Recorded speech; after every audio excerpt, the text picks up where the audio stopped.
Oh my God, my camera's still fine. Everything's fine. I had updates. Who doesn't? Good morning, everyone. Welcome to the classiest place on fucking Earth, maybe. Potentially. Why not this place? Welcome, everyone. Good morning. I apologize for being excruciatingly late. I am ill. I don't know what's wrong. Good morning, Illyrious Sand. You silly fuck. Thank you so much for subbing for 33 goddamn months. What a good number, too. Thank you for the resub. BDO just gifted a sub to Elbel. Elbel, how are you feeling? How are you doing? My love, are you all right? Thank you for gifting a sub to Elbel, BDO, you silly fuck. And Adam Scars, that fucking cheers. Trans rights are human. Amen. Hold on. It takes way. I need to be more serious for this. Trans rights are human rights. Bodily autonomy is a human right. Fuck the U.S. Supreme Court. Oh, and Slava Ukrainia. Is that how you say it? Slava Ukraine, Ukrainia, something like that. I don't want to say it wrong. Yes, I just want to agree hard on that front. Thank you for a beautiful first morning message. Good morning, Greg. How are you? Take a lurky, you silly fuck. Kodiak Samurai with that fucking 23 months. What the fuck? It's almost. That's almost what? 2 years? How even? What is the world? I'm so confused. I'm confused. Thank you very much, Kodiak, for subbing for so fucking long. Seriously. And Illyria Sand just gifted a sub to Greg. Gregarious Fister, use a butt was of the highest order. You may have just ran into a bush, but you've had wings slapped upon your anus, whether you wanted them or not. Thank you so much. We're in a hype train. I don't know how you've done this. I don't know what's happening, but thank you. Dude, oh my God, Viata. I didn't even have an update yesterday, but I had some like my streaming PC that usually when I'm like chilling at my computer on my day off, like I have movies on or something while I'm painting, it just turned off. Like my monitors would just turn off. Like the whole thing would just, the box wasn't off. The tower wasn't off, but all the sound would go away and both my monitors would just turn off. And it happened 3 times yesterday. And so I went and like checked all my updates and I did a fucking GeForce whatever update, like the graphics updates and everything. Fucking Christ, man. I had the same issues. I'm really glad they're not here today because fuck that in the dick.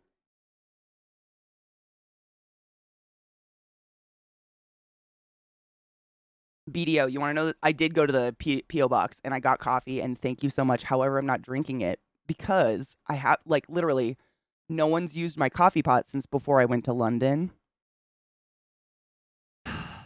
And I opened it up and there was like mold in it. So I'm sterilizing the thing before I make any coffee in it. It just was sitting there for like 3 weeks. I know, gross. But yeah, I have to do that. So I'm drinking tea still, but I will. Thank you, Kodiak. Thank you. You're doing a confuzzle? Me all the time. I'm creating a new perfume for introverts. It's called Leave Me the Fa Alone. Oh my God. I would wear that. I would wear that. I know they are really new. I'm very excited. It was so hard not to open them and just sniff the beans. Like that's normally what I do is I pick one immediately, excuse me, make a cup and sniff the beans because they smell so good. But I was like, nah, dude, you can't make it yet. Stop. Good morning, Mayo. Wait. Sir, whose tail? Nope. Hi, gay. I'll figure it. Wait, but that's such a. Sir, whose tail is you digging in with that? Come on. Show of hands. Which piece of tail cousin off of my comment section gonna sit up there and let him dig in your butt with that? Not me, because you're not fixing to line up my chakras with that. Oh. $490 CK, I hooked up the other night and before they took me to Pound Town they ate me out and between tongue punches to my fart box they serenaded into my asshole with Mambo number 5 and I have to say that butthole concert and lube really loosened me up and woo.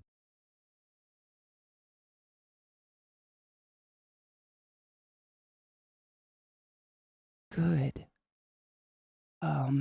Ooh. All I could think of was that one time I saw a gif of a man pooping his own balls out of his butthole, which he had, presumably previously stuffed into said butthole. That's all that came to mind. Don't do that. Listen, though, I got a new PC recently. The hubs thought the update broke the software, so we wiped the computer. Oh, no. I've done that, though. I mean, I've done that so many times. Like, when I get to my last stitch of, like, sanity with my computer, I'm like, you know what? We're fucking wiping it. Fuck this shit. I've done it multiple times. I mean, sometimes you just gotta. You know, Illyria, I've actually, like, pretty consistently for the past 3 months been thinking about reinstalling ESO. I don't know if I'll do any PvP again, simply because I don't really want to go back to waking up every day with evil DMs in my message box.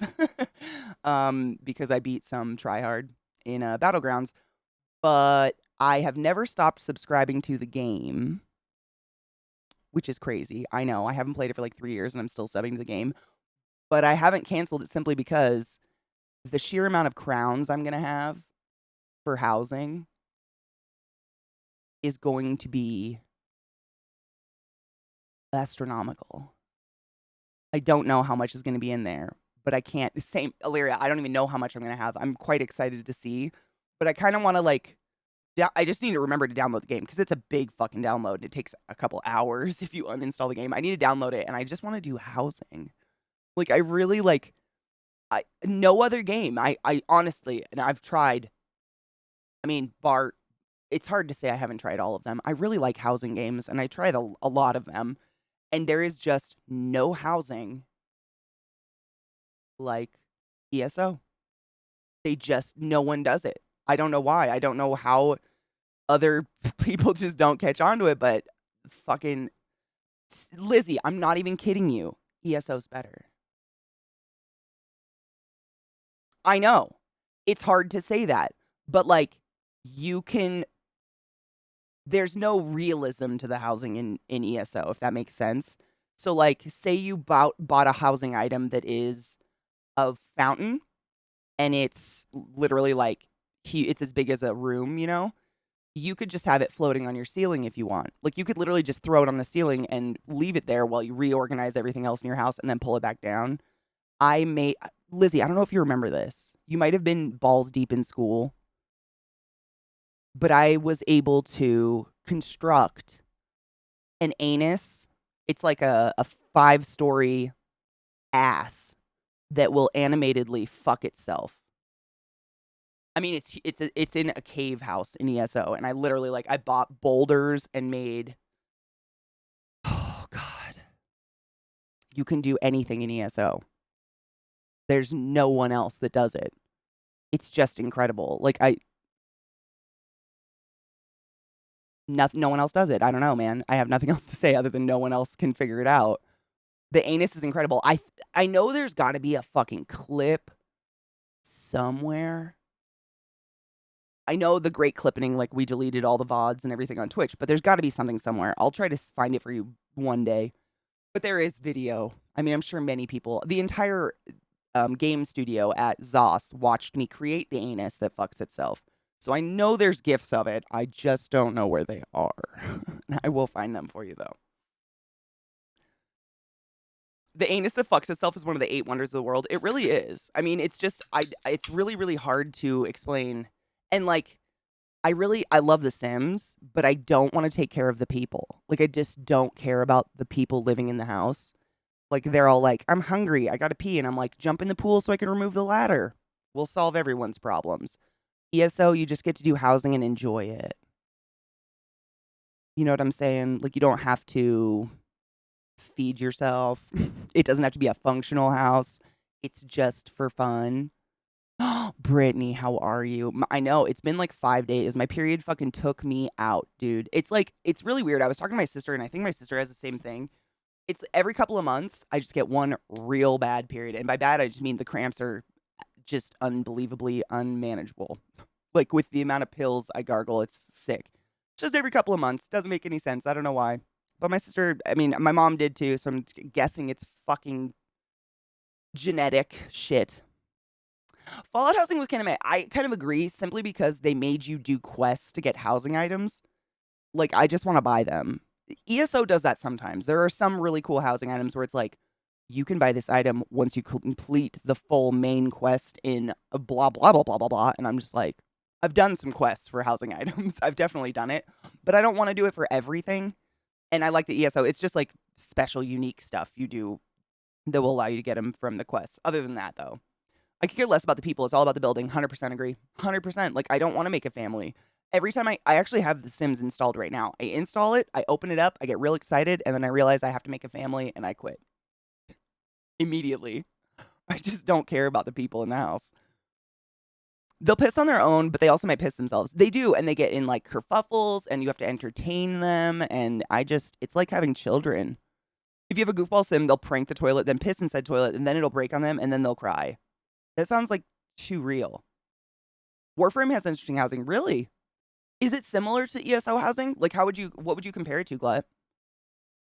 I really don't know. I would install ESO right now if it wouldn't bog the stream down. It's a big download. Is it similar? Dude, it's the best. I mean, honestly, I think all games should do that. I understand, like, realism, but we all live in the real world. Like, I don't want to be subject to gravity in the games. You know what I mean? I kind of just want to do what the fuck. I want to make an anus that fucks itself. That's what I want to do. I had to get an add-on for the animation, but whatever. It's worth it. Sammy, how are you, love? How's your weekend? They build wild stuff like race courses? Oh my god, do they have cars? Right, Mayo? I kind of feel that's why I don't agree with the argument like, where's all the armor on lady characters in video games? I don't care. It's a video game. Let me be hot. Please. I don't care. Like, I just want to be cute. Oh, they have cars? Oh, that's dope. In ESO, we have mounts, but that's it. I wouldn't reinstall the game until we got better internet. Oh, I know. My internet's actually pretty good. It's just such a hefty file. The whole stream would just be like, bleh, frames. Interior designer? I don't know if I ever played those. I had to get a new furnace and AC unit. Oh, no. Oh, is your bank account purging? Oh, you poor thing. Yeah, the whole world we're all cooking and dying. We had like torrential storms yesterday, though. It was pretty wild. It was like Maryland level rain. It was like God decided to piss on the world yesterday. It was crazy. Like, I was chilling at my computer. It was like 5 in the evening, and the dogs started huffing like they heard someone. And then I heard all this sound, and I legitimately thought one of my snakes escaped again. Like, one of my snakes is so strong, she likes to bust out of her cage and crawl inside my PC. And I thought she was out. It was the rain pelting our house. It was so crazy. You're crocheting a baby... Wait. Crocheting a fox baby blanket? Cute. How are you, Cocky? How are you feeling? Are you doing better? We had to get Wi-Fi extenders. Get this. My house is smaller than my old apartment, and I still had to get a Wi-Fi extender.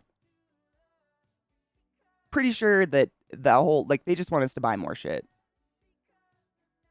I learned last week that refrigerators work by taking hot air away.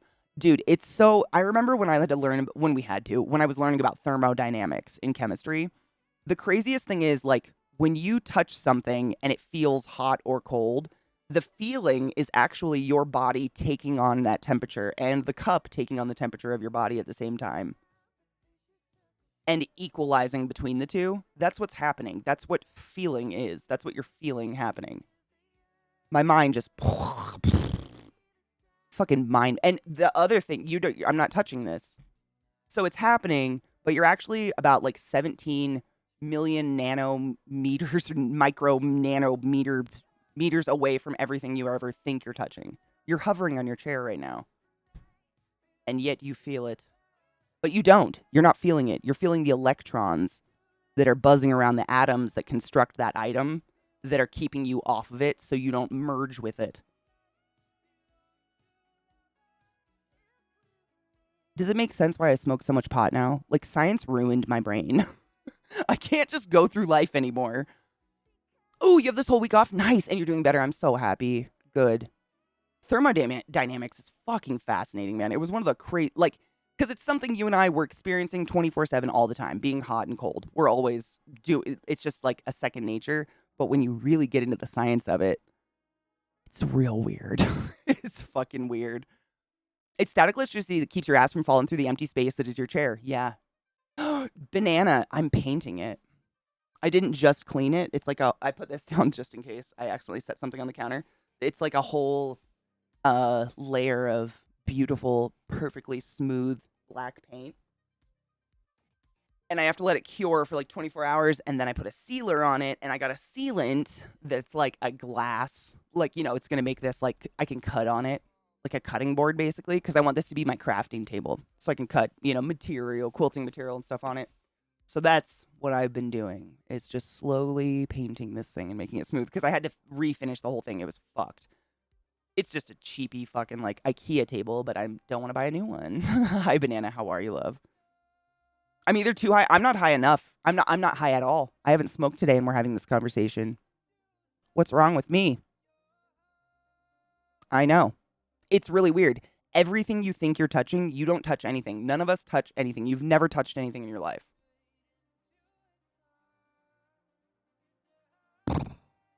Crazy.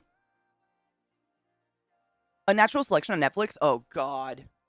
Dude, we studied that a lot in school about how human beings with science and medicine, we've halted human evolution, essentially. Or they're looking, when I was in school, they were telling us that it was halted, but now they're thinking it's going backwards. COVID recovery update. Day 14, still coughing up globs of goo randomly throughout the day. The entire left side of my head is still so congested. I have an earache from the pressure. Oh. Out of breath climbing the stairs still. Fuck, dude. I know that feeling. Not that I've had COVID, but I've been sick where you just like getting up feels exhausting. No, thank you. Let's cheers. I cleaned my bong. Let me pack a bowl. I have no idea what I ground up though. There's definitely weed in my grinder, but I don't know what it is. We're just going to go with it. Ooh, Kel. Also, this is my first day off from all jobs. Oh, since you got COVID. This is your first day off. Are you going to do anything? I wouldn't. Are you going to go into a coma?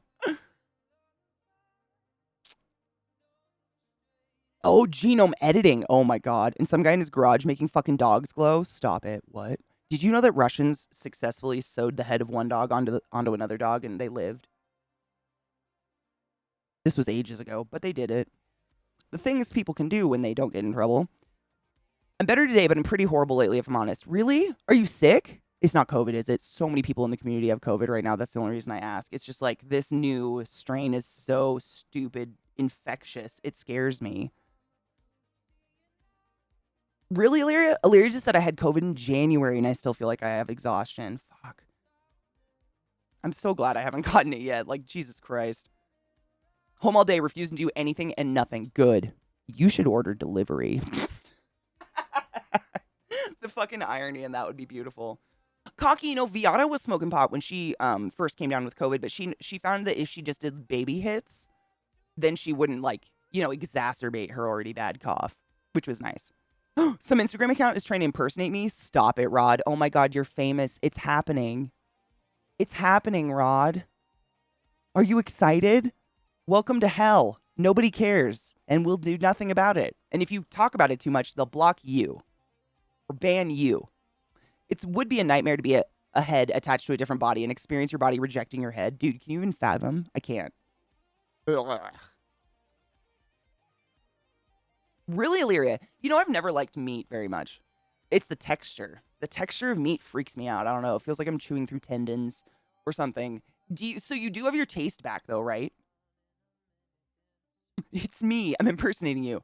I mean, Lizzie, I honestly, Lizzie could do it. She's pretty fucking smart and scary that way. I can't smell still. Some things come through, but mostly nothing. What comes through? Just curious. Just out of curiosity, like what is it, like intensely strong, gross smells that you smell? Like what are the bizarre smells that actually come through your nose? Lizzie, that's exactly what I was thinking. Like, are you just picking up on shit? Like, is it just poop in the world now? Like, how bad has it gotten? I don't know.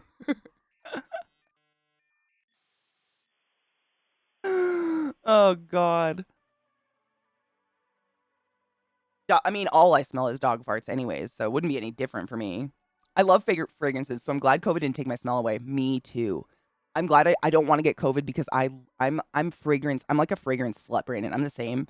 I love little smelly things. Like I very much buy into aromatherapy. I don't think it's gonna heal cancer if you drink aromatherapy oils, by the way. Don't do that. But I am in general a happier person if my house smells nice. And I wear perfume. I like that stuff. I'm into it too. I like nice smells. I love fragrances. Oh, no. Lavender, peppermint, and strong smells. My co-teacher is pregnant, so she smells the poops, but I can change them. Oh, you don't smell the poop. Fuck. Yeah, until it's open. Ew, okay. Just kidding. You do smell them eventually. Is it stronger? It must not be, though, right? Because that's amazing. Oh, my God. You got the good end of the deal. Fuck yes. Job shit. Oh, they decided to take issue with some things that, in my view, were reasonable accommodations. They disagreed. I've spoken to a lawyer about it a couple times. It seems that there isn't much of a case there, but I'm currently on FMLA because my anxiety got so bad in response. Honey, I'm really happy that you took FMLA and took time off for your brain, though. Like, regardless of what's going on, it takes a lot to have the courage to be like, you know what? My brain has to check the fuck out right now, otherwise we're about to check out in a bad way. That's huge. That's really like, I mean, none of it's better, but that's huge. That's a really smart, healthy, preserving thing to do. You know? Your brain is more important than any job or anything. Your brain, your head, your body, and the people you love, period. Everything else is foobar. It was like a really bad cold for me, so I'm glad I'm over it and that I'm vaxxed. See, I'm vaxxed too and boosted, but most people that are getting it are too, and that's what makes me sad. Mandelbrot. Did you all fix... Hi, gay. No. God damn it. Right. Nope. Did you take your joy today? Never forget to take your joy, and I Cheers. guarantee your day will go as smooth as velvet. Just kidding, it's clogged. FMLA is not paid by definition. Some people will go a little bit further and do something else that gets them paid. What FMLA essentially does is protects your job while you are not in the work office. Sorry. So basically what it does is FMLA protects you. So when you're out, you know, having a baby with a broken leg, your brain is breaking from stress, they can't hire someone in your position. They can't give your job away. That's what FMLA does. Yeah, you can't get fired and they can't replace you. And FMLA is beautiful. However, a lot of people do abuse it in a really gross way, as I'm sure you can tell just from the way I described it. Some people will use that fucking FMLA for 20 years. But yeah, it does. It protects your job. But I think there's another thing you can get tacked onto it where it's like you get a percentage of your paycheck while you're gone because it's not your fault that you're gone or something like that. I can't remember. The meat texture is the exact problem now. I don't know why. I've never been a big meat eater, but even the thought post-COVID makes me gag. Oh my God, what if I got COVID and I didn't know it? No, but I've never liked it. And my whole family's butchers. Like, my mom's side of the family owns a huge butcher company. Yep, vaxxed and boosted here, wear my mask all day at work, and every time I go inside, still got it. Yep, and that's me too, and I wash my hands, and it's just like, I don't think there's a rhyme or reason why some people get it. I think it's just bad luck. But it certainly doesn't stop your employer from doing its best to get you to quit. Oh yeah, like FMLA, like some employers will send you letters every day. This is day 3 of FMLA. If you don't come back on day 97, we'll fire you. This is day 4 of FMLA. If you don't come back on day 97, we'll fire. Like, they'll do that forever because they want you to come back. They don't want to have an open position with no one in it. You know what I mean? Like, that's normal, I guess. But it's evil. FMLA is unpaid. I should be getting short-term disability sometime soon, and it maintains my benefits in the meantime, which, good Lord, I can't give that up. Fuck yes. Thank God. Theory. Hail Satan, bitch. Thank you for the resub, lover. Cheers. Oh, Kelty. I'll hydrate after I take this hit, okay? Fucking buzz on my mic. Cheers.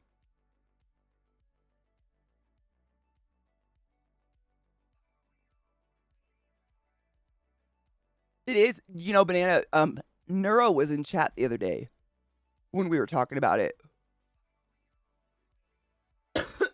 Because last week, literally, Tuesday, Wednesday, Thursday, every day, at least 2 people in chat were like, I got COVID. And they were all vaxxed and boosted, every single one of them. Granted, none of them are like going to the hospital and being hospitalized for it, but it's still, you're getting sick. And the more we get sick, the more we can pass it on and shit. And it's just, I think it goes to show what all the, like, I don't know. I think a lot of us, myself included, had a lot of like, well, I'm vaxxed and boosted. Like, you can all go kill yourselves if you want to. But the problem is, like, they definitely still affect us. I think that's what that brings to light. Like, the people that are like, I'm not going to do it because they told us I'm going to do it. They're not dying. They're just spreading it forever. Which sucks. Not that I want people to die, but...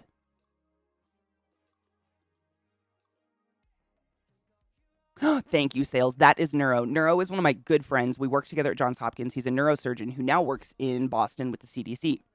Super intelligent, very down to earth, real talk. He streams. He's awesome. He has a really informative Twitter. I strongly advise you follow his Twitter. But he's not a sensationalist. He's a no bullshit. Like, these are the facts about COVID. You can take them and do with them what you will, but I'm not going to buy into your shit, which is so refreshing in this atmosphere. The first days suck. After a few, it's fine. I don't know who the fuck wants to be sick ever. Happy Wednesday, Crispy. How are you, love? Hydrate. I needed to hydrate. Thank you. Sorry, Kelty. I almost forgot. I knew there was something. I was sitting here. I was like, fuck. I got it. Oh, go lay down. Oh my God. Kelty, I had such a bad migraine last night and this morning. I still kind of have it. I don't know why. I honestly, probably my period. Menstruation sucks. But I feel you, man. I've just like, I don't know why mine do this, but the pain makes me vomit. It's just like, it gets so just intense. Like, I cripple over into a ball and then I get nauseous and I puke and I hate it so much. Had to update command. He's now Dr. Neuro on the Twitches. Oh, is he really? He's not Neuro 4 anymore? Oh, fuck yes. He's Dr. Neuro. Hell yes. Thank you for doing that, Glad. I appreciate you. I'm vaccine boosted and was hospitalized with COVID a couple weeks ago. They left me in the ER waiting room for 10 hours. Was it overflowing? I've heard horror stories from my friends at Hopkins that they're literally like, they're triaging patients in hallways. Like, they're lining hallways with chairs and just triaging the non-critical patients in hallways because there's no room. There's no room. I wish he could be my neurosurgeon. My neurosurgeon sucks. He denied me a diagnosis when my optician was like, no, you absolutely have this. But then, what? How does that work? After a few, it's fine, except for all the lasting effects we don't know about because it's a virus humans have never encountered before. I think that's the sarcasm Sales was implying. That's the scary part. Like, there's so many people in our community now that have gotten COVID that I don't want to incite fear. However, every single patient that has died of COVID yet, when we autopsy their body, every single major organ system in their body is littered with blood clots. Thousands of them. And blood does not clot post-death. So that all happened while that person was alive. And fuck if we know what the fuck that's going to do long term.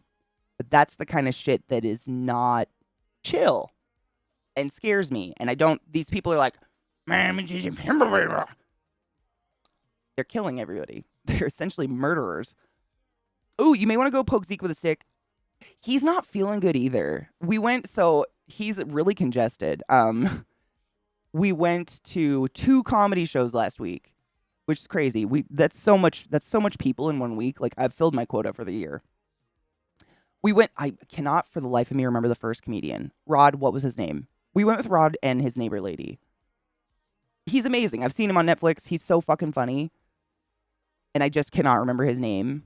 And then, he just told me that too, Crispy, because I heard his alarm go off, but he didn't get up. So I went and checked on him before I went live, and he was like, I'm not feeling good. Jim Norton. We went and saw Jim Norton, which was fucking great. And then, give Missy love for me. And then we went, so it's actually a long story, but I want to tell you it because I'm really upset about, I'm like, oh, I have autoimmune-derived ILD with pretty severe pulmonary fibrosis. Oh my God. And you're alive. Theory, I'm going to be honest. If you came into my hospital with all those diagnoses and COVID on top of that, I would not have had high hopes. I'm really glad you're alive. I'm just being very real. Like, you are the people that I get vaccinated to protect because you're the people that don't survive. You got a strong heart, my dude. For real. That's impressive. Can we take a moment to call the brain fog after effects what it really is? Brain damage. I mean, hello. My guess is it's some subtle change in the German effect that I never remember. The thing that makes your blood clots release. Oh, it's I mean, the thing is though, why are they forming? In major you'd cut a kidney open and it would have blood clots in it. Like why? That's the part that baffles me more than like maybe it is. Maybe it's like maybe COVID like does something to block that hormone that breaks down blood clotting. Or is the natural blood thinner of your body or something? I don't know. It's fucking scary. No, it's okay, Ellie. How are you doing? I was just asking how you're feeling. Is that what it's called? I don't remember. Because we have like, your platelets clot on purpose when it's exposed to air because you want to form a scab. But on the inside of your body, you don't necessarily want that to happen. So your body has a mechanism. I don't know. I can't remember. That's not my area of expertise. The clotting. I should, though. I'm very into blood, but not the clotting for some reason. Don't really care about your platelets. Sounds mean to say. Oh, I have makeup on my hand. Good. Anyways, so we went and saw Jim Norton, which was fucking great. Dude's hilarious. He did a really good stand-up. And then the night after that, we were supposed to go see, Tom Segura, which I bought these tickets for Zach for his birthday or Christmas or something ages ago. And my period, like I got my period and the cramps were just making me like fucking vomit profusely. So I couldn't take any pills to kill the cramps because I would just vomit them up. Like it was that cycle. And Zach came out on his fucking break. This was on Saturday. And he was like, babe, I can hear you from my stream, like puking your guts out. We don't have to go to Tom Segura tonight if you don't want to. And I was like, we're going to go. I'll puke on him. I don't care. Like, this is for me as well as you. Like, I want to see Tom Segura. So anyways, I didn't get better. Story of. So what I did was I went online and bought us tickets again for Sunday night to go see Tom Segura. So we didn't go on Saturday because you bitch here couldn't stop fucking vomiting like a dumbass. Loves like pie. Thank you for subbing to the class, keeping the classy alive and giving a name to swings. With that Prime sub! Don't forget to use your Prime subs. Bezos is a billionaire. Stop giving him $5 every month just because you're lazy. You don't have to use them here, but use them. Thank you for that sub, love. Enjoy your emotes. So, I went and bought a second round of Tom Segura tickets, which was great. Mildly expensive, but it's fine. We ended up getting like front row seats because someone was selling them that didn't want to go. So we were literally row 15, dead center, seats 9 and 10. Like we had the best seats in the house. It was great. But we were in a huge ice hockey rink, very squished in, not socially distanced from other strangers the whole time. And so the likelihood of us getting something is up there. I'm really hoping we're not sick, but both of us are pretty congested. And like I've had like weird cold sweats all morning, which is why I was really late. I just couldn't. They're still here. I'm just dealing with it. But yeah. So we might get. I mean, that was a lot of people into. No, we don't have tests in the States. You can't just go get them. You have to like go to a place to take a test, or you have to order them online or something. I hope it's chlamydia. There were a lot of koalas there. Oh my god, Tom Segura had a fucking chlamydia. He had a chlamydia koala joke. It's really weird you said that. He had a whole bit about koalas and chlamydia. It was great. I really hope we don't get sick too. I mean, we've both managed to avoid it thus far. And it's not like we're special. We're just washing our hands and, wearing a mask when we're in cluttered places. But seriously, he had a whole thing because he apparently went to Australia and got to hold a koala. And the lady there was like, now you can hold the koala, but don't go home and make all the jokes everyone makes about koalas. And he was like, what jokes? And she was like, that they all have chlamydia and that if you fuck one, you'll get chlamydia. It's wrong. It's a different kind of chlamydia. You won't get it if you fuck a koala. And Tom was like,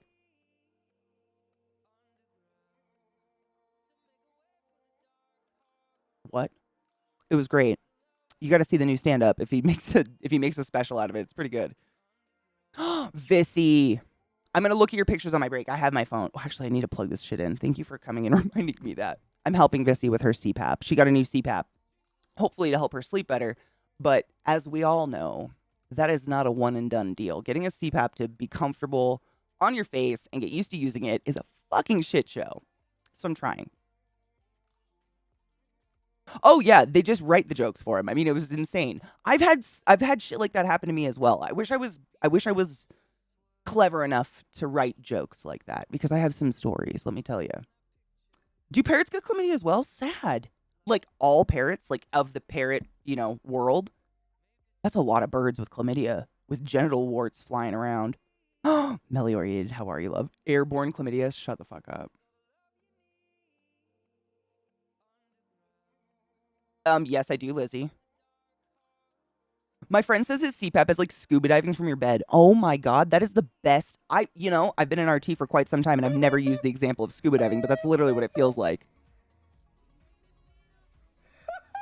How dare you be smarter than me, you ass fuck. I'm gonna use that forever now. That's literally what it feels like. It's like your body wants the air, but also it's so like fast and abrupt that your body's like, no, I don't, but I do, but I don't. It's weird. Oh, do we have a good one, Glut? Hold up.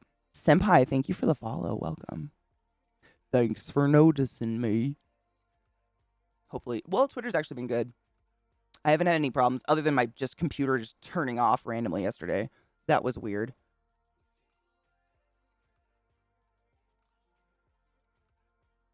Is a little dog in a right hand with tinnitus? Oh, God. CPAPs are amazing machines. It's just getting them comfortable is what drives most people to stop using one because it's a chore. It sucks. I mean, I get it. Oh, my God, my chat. Stop it. I probably should get back on the CPAP. I was just cleaning them every night that I couldn't get used to. Cleaning them every night? What do you mean? What, like the nasal pillow? I mean, theoretically, you shouldn't have to like sanitize and dishwash the fucking hose and mask every night. If you just get like a little box of little, alcohol pads, that little piece of paper that's like that big with alcohol on it, rubbing alcohol, and just wipe the part that touches your skin. Really, you should only need to do a nice wash of it once a week. If it's staying in your house, it's personal use, it's not like sucking in 10 pounds of dog dander or something, like you're vacuuming and cleaning. Yeah, you shouldn't have to do that every day. My cytosine birds can get chlamydiosis. It's again different than human chlamydia, but still sad. Yeah. Poor birds. I'm doing a lot better than I was 19 months ago when I found this place. Oh god, I've gotten out of my mental ditch and learning program to be solo dev. Fuck yes, dude. I'm not even kidding you, Mel. The majority of the devs I've met literally became devs because they were just like good at a game and also math. And the dev company was like, hey, you're good at our game and math. Would you like to work here? Not even shitting you. Like, I don't know. I've never met a dev that like went to DeVry or any of those fucking gaming schools or any of that bullshit. Yeah, no. Nope. Oh, dude, Cat, it wouldn't go anywhere. My computer was literally feeding me black pages of nothingness. You have to clean out the mask and the cord or whatever. Is the tubing? I mean, you shouldn't have to. We don't do that in the hospital. We're not cleaning your shit every day. We clean it once a week. Like that's just the medical suggested amount of cleaning. So all I mean by that is like, I don't think you need to. Unless you're like coughing loogies into it and filling it up with shit. Yeah, there's no need unless it's visibly dirty. You know what I mean? If you take your mask off and you see stuff in it, obviously you want to clean it. Like you don't want to be inhaling dust. But when you take it off in the morning and you cover it so things aren't getting in it all day while you're doing stuff and then put it on, really it's just the part touching your face. Just this part that has grease on it. That's the only part that has that you should be worried about. Maribun, thank you so much for summoning the class, keeping the classy alive, and giving an anus swings. Your butt was to the highest order. Go forth and be consensual in every way. I appreciate you. Thank you. Dude, none of us are clever. It's fine. Absolutely. ZL, how are you? Yes, Kelty. Absolutely. Good afternoon, Kinger. How are you? Maybe you finally found Satan's MySpace page. Missed opportunity. Dude, I've been, like, all I'm going to say is, I'm not saying that hailing Satan, like, prevents COVID, but I've been hailing Satan the entire pandemic and I still haven't got COVID.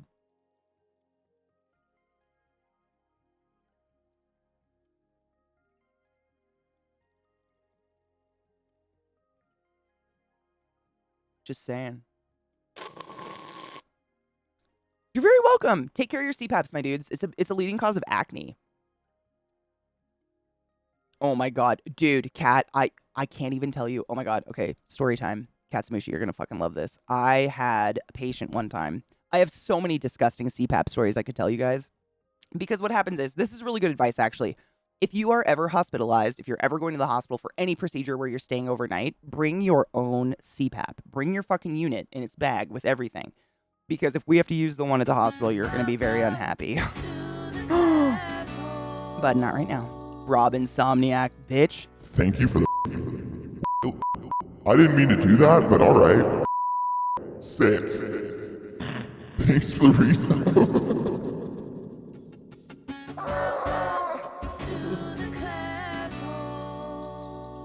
Professional streamer here. Stampin' Sammy with that fucking resub. Thank you both for your resubs of the class. Keeping the classy alive and giving an anus swings. I appreciate you. Super pro. It's fine. I think I might be sick. I'm gonna go with that one. Cheers. That's why I got it twice. I mean, Lizzie. Would God be sad if you, like, ironically hailed Satan? We could try an experiment. That's my cuss for the day. Thank you, Claire. Cheers.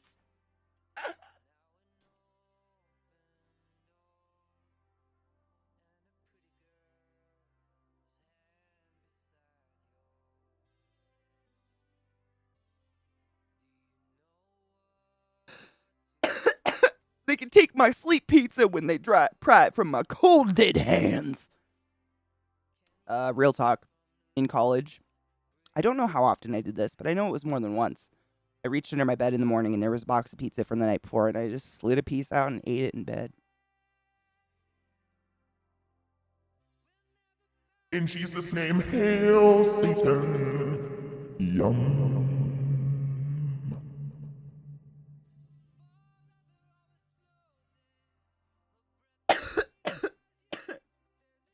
Lord. Did that with Taco Bell once? Equally understandable and respectable, 100%. What kind of pizza? It was Pizza Time. It's a weird one. It was Pizza Time chicken teriyaki. It's one of the weirdest and most delicious pizzas I've ever had in my entire life. It's very singular to this strange place in Bellingham, Washington called Pizza Time that they deliver until like 2 a.m. so all the college students get pizza from them. And it like has globs of cream cheese on it, like in a spiral pattern on top of the pizza that they bake. It's so fucking good though. Jesus fuck. Has he tweeted or anything, Rod? Oh my god, it's a bud tender? Fuck yes, Robin. I have all of my penises crossed right now. Oh, if he's live, then he's good. Here's the thing, Rod. Like, I totally would, but streaming brings him so much joy. It makes his day better. Like, he'll quit early if he doesn't feel good. But that's kind of how I felt too. Like, I might have the cold sweats and I'm a little pukey, but I don't have to. Like, I'm not contagious because this is the internet, so we can just hang out and I can run away and puke, and you feed off your sympathy. Anyways, I have to tell you the story about a CPAP before I forget. Let's not talk about pizza because this story is going to ruin all pizza for you. It has nothing to do with pizza. It's just not something we should talk about with food. Pizza boxes are hermetically sealed and self-cooling. It's a well-known fact. True. I mean, that's why they last under your bed for 3 days. What? Stop it. Pizza's so good it's fuckable, and it was just a calzone. Do you think someone fucked it? That's a stupid question. Someone definitely fucked it. Okay, story. So, people would come into the ER a lot because their CPAP would stop working in the middle of the night, and they would have a panic attack and come in. Rightly so. If your CPAP stops working in the middle of the night, come to the ER. Best case scenario, the RT can just fix it, and you can just go home. Like, that's usually what happens. Worst case scenario, we keep you overnight, we put you on one of our CPAPs, and then we get your distributor, whoever makes your CPAP, or Lincare, or your oxygen company, to come fix it for you. So one night, this was back when I lived in Washington, and I was working at a really small, like, 115 bed max community hospital, real small hospital. And we literally, like, sometimes we would have to double patients to a room. I'm not even kidding you, because we were so small. And they need to expand, but they won't. But anyways, that's neither here nor there. So we had this one patient that would come in every once in a while who was what we call in the hospital, it's a common term I've heard across the US, called a frequent flyer. Just means chances are 80% of the staff knows you by name. You're just there all the time. There's a lot of people who are frequent flyers, a lot of COPDers and stuff like that. So this dude was a frequent flyer. We'd seen him a lot. And the way he lived is what got him into the hospital all the time. He was a retired older dude who lived in, this is what he told us, I never saw this. He lived in a big house out in the woods, because everybody lives in the woods in Washington, with like 6 other dudes who are all just single retired dudes who didn't want to pay full rent and used up all their pensions or whatever. And the house is just full of dogs. He's like, I don't know whose dogs they are, where they come from, but there's lots of dogs. So I'll just leave you with that. So he comes in, and I think I've told this part of the story a few times, so a lot of you might remember this part. Don't spoil it. So the way that ER rooms are set up in almost every hospital ever is when I walk up to the door that goes into your ER room, or the sliding glass door or whatever, the opening to go into the room, your feet will be facing me and your head's to the wall where all the oxygen plugins and everything are. So I go into the room because I'm called to go, because this man has a CPAP and I need to come check it out. And he's on his back, his feet like this, and it looks like he's wearing like brown wool socks. He's not. It is a centimeter thick layer of shit and hair that has bonded to the calluses on his feet and has just become a layer of his foot now. And the reason his CPAP wasn't working is because the same mixture had plugged over time the filter of his CPAP, which he never cleaned or never got checked by anybody ever. Like, I think he might have bought it on the internet, like on eBay or something.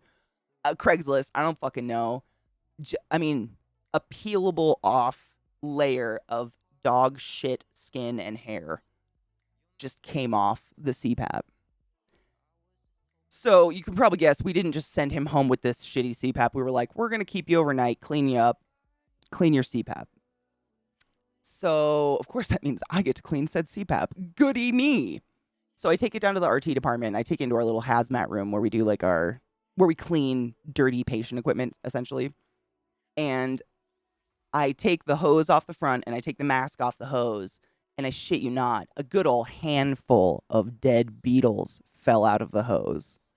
I don't know what they were. Just these, you probably find them in your house every once in a while. Little tiny black beetles, like the size of a grain of rice, smaller. Just falls out of the pipe. The mask was shockingly not that dirty, which was really weird. I don't know. It might have been new. So then, obviously, we're like, you can't have this CPAP anymore. Like, there's no way without, like, autoclaving this thing to sanitize it. We're going to have to contact your insurance, get you a new one, whatever. So we had to keep him in the hospital. And he was the most annoying patient because he would call his poor nurse every 25, 30 minutes, who would then have to call me every 30 minutes, which, by the way, RTs don't get, one patient. We have the entire hospital. There's usually 2 RTs to an entire hospital. So if more than 3 people die, sucks to be number 3.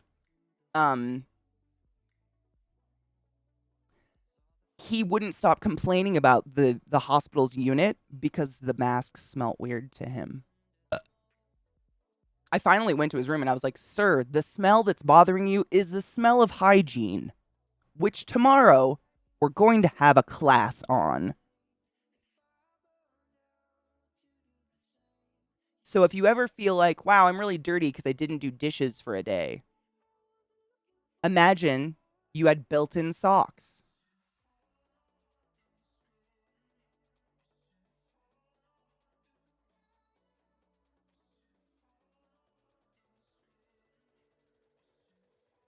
I don't miss that job.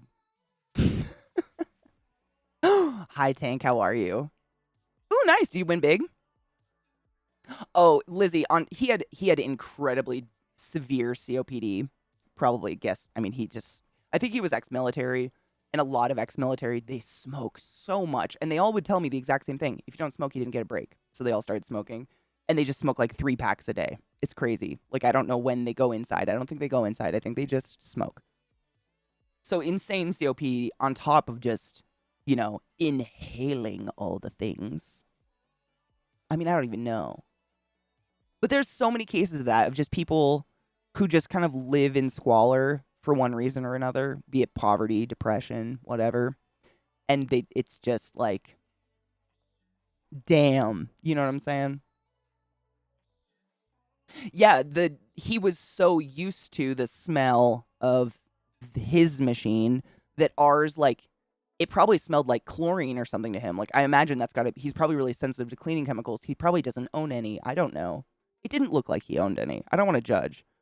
But from the looks of his feet.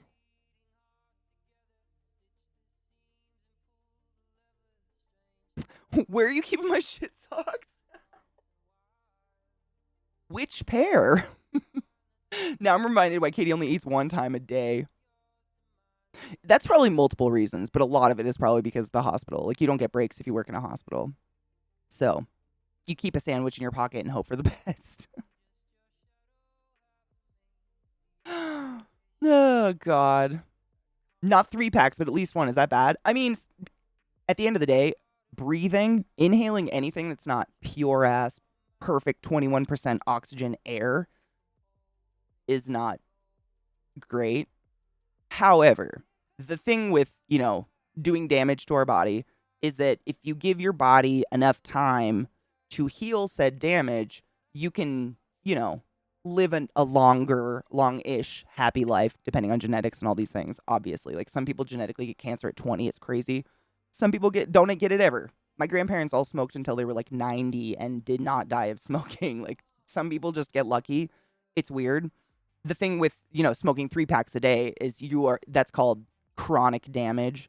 You are not giving your body enough time between damaging cycles to do any kind of healing at all.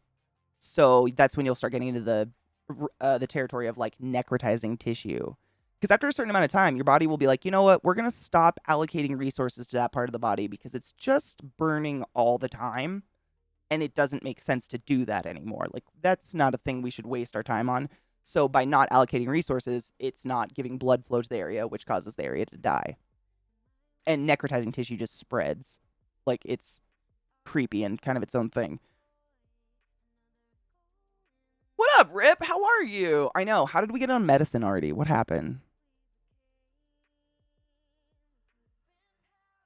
Familiarity, 100%. I understand. I wouldn't want to breathe a shit mask. Like, I completely get it. It was just like, the thing is, though, for a lot of these people who are like, we call it end stage COPD or end stage emphysema. It just means it can't get any worse.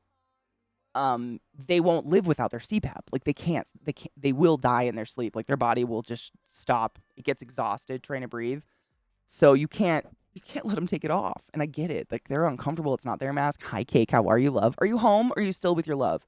You replace a lot of shit. Yep, you would be surprised the amount of punishment the human body can take if you give it time to recover. I mean, look at surgeries. Amen. Case in point, broken bones and shit. Like, I was talking to Zach about this the other day because it's kind of a interesting, stretch with me, bitches, interesting fact. You are more likely to survive a heart attack if you're over the age of 45 than you are under the age of 45. And it's because your heart, as you grow older, your heart actually starts to grow additional vessels around it to feed different parts of it. Because your heart grows as you grow. It's a muscle, just like everything else. And so if you're like a 20-year-old having a heart attack, you don't have any extra vessels, you gonna fucking die real fast. Rescuing that person has got to be like poo on the, like a precordial thump kind of timing shit. And but a 65-year-old, like, they can have a heart attack during Thanksgiving dinner and just like, my arm feels weird. Go to bed, wake up in the morning. I think I'm gonna go to the doctor. I don't feel too good. It's crazy. It's why they can walk around having had a heart attack and their body will compensate because they've got other vessels that have like encompassed the heart. It's weird.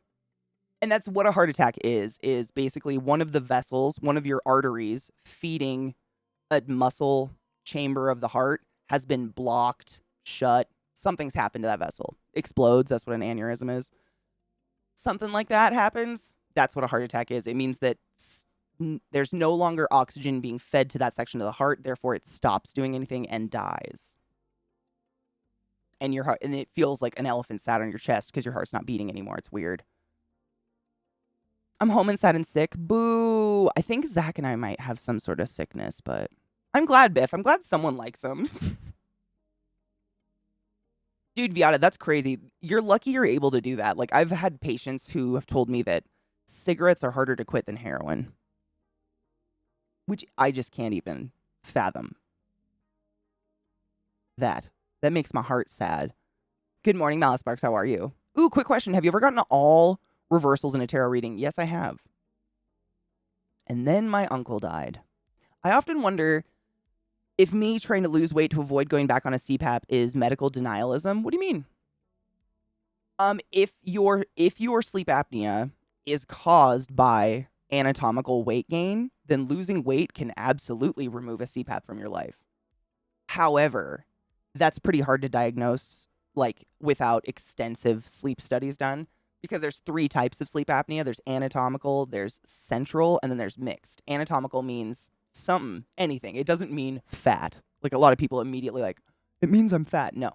Lots of tall, skinny people with really tall, thin necks, their epiglottis just flobbles while they sleep, and they have sleep apnea. It just means anatomical anything. Short neck, long neck, anything. Just unlucky, really. Central sleep apnea is when your brain forgets to tell you to breathe. That's the scary one. That's the one you just must be on top of. I've told you guys about my friend. She was, I believe, like 34, 36-ish. She had 5 kids, died taking a nap on the couch because she had sleep apnea, but she was only 34, so she was like, I just snore. It's a very serious thing. I went to a lot of school to learn about sleep apnea. It's wild, but mixed is both of them. And so it just really depends what you've been diagnosed as. Hi, David. How are you? Drew, how was baby time? I saw the pictures. He's so handsome. Oh, my God. That I had centralized. I mean, Vissy, that would make a lot of sense, honestly. Like, I can't see any part of you that would be anatomical. I had a heart attack scare in 7th grade. My blood pressure was 190 over 105. Oh, my God. What was wrong, Turtle? Twice, my father drove himself to the hospital during a heart attack. Man ended up with a quad bypass and walked into the emergency room filling out paperwork. My grandfather survived 3 triple A's. A triple A, not the battery. It's a triple A, meaning a triple aortic aneurysm, meaning your aorta, the big-ass vessel taking all of the oxygenated blood to the rest of your body, had 3 aneurysms, 3 bursts in it. He survived 2. I'm never going to die. And I'm a little sad about it. I truly believe I might not ever die. Malice Sparks, that's what I've heard. And with, I think, I mean, I'm not a specialist in this stuff, but I do have a degree in psychology. And what we learned about just human behavior is a lot of cigarette smoking is, granted, there is chemical addiction, but a lot of it is habit. And so it's kind of like when you quit smoking, you stop going outside, you suddenly, like, why do anything? You just sit and eat because you no longer have to get up all the time to go smoke or get up and whatever. And it's like, in the car, what do you do now? You're so used to, like, lighting a cigarette in the car. Like, it's that kind of thing. It's more the, like, replacing the thing. A lot of people chew on pens. I don't know. I'm kicking Mickey's ass to get a sleep study done. Tell him that story about my friend who died. It ain't no joke. And then cry. He'll care. One nurse told me mine was due to weight, and then a different one said, you're born with apnea. What? First off, this is no shade on a nurse or anything, but talk to a respiratory therapist. Like, I know a lot of things about things that nurses are specialists in, but I'll always tell you to go talk to a nurse first. Like, I'll give you my thing, and then I'll be like, but I'm going to go double check with the nurse. They don't go to school to specialize in your lungs and heart. They go to school to specialize in your whole fucking body.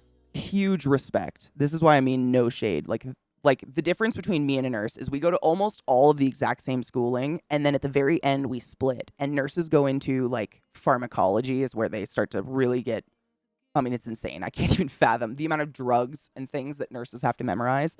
And then respiratory therapy, we go into learning ventilators, CPAPs, learning about your heart and your blood, and doing arterial blood gases and what those mean. And I would just talk to the person who went well out of school for the thing you're worried about. You are not. I mean, you can be born with apnea for sure, but that you are no. What? No. I'm trying not to be insulting. I don't want to insult another person. Like, I just absolutely not.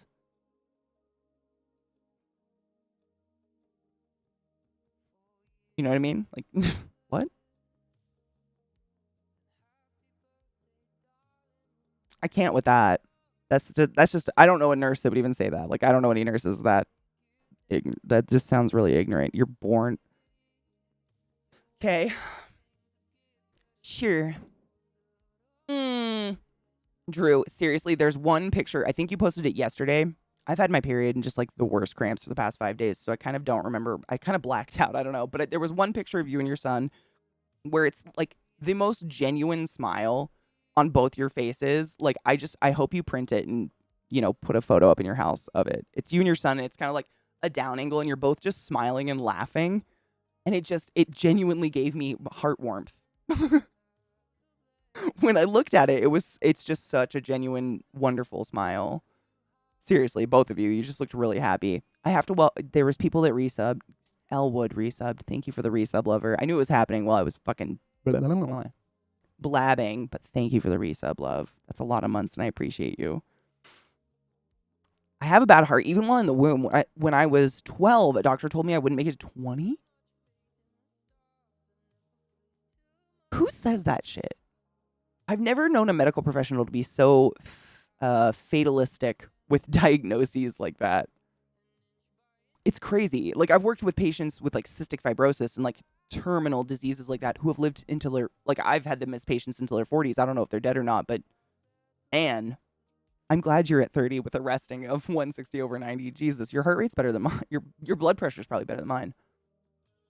My mother had that habit issue. She took to eating lollipops. Yep. Sucky candies, hard candies are a big one. I knew one of my brothers was quitting smoking because suddenly every single pen in the house looked like our dogs ate it.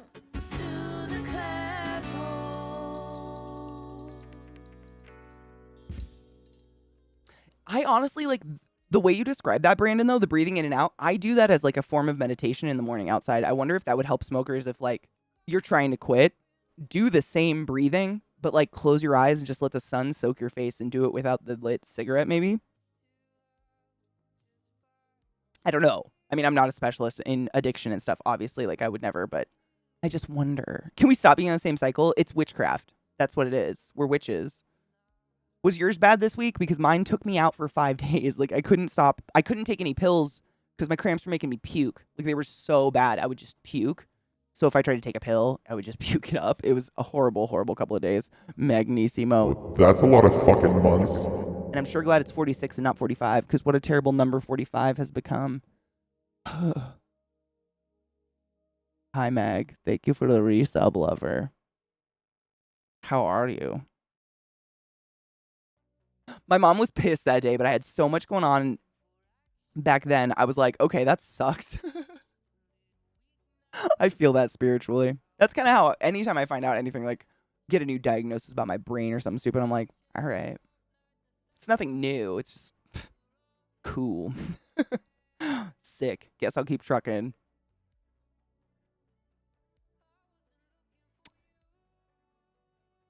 Oh my god, the Leia pictures are fucking amazing and horrible, and they're kind of a nightmare. Rod has behaved quite lovely today, but we both went out last week. We went out together to a comedy show, so I think we're like emotionally sapped for the next at least 90 days. Shireen, how are you, love?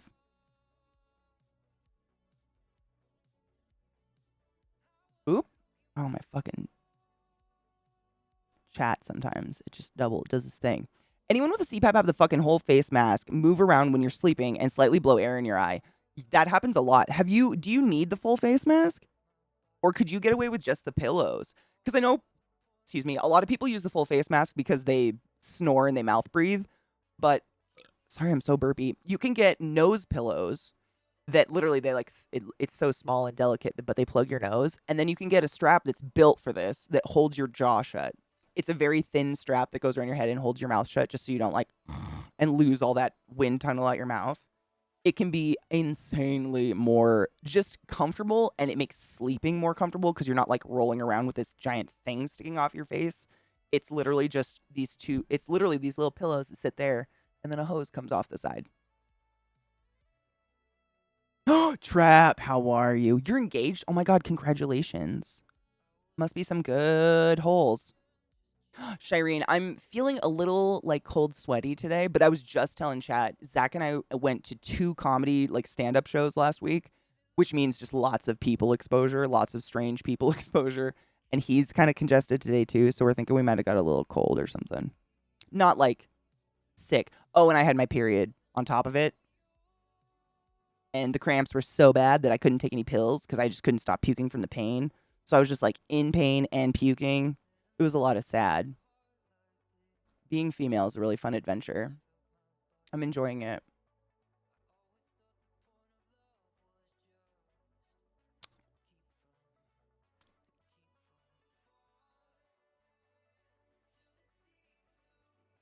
Sorry, I blacked out. What happened?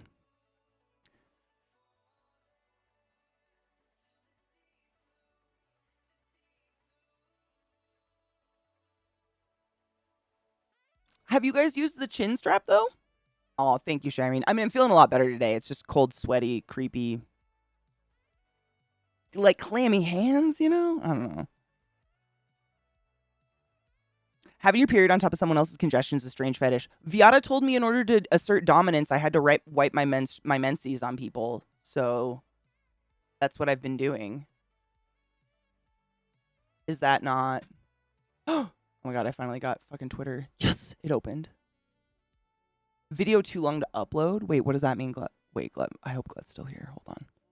I've been trying to upload, or just trying to get this fucking... Oh, because it's TikTok. No worries. Stop. Shush. Shush. Shush. Shush. Autoplay. Shush. Shush. Shush. Shush. Shut the fuck up! Sorry. Glut sent me a funny DM video, but it was giving me a time. Emotional... Oh, God. Is this a different one? Wait, I have them on 2 different monitors. Oh, no, it's the same one. Fuck. Glut just gave us the same one. Wait, which monitor do I want it on? This one actually is better. No, you're good. Thank you for that. I like it on this monitor because it's my gaming monitor. Then it's already set up. My face is already there. All the shit. Thank you. Thank you. It's just my browser. I'm trying to get ideas. What kind of characters would you turn me into? I don't have an eye for that. Like, would I turn you into like SFX? Like special effects characters? Is that what you mean?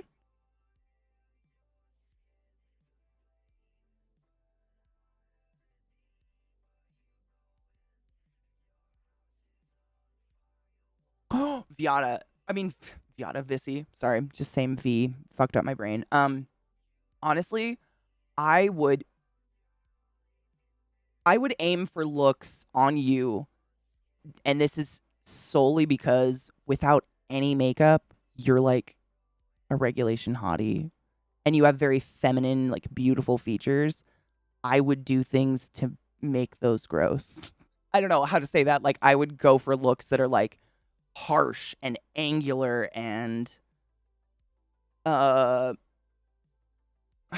the word? Like gaunt, because it would be a challenge. I like challenges. Like literally, you have like such beautiful bone structure, like perfect cheekbones that I would, like Lady Gaga went through like a period of time where she would do those pyramids that looked like skin. She would like it would make her shoulders look sharp and her cheeks look sharp. That kind of stuff. Like not ugly, but just different because it's a challenge and it's fun. That's probably what I would do. And because you have really big eyes, you could do like the darkest makeup ever and not like lose anything there. That would be fun. That's probably what I would do. Probably. Yeah, you remember that? And she did it like on her collarbones and stuff. I always thought that was really cool. Why do grown adults think that it's still fucking okay to give excuses for their fuck ups? Damn it, I was taught. Dude, I don't know. Because I think it's human nature to like crutch.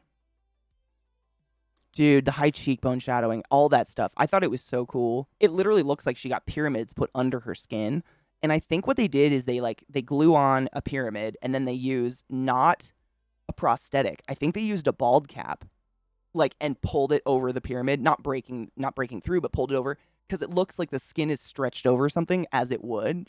I don't know. I don't know who her makeup artist was, but whoever did it is just, that's one of my favorite weird makeup looks of any era. Like, I think about that, of those angular cheekbones and shit that she did a lot, more often than I should. Out of nowhere, I'm just like, oh my God, remember what Lady Gaga did that one time? While I'm in the shower.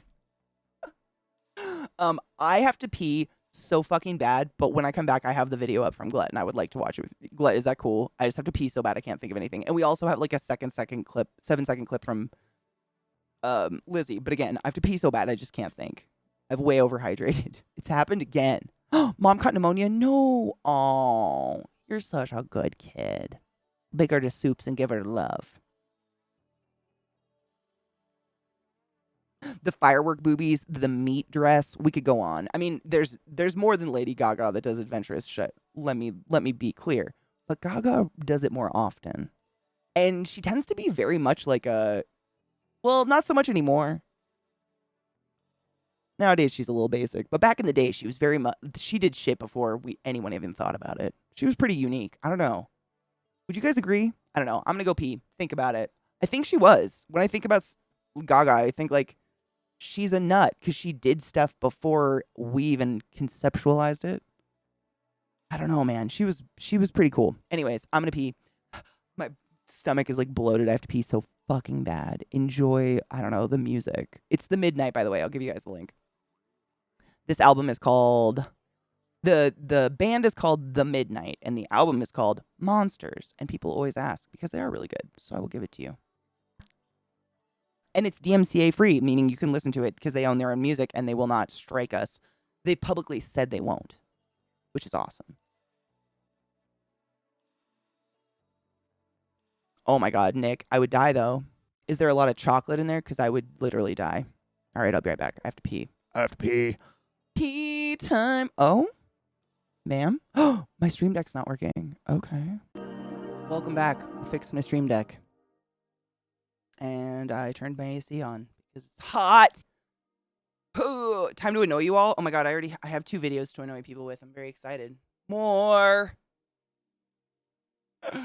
Oh God. Your alarm sound is technically your theme song since it plays at the start of every episode.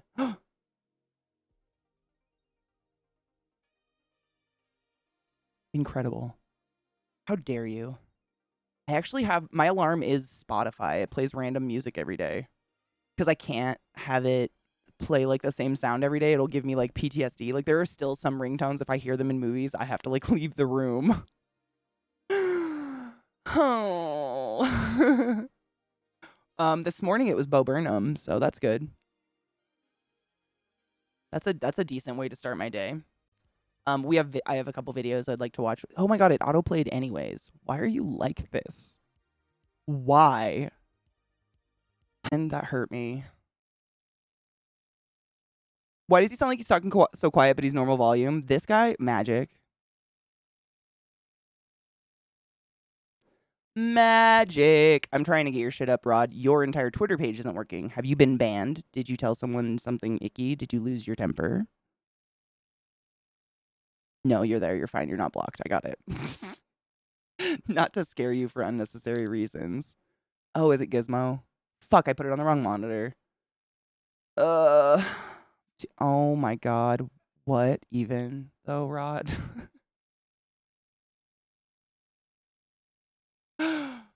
Oh, what even?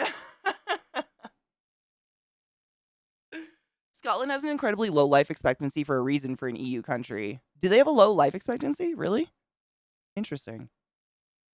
My fam, I'm never going to die, I don't think. But that's not an American thing. That's just the women in my family never die thing. They try. Just doesn't work very well. I put it on the wrong monitor. Deal with it. Tone before. Nope. Animal cruelty 101.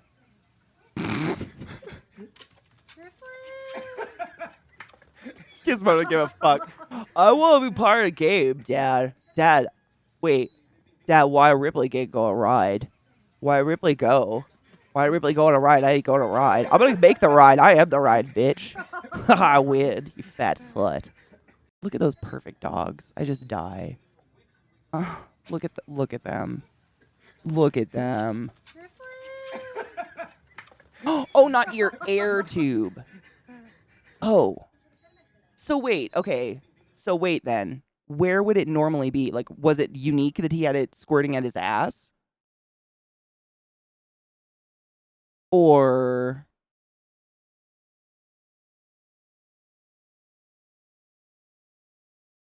you know, I don't know. Like, where would it normally go?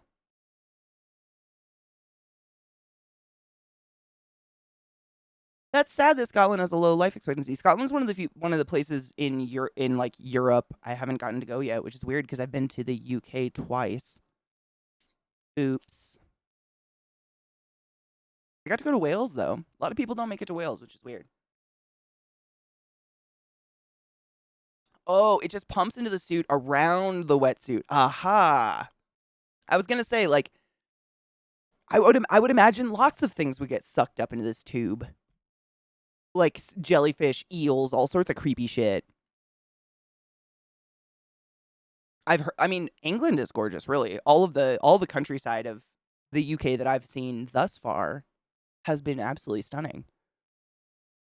Scotland's on my list for sure, and Ireland. I haven't been to Scotland or Ireland. Guess where my Nana is from and where she would die if she knew I hadn't been yet. Even though she's already dead, she'd die again. Rolling.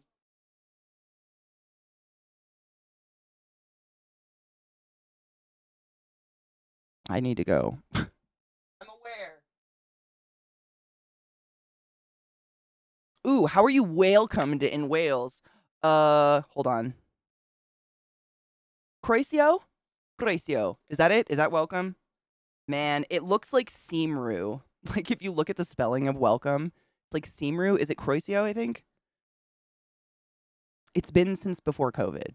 Forgive me if it's wrong. I don't remember.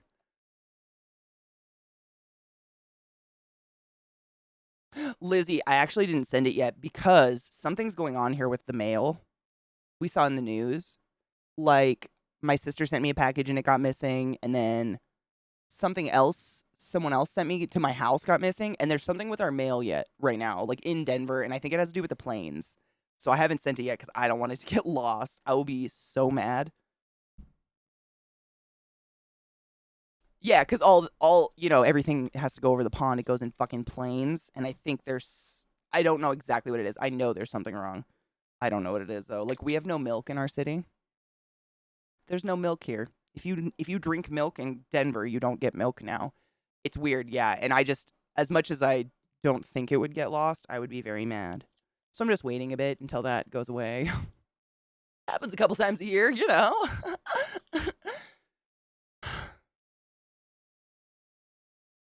You got another one? Stop. What is it?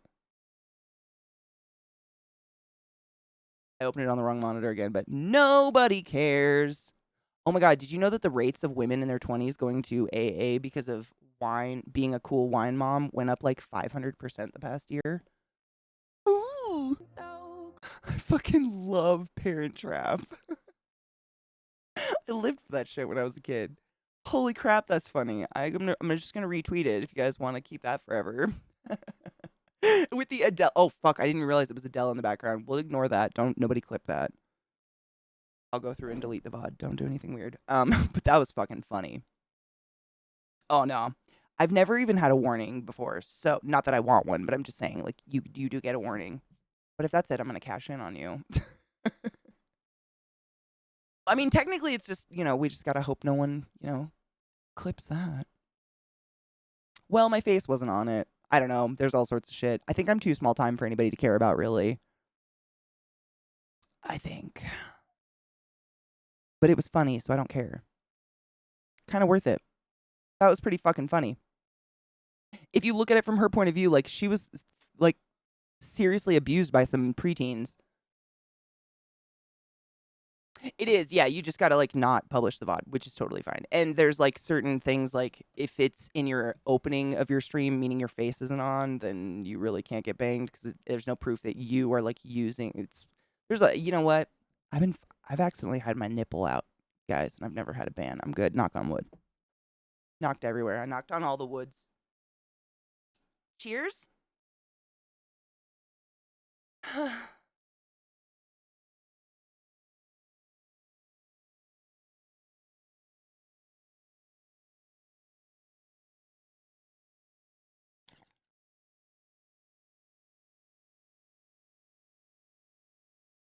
That's smart, Ty. Honestly, that's what everybody does. If they play music, they just turn off VODs and clips for the day. Oh, Robo, you're in the office. That's okay. I'll cheers for you. I'm still like that 1 week in London where I weaned myself off the pots slowly. I've got a pretty low fucking tolerance. It's pretty wild. Oh, this was way before the grand clipping. There will be no VOD of my nip. Trust me. It was when it was Halloween. I did Miss Argentina from Beetlejuice. And I painted the banner on. Like she has not the banner. What are those called? The sash.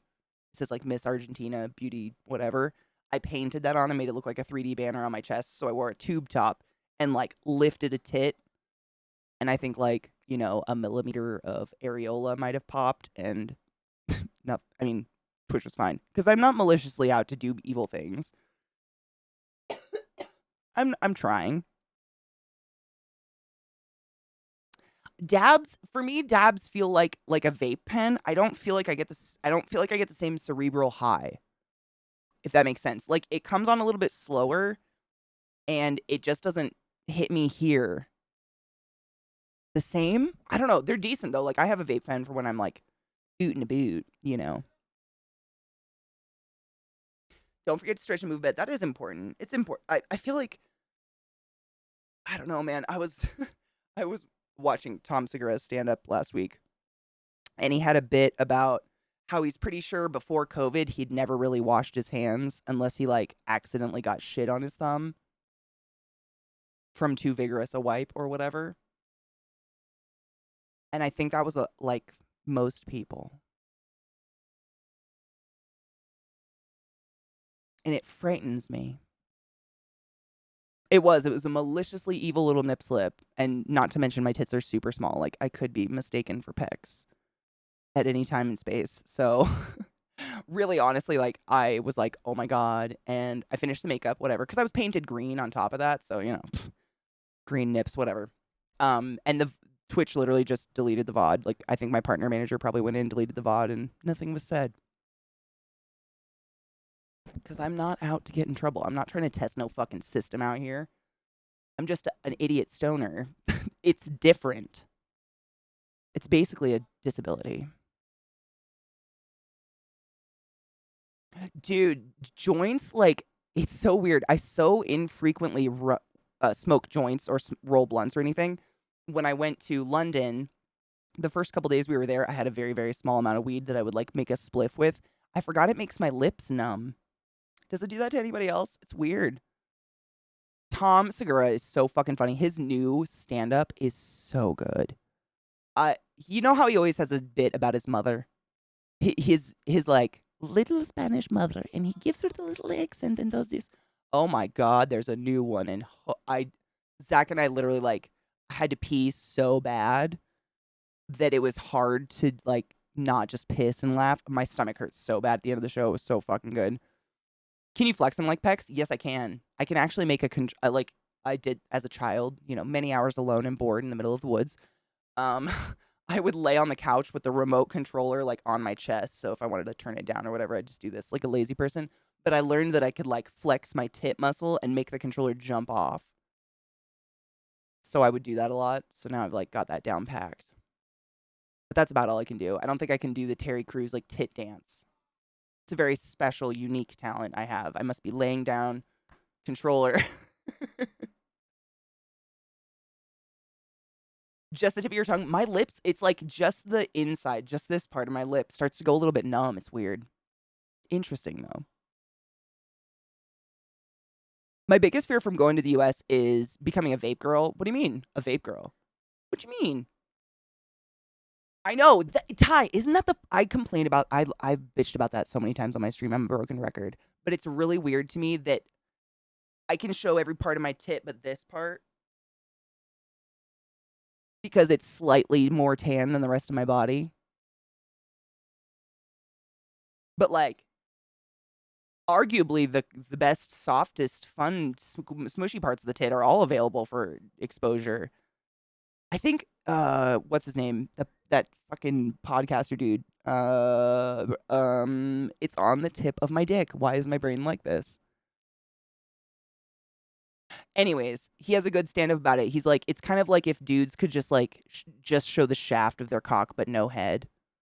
Like they had a little window in their pants designed specifically to show the shaft.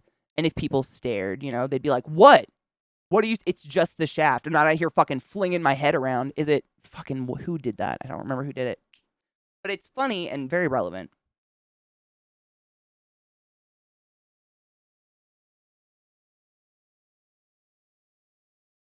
Oh, they do. Vissy, oh my gosh, they have so many blunt wraps that are not tobacco based. Like hundreds of types these days. It's kind of wild. Like so many. They look like a blunt wrap. Like they look like tobacco that you would like unroll, you know, a cigar or whatever and knock it all out. But it's either hemp leaf or it's weed leaf or whatever, rice paper sometimes. They make so many different kinds now that are not tobacco based at all. 100%. I don't like to ruin weed with tobacco if I can help it. It was no, not Dane Cook. It's I don't like him now. He spoke out of his ass and did a lot of ivermectin during COVID. He's short and bald. Fear Factor host. You guys are gonna say it, and I'm gonna feel really stupid. It was on the tip of my dick. Joe Rogan, thank you. He did it. He did that stand up, and it was pretty funny. He used to be very funny before he decided he was a health professional. Some of them, so Brittany, some of them are flavored, and some of them are just like, you know, hemp. It's like they just taste like weed. You can get a lot of different kinds. Eliza and I tried a couple of the different kinds that had flavors. I'm not a big fan. It feels like I'm eating chapstick or something. I prefer just like, you know, the basic ones. They have these dope ones. Oh my God. They're called, it's amazing that I'm going to remember this because I couldn't remember Joe Rogan. King Palm. King Palm is the brand. And they make hemp like, it's not a cone, but you know how you can buy cones that are already pre-rolled and you just stuff the weed into them? It's similar to that, but it's a straight, nice, perfectly stiff hemp rolled blunt with a crutch in it and everything. And they even give you a little stick to like pack the weed into them. Those are incredible. Those are really nice to use. They're just like really sturdy. Because, you know, a lot of stuff that's meant to burn tobacco in it burns faster because tobacco burns a lot faster than weed does. And so if the wrap is burning faster than the weed inside, you end up with canoes and some huge cherry bigger than your clit hanging out the end. You know what I'm saying? Those are nice. I like those a lot. Have you used, yeah, King Palm. I used to get them at my dispensary, but I just smoke out of bong now.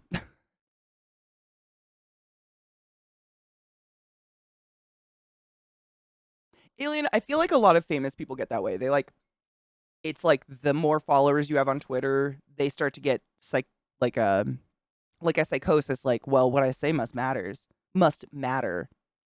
But like, I think that, you know, just Joe Rogan specifically, like you're a comedian, bro. No shame. I can't do what you do. Your job is, I mean, it's hard. I can't do that.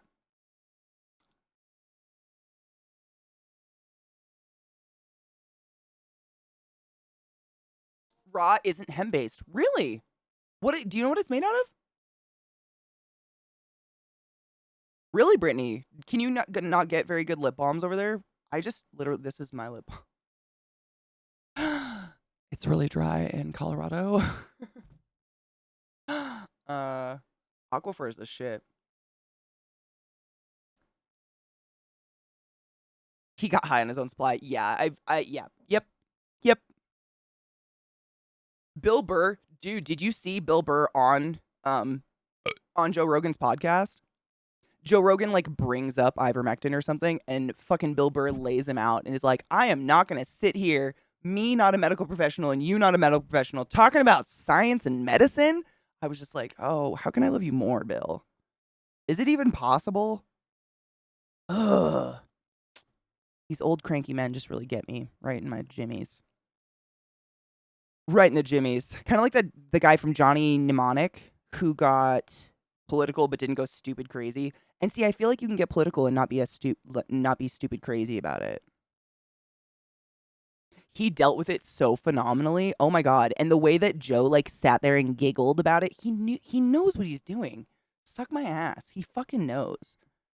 Oh, new weed. Ooh, Wintergreen OG 21. Wintergreen OG. Is it minty? Me too. You know, Ty, I literally just watched it last week on Netflix and I didn't even know he was here. Like that must have happened recently. I would have fucking gone. I was pissed. We've seen every comedian that we like so far there that goes there. We saw who was the last one we saw there? Mulaney. Fucking great. Oh my god. Post rehab. Great. So funny. Jim Norton shit on anyone who listened to Joe Rogan medical advice too. I know. And he's like, the best part, I love when someone is comfortable enough to be like, yo, Joe Rogan's been my friend for 30 years.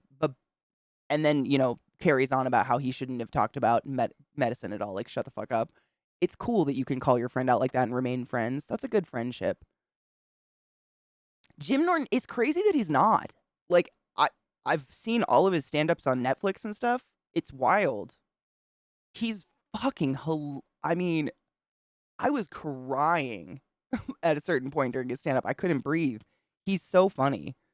And, like, the way he deals with hecklers, oh my god. There was this bitch, I assume a drunk woman in the front row who wouldn't stop. She was, like, treating the stand-up show like it was a personal conversation between her and him.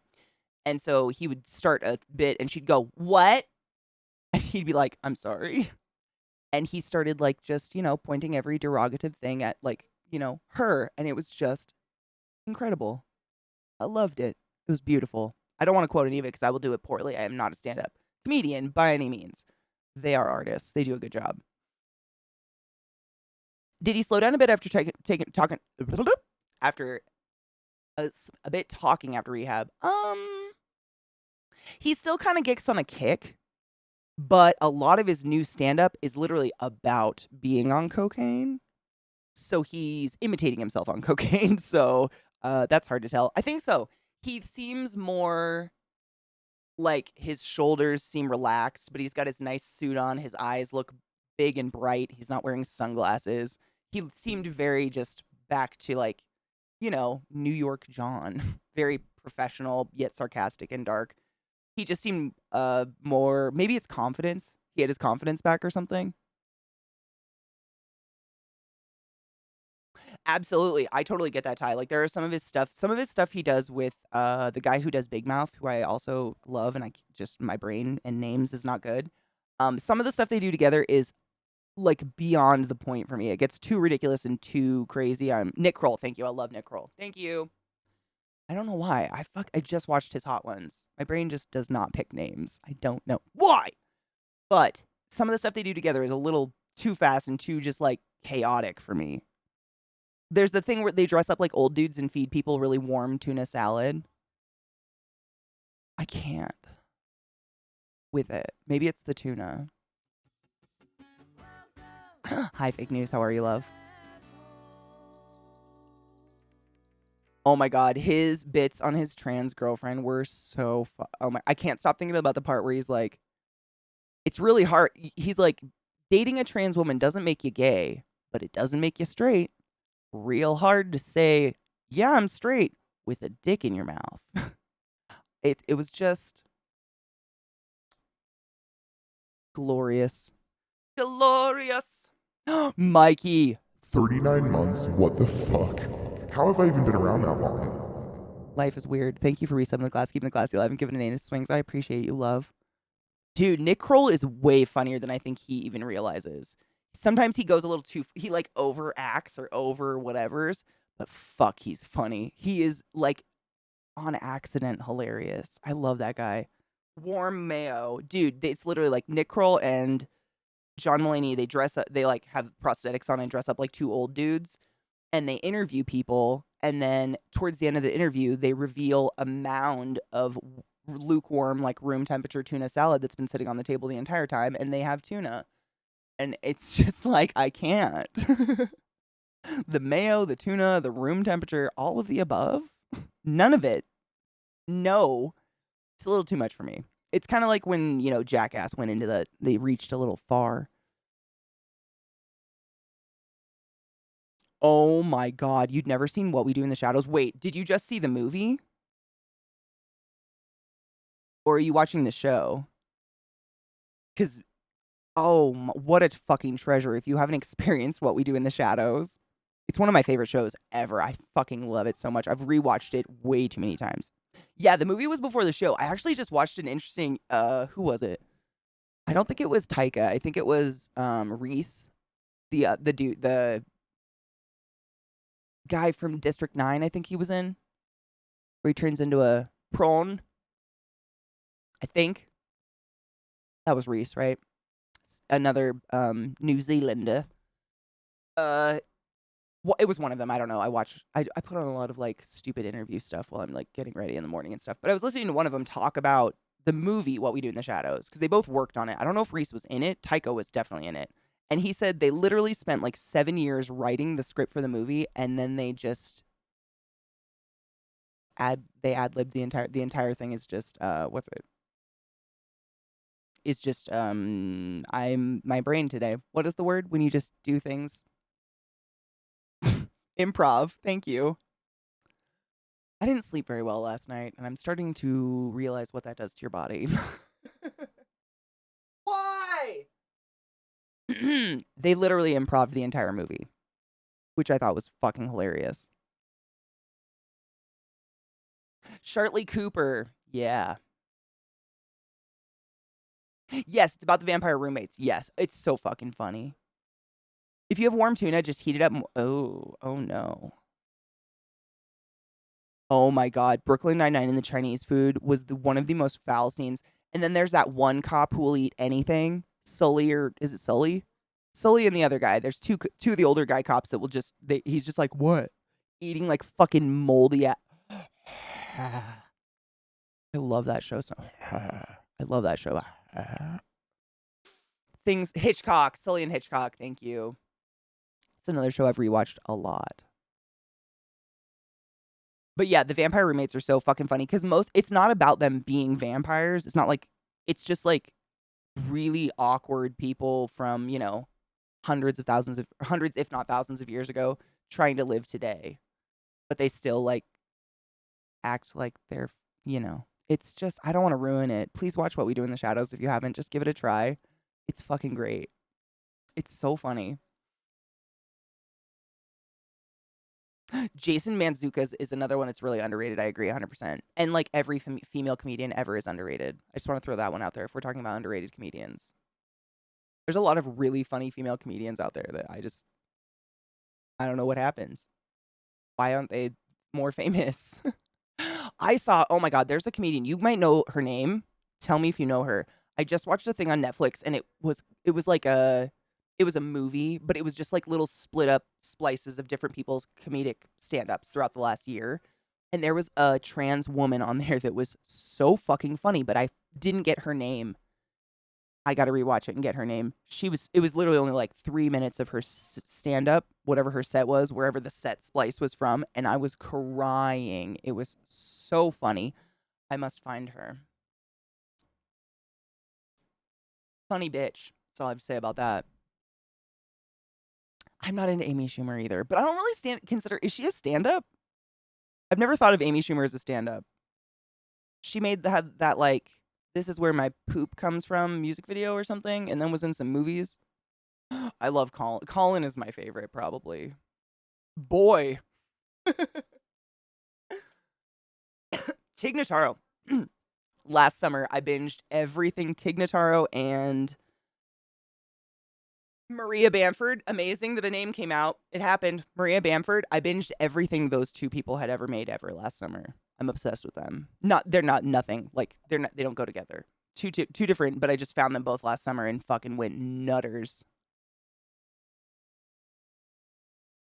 A brain pop when I finally recognized the vampire guest one episode. Oh my god, it's Mark Hamill. I know. There's a lot of big name guests on What We Do in the Shadows, especially in the later seasons, because they're kind of like a culty favorite show. One of those shows that's like mystically flown under the radar, but everybody who watches it falls in love with it. I don't know.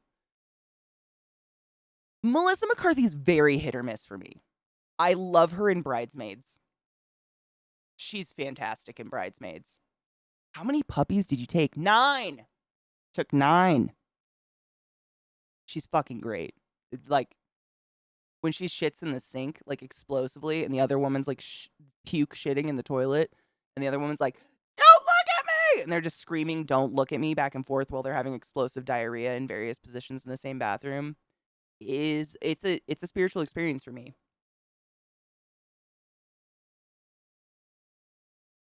Is she considered stand-up? Wow. I've never seen a stand-up of hers. But I don't like her in movies or shows. Wesley Snipes in it. Oh my god. Yep. I'm not going to say anything because I'll spoil it. You just have to watch it. Wesley Snipes is all I'll say. They have a lot of really great cameos. Oh god. Fucking Danny Trejo. I'm trying to think who else was in like the huge council. I think Evan Rachel Wood was there as like the vampire queen from True Blood. If you ever watched True Blood, like they just have these stupid vampire cameos from other vampire movies that make no sense or are not related at all that will be silent and will just be there. And they won't have a part at all, but they'll pan across and you're like, wait a minute. In the ghetto. 4 months a hole, forever a gape. Thank you for subbing to the class. Keeping classy alive and giving an 8 swings with that prime sub. Don't forget your prime subs, motherfuckers. Bezos is watching with his dirty ass G-string, motherfucker. Bridesmaids is one of my favorite feel-good movies. That shit, ugh, fuck, that's fresh. My wife keeps wanting me to watch What We Do in the Shadows. I honestly would be interested, but I'm not good with TV. I typically read or game with my free time. So, Nate, I'm kind of the same. I can't just sit and watch TV. Like, that's never going to happen for me. I'll go to sleep. I put it on one monitor and play a game on the other. And then if really funny shit happens, I pause. But it's like, I can pay attention to both and completely absorb them usually. That helps me get through a lot of TV and movies. I play a lot of games and put them on in the background. And by background, I mean like literally right there. So I'm looking at them. But I'm the same. I can't, it's not enough like mental stimulation for me just to watch a show. Or a movie even. If the movie in a theater is not good enough, I start twitching hard. Like, I'll start crossing my legs 500 times and scratching all my fingernail polish off.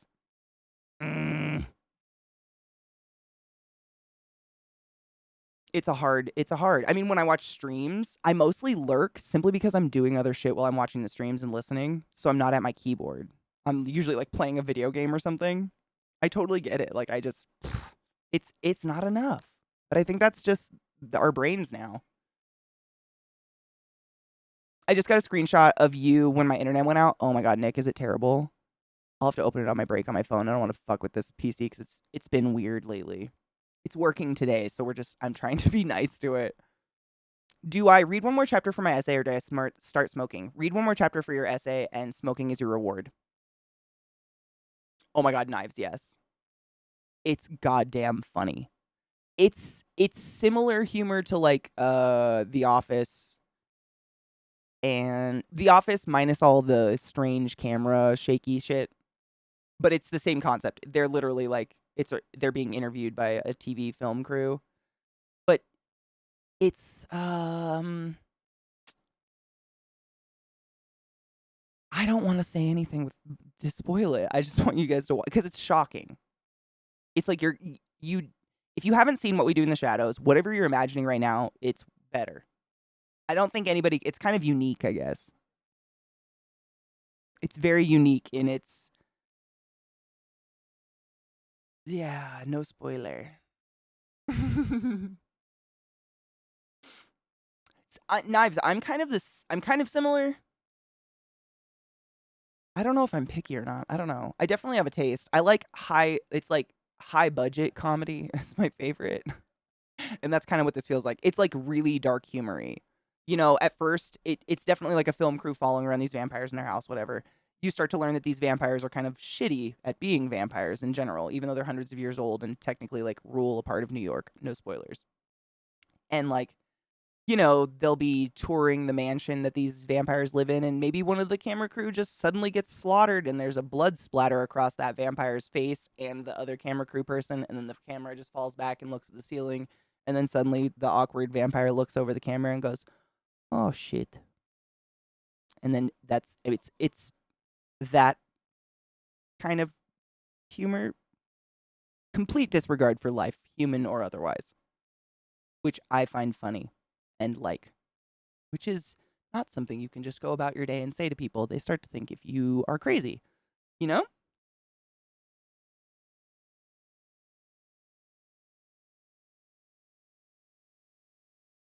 But it's really funny. There's an entire episode where their human slave has to like gather a bunch of virgins for them for dinner. That's pretty funny. Like legit, like he has to go into the world and just find virgins. I'll let you guess where he finds virgins. It's fantastic. My favorite, oh god. It's either how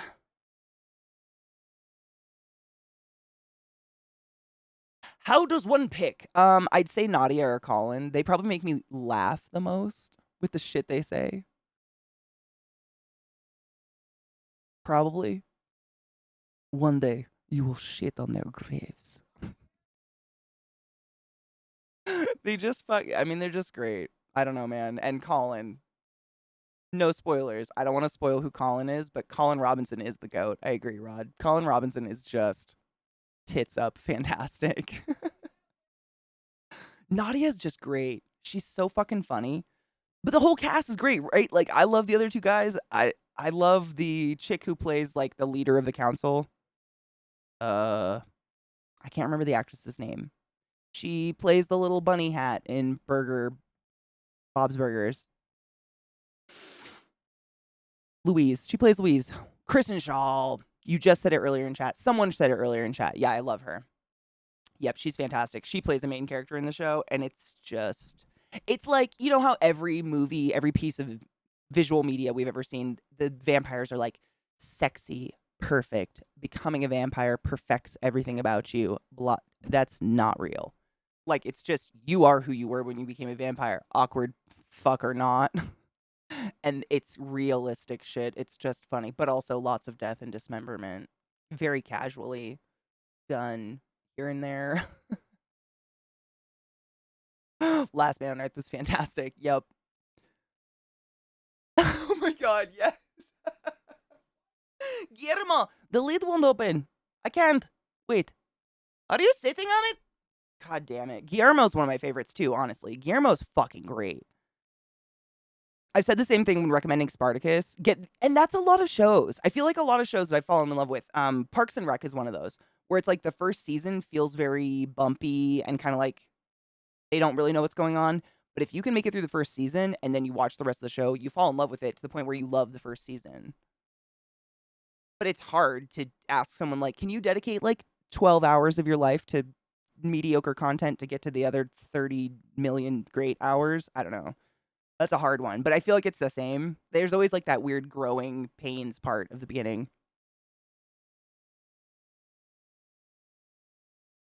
Mm-hmm. Flight of the Conchords, which Lucy Lawless was also in, my queen. Her and Will Forte they're like, I know what you mean by chemistry, because I feel like some shows, they put awkward people together and it's like a cringe fest, like your asshole never untightens. It's the world's worst balloon knot. But with them, it's a cringe fest and I don't balloon knot my asshole. Like I'm laughing instead. And I think that's a gift. I don't know how you do that.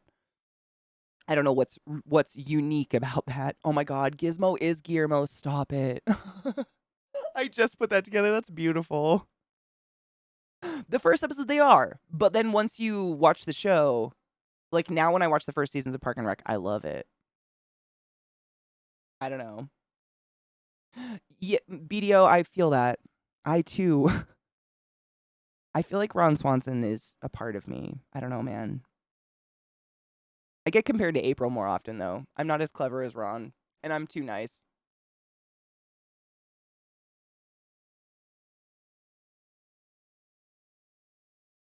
I'm a bit annoyed with this one website. I tried to change my password to Canada123 and the site goes, your password must contain a capital. Sick burn. I went with Ottawa, Canada123 and it still didn't take. Stupid site probably thinks Toronto's the capital.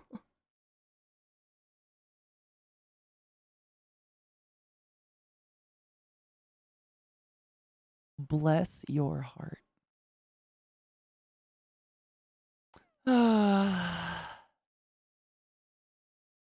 Beautiful. Beautiful. Hello, little sister. How are you? Right, Rod, but I feel like The Office has a terrible first 4 seasons. At least they grew out of it in 1 season. Whereas I tried to watch The Office after I watched Parks and Rec, and I was like, oh God, when does this part end? That one was painful for me. Me too. Aubrey and Ron's like chemistry where Aubrey like takes care of Ron, makes appointments for like March 33rd. I fucking love it so much. You heard me say a lot. What you heard me say was all of the eggs and bacon you have. And what I said was all of the eggs and bacon you have. I know what I'm about, son. I love him so much. He's just fantastic. Oh, Ray. Wait, which one? I mean, both would give you good laughs. But if you want to get like good laughs with death included to maybe numb you up for the funeral, definitely What We Do in the Shadows. They take a good twist on it. Oh my god, remember when oh my god. El Conador guy becomes part of the cult where they exercise underground. Stop it. I just remember that episode is so fucking good. I am the love child of Leslie Knope and Ron Swanson. I could see that, you beautiful unicorn princess of Jupiter and Mars. I could see that 100%. 500 raisins. I'm shocked and appalled that you didn't raven us back.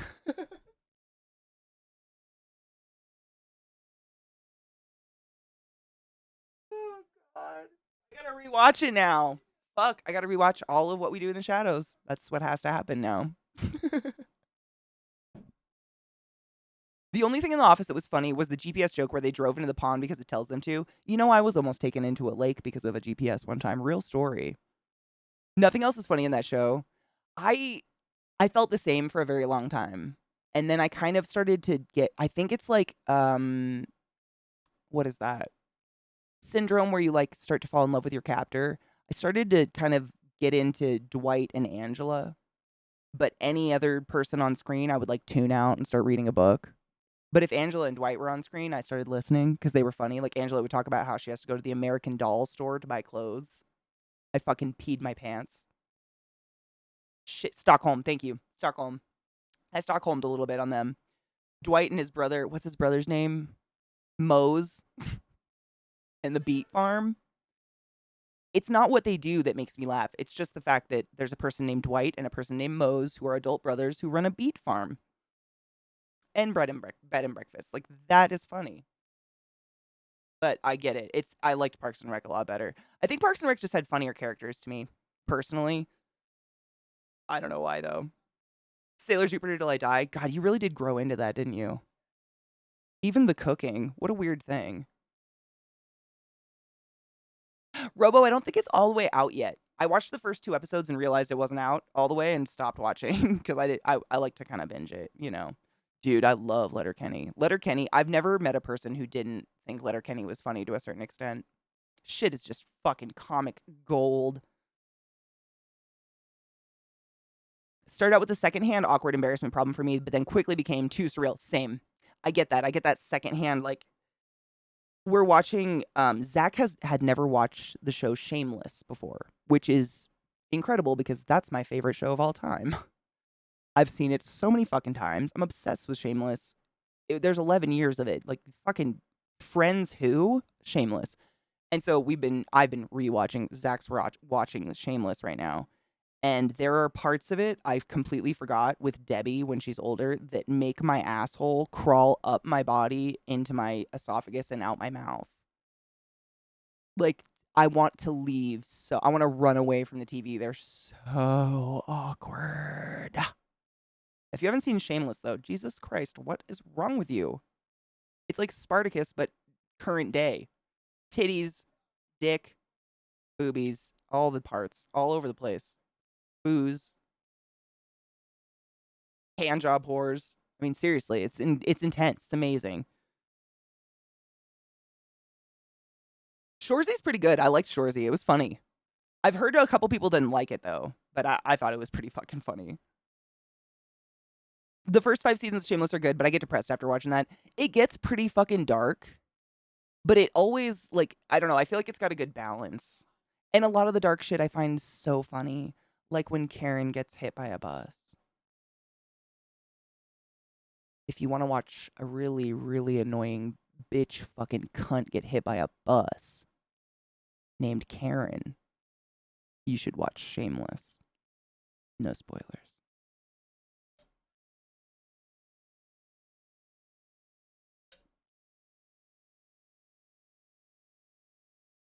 Fiona, well, we're still, like, Fiona's down phase doesn't end for a bit. We're still in it. I feel like I've been watching Fiona's down phase for like 4 days now. It just never stops. Oh, Ty, I feel that. It might make you feel better because no one has a stable relationship in the show at all. Yeah, nobody. So it's not like you'll be watching some golden relationship blossoming for 11 seasons or whatever and be like, why me? For Lip and Kevin, I didn't really like Lip very much. He reminds me of Sean Penn so much. Like, I just watched an interview of that actor, and his face is just a beak. It's like this. Like, from the collarbone to the nose, and then the nose to the thing. He's a really good actor, but, like, sexually speaking, I don't want to lose an eye to that. Also, he fucked Karen. Ugh. Oh my god.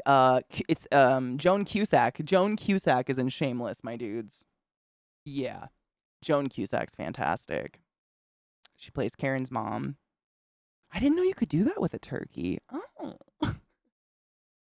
I'm sorry, I'm obsessed. The bus is named Karen. I wish. The cringe viewing discussion is making me want to watch a movie called The Stylist. Ew. I don't like cringy. I don't like feeling cringy. It makes me like my cringe response is run. Ty, that's why I kind of like watching it. Even though Shameless takes place in Chicago, it is so where I grew up. Like, just the way people have to live and they're scraping by and everybody trying to help each other out and just like immense levels of poverty and discourse all the time. Very much is where I grew up. And it just is like, it feels like a breath of fresh air. Fresh breath of air. Breath of fresh air. I didn't sleep well. Can you tell? Because I feel like a lot of shows just portray perfect, like Modern Family, go fuck yourself. I love that show. It's so funny. Cam is my hero. However, it's akin to unicorns, really, and some realism is nice once in a while. It's like, thank you for the water. Appreciated.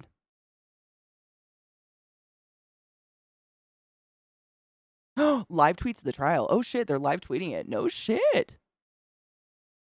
I thought it was next week. Interesting. Hi Pendragon. I just finished painting it and I'm letting it like I did like 5 million layers of paint on it to smooth it out and I'm letting it cure before I put a fucking sealer on it. It's going to be my art table. I'm very excited. Is an air of fresh breath? Yes. Yep. I hate my brain.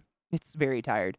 I don't know. I had one of those nights where I just kept waking up like not groggy, but completely awake every couple of hours. Like, I would wake up and be like, oh, it must be right before my alarm goes off. You know how you sometimes just wake up right before your alarm goes off? And I'd look at the clock and it'd be 2 a.m. and I was like, not at all. All night. It was weird. Didn't like it. I feel like a hair just fell down my shirt. The tickle.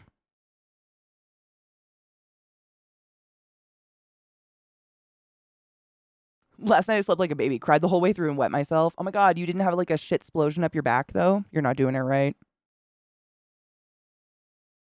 Is the actual South Side also like in Shameless of Chicago? I have no idea. I've only been to Chicago twice. I mean every major city has a sad, dilapidated part, you know? And like Shameless, Shameless does they also do a really good job of showing how rich people can come in and gentrify an area quite quickly. And by that I mean unhome the people living there because they have more money. It's pretty sad and horrible. I tried out Musketeers. 5 minutes into it, all I could do was gawk at the costume design for all 4 of them shouting internally, "I want that." I feel that way about most period piece movies, but with the ladies. Like, why are corseted dresses not fashion? They're so cool. And we have the science to make them not hurt us now. Why? I feel that. Anime, have you ever seen the movie Dangerous Beauty? It's a movie that's actually kind of like a biopic about a famous courtesan in Venice. I'm trying to think of the year. A long time ago. It's a period piece, but the costumes in it are, and lots of titties, obviously, like some good fucking, but the costumes in it are phenomenal. Oh, so good. Right, Sarah? I knew you'd, if you were here, I knew my sister. We used to rent that movie regularly because it's so good. I mean, it's just a phenomenally well done movie, but the costumes in it are to die for. So fucking cool. Is it Renaissance? I'm trying to think because remember, her lover has to leave for a battle. What is that battle? Is it the Inquisition? It's the time of the Inquisition. That's what it is, isn't it, Sarah? Because they put her on, like, no spoilers, put her on trial and shit. I think it's like the time that the movie takes place is like right before the Inquisition gets to Venice. Because the Inquisition comes in and starts like saying, whores are the devil or whatever. Really good. I mean, I don't know. Another movie that kind of flew under the radar. It was weird. Really, really good period piece, though, and they do really beautiful costumes. Dangerous Beauty. I'm trying to think of who's that actress. It's also got the main dude in it. He's got like a lazy eye, but he's got black hair, very olive skin, and he plays a bad guy in like every period piece movie ever. He always plays the bad guy. I don't know why. He was the bad guy in A Knight's Tale. Weird lazy eye going on. I can't think of his name. He's in it. I'm going to look it up. Hold on. It's good. It's worth it. You'll like it. And it's like, it's a tasteful titty, Catherine McCormick is the main actress. She does fucking amazing in it. And Rufus Sewell is the guy I was talking about with the strange lazy eye that's like a bad guy in every movie ever. Yeah, Rufus Sewell. I Googled it too. Don't worry about it. Oliver Platt's in it. You probably know Oliver Platt. He's great. Fred Ward's in it. There's a lot of big names in this. I didn't even realize it. Jesus. Naomi Watts is in it? Fucking Christ. It's really well done. But it's like loosely based on a true story of a courtesan because in those days, if you're a woman, you weren't allowed to go to school. You didn't learn. You just like had little Catholic babies and lived a nice life. But if you were a courtesan, you got to like go in libraries. You could go to school because, no one had any hopes for you. So it shows how courtesans were kind of some of the most intelligent people ever and then just like knocked to the side because they were courtesans. It was wild. It's a good little historical biopic following a lady with beautiful tits. Do we have the science to solo put corsets on, though? Okay, there you go. I don't know about that one. Nope. I've never been in a corset that has a zipper, for one thing. But let alone just getting them on by yourself. It's easy to tie a corset by yourself. And I'm sure if you've been in one, Mishy, you know what I'm talking about. Anybody that's ever tied yourself up in a corset, you know exactly what I'm talking about. However, there's an art to where it's supposed to be tightest and where it's not so that you're breathing and you're not shoving your liver in strange places. And if you don't know how to do that, you're going to be suffering real fast. No thanks. Only time I ever managed to wear a corset for more than an hour was because someone at a Ren Fair professionally fitted one on me. Like a true boned corset, And I don't know if that's because I'm just tall or what, but I can't. Like, I don't trust myself. I don't want to hurt myself. Yes, actually, a lot of people have used corsets to help correct their posture in the past. Which is weird, but yeah. It won't do anything about the neck bump, that we all inevitably get from doing this all the time. But yeah, it can make you stand up straight. And you can get corsets that aren't like boned with steel bones and are actually pushing your ribs in that will help with your posture and not have no risk of harm. You know what I mean? We're not cinching waists. You don't need that much shit going on to sit up straight. Really, all it's doing is it's creating so much abdominal pressure that bending isn't going to happen because there's no room to squish.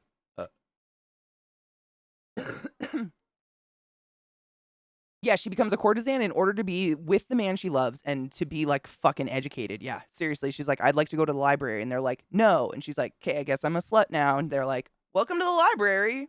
Show us your card. And she like slams their hand and goes on her way. That's true. Sinimuis would know a lot about corsetry. I was just saying, like, they have corsets nowadays, and I'm sure your partner and yourself could probably elaborate on this, that aren't built to like cinch your waist stupid tight and like actually hurt you, but could still help with your posture. I mean, all corsets are going to help with your posture. I would dare you to bend in a steel bone corset. You won't. It won't happen. You're not going to bend in it. But I think there's different styles that aren't, there's like waist training and then there's non, and then there's some that are like under bust, so they're not squishing your titties all up on you. Because contrary to a lot of movies, corsets actually stuffed your tits under and like went up to here and you didn't get any titty. They were meant to make you look as flat as possible. Yeah, the round spine, absolutely. You just, I don't know how to explain why you can't bend, but you can't. If you get it if you get it appropriately fitted, like you have the correct size on and everything like that.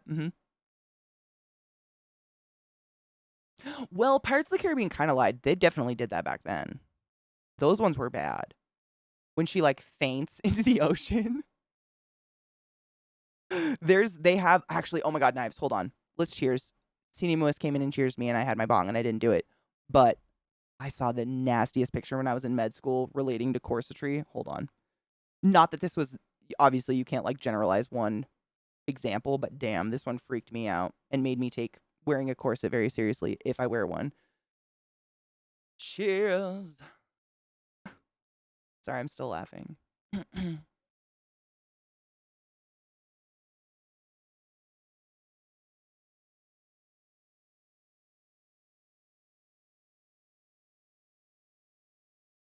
Ooh, there you go. Scott Coyote explained what I couldn't put into words so well. Hold on. That was really well done. Scott said, also the steel bone of a corset, when properly fitted, rests on top of your hip bone. That's not my hip bone. That's a fat flab. But on top of your hip bone. And support your ribs so it relaxes the muscles of your lower back. There you go. But your spine is still straight. Like, the reason we all get a hunch is we relax our back muscles and do this. But when it's like, I mean, it's kind of like wearing a brace that's holding you up. The trick is just not getting one that's going to do horrible things to your body. So the story I was going to tell for knives, and the rest of you if you'd like. When I was in school, we were learning about just like the history of science and surgery and historical autopsy is the word. And the one that really just stuck with me forever was this one woman who was a fashion model in the Victorian era, right before the Edwardian era. In the Edwardian era, they developed bust pads and booty pads to mimic those tiny waists they were trying to get in the Victorian era that were killing people because they couldn't breathe or move. But in the Victorian era, they were trying, I mean, it was a fashion. We all do disgusting things for fashion. Look at my hair. And this one woman had she had a autopsy done because her and her whole family actually died due to arsenic poisoning because of their wallpaper. But they didn't know what was causing the arsenic poisoning yet. They just found the whole family dead because their fireplace apparently like heated up the room so much that the wallpaper fumigated them. I don't know exactly how that happens, but they autopsied them for that reason. And this woman literally had her ribs were imprinted into her liver about 1.5 centimeters, and they had to pluck each rib like out of the liver, and the liver had permanent indentations. It looks like a hand holding it. From her, she never she slept in a corset. She had a special bathing corset.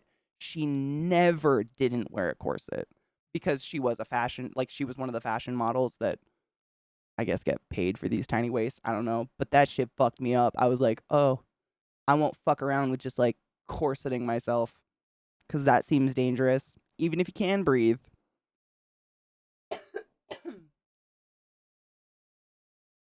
That was an interesting experience. Just had the shower curtain rod fall off the wall while I was in the shower, mid soaping up. A conditioner in my hair. Had to call my wife to help because I couldn't hold on to the thing. It was dripping wet. Oh my God. And the dogs came in. Did you get goosed? Are you extra clean in some special places now? Oh, that's beautiful. Final Destination. Oh my God. I was thinking the exact same things, Knives. Literally, Final Destination almost got you, bitch. You watch yourself. They're out for you. I figured Nemo was, honestly, I know a lot of cosplayers who do that, not necessarily to like alter their figure, but because the steel boning gives support and structure to the rest of the costume and like takes that weight off their spine. Is that pretty much why your wife does it as well? It seemed genius when I was I got to host one of the cosplay costume contests at TwitchCon one year, and I was talking to the artist, and I was like, "It's fucking genius." It's like building yourself a skeleton around your skeleton to take the weight off of your skeleton. That's a lot of skeleton. You know what I'm saying, though? Fucking, I have too many clips in my hair today. Every once in a while, one moves, and I feel like there's a bug in my hair, and I freak out. It's because of those baby spiders. They scare me. The dogs don't ever cross the shower threshold. Oh my God.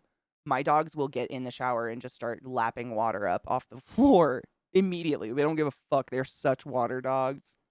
I have to close the door when I take a shower. Otherwise, they would just get in and just be wet all the time. It's insectify yourself. Exactly. It's literally a fucking exoskeleton. It's genius. We have been 3D printing a lot of new mats for cosplay, but both of us want to lose a lot of weight since COVID has not been kind to us. No shit. You know what? There's nothing wrong with having a little extra cushion. Drink water, eat less. You good to go, boo-boo. Best piece of advice I was ever given was you can't outrun a shitty diet.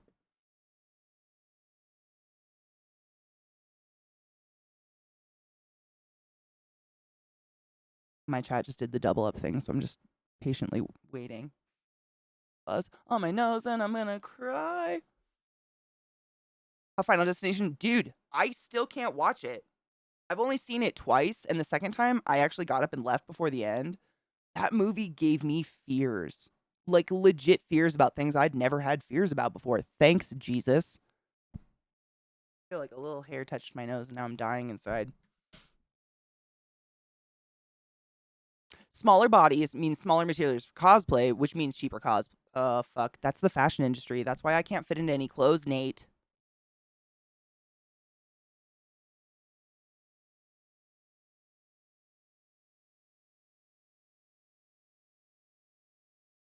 Just saying. Bastards. Not you. Them. Fashion. Ugh.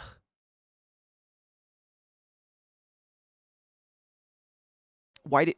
I just realized my music was fucking silenced. It was the tubes. I really just gotta like... I think I need to uninstall and reinstall Firefox. It's gotta be something wrong with Firefox. It's being a bitch. Although my computer did just turn off yesterday, so that's not necessarily Firefox. Still don't feel good about it.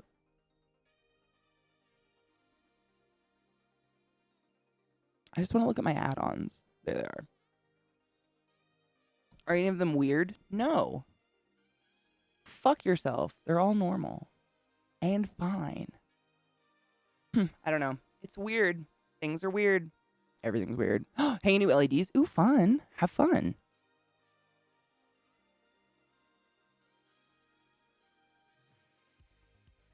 Featuring cake, like real cake or like technically cake?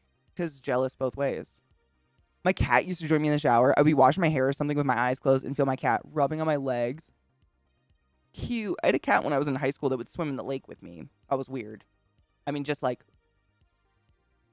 nothing exciting, just like this sad little cat dog paddle, and it was just that hot. But it was weird to see. I'd never seen a cat do that willingly before in my life. That's why short people live longer, less machine to break down. True. I've heard gravity is pretty hard on on tall people. Older? Yeah, tall people don't live as long, which means I'll die before all of you. How does that feel? Just kidding. Maybe not some of you. Let's not talk about death. A morbid end of life. Could I ask a morbid end of life medical question? Absolutely. I love talking about that shit. Actually, it makes me feel like my education didn't go to nothing. Yes. Tall people are like humans plus extra human parts. Like, you are not the base model. Dude, that's almost exactly what my doctor told me. Something along those exact lines. She was like, if you think about it, it's not like you're evolved. It's just like you got weird upgrades that your body doesn't know how to deal with. So it's running harder. It's like overclocking your computer. Like, you're going to get some better graphics, but it's not going to live as long. That's my example. My doctor doesn't know what the fuck overclocking is.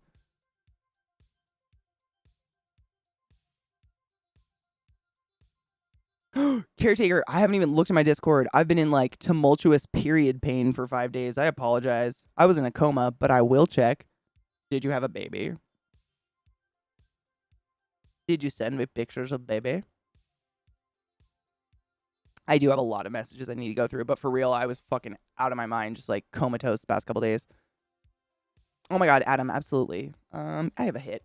I got a hit left, probably.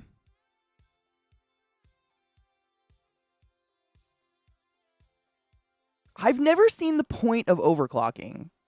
Like, every time I build a new PC, people are like, well, if you want to overclock. And I'm like, why would I waste my time on that when there's so many cool video games to play and people to talk to? Knives, right?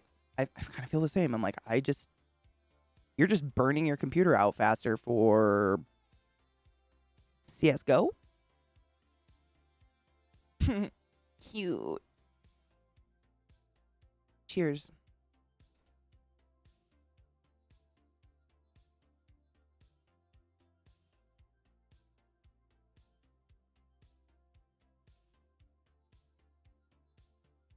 No shit, triggers are killed by loads slamming into the cab.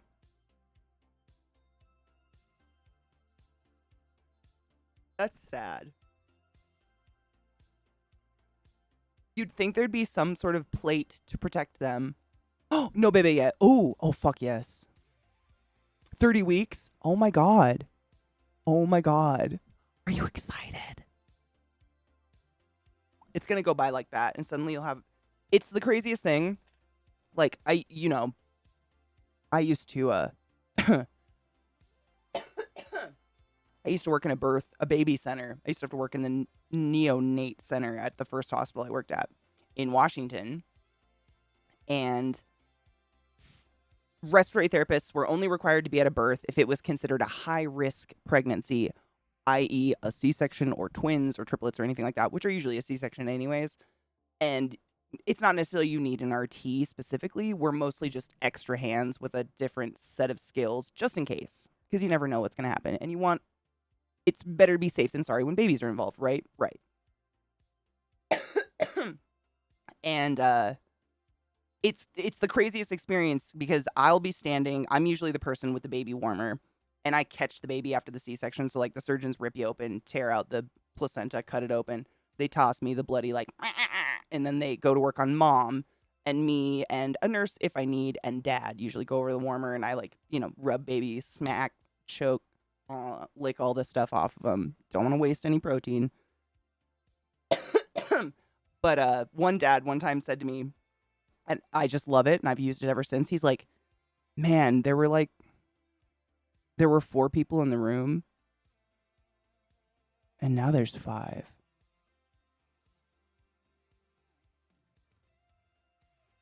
Fucking A, dude. Now there's 5. Here's your person. It was very like, I sound like a stoner saying it. He was just, crying and snotting from seeing his baby born.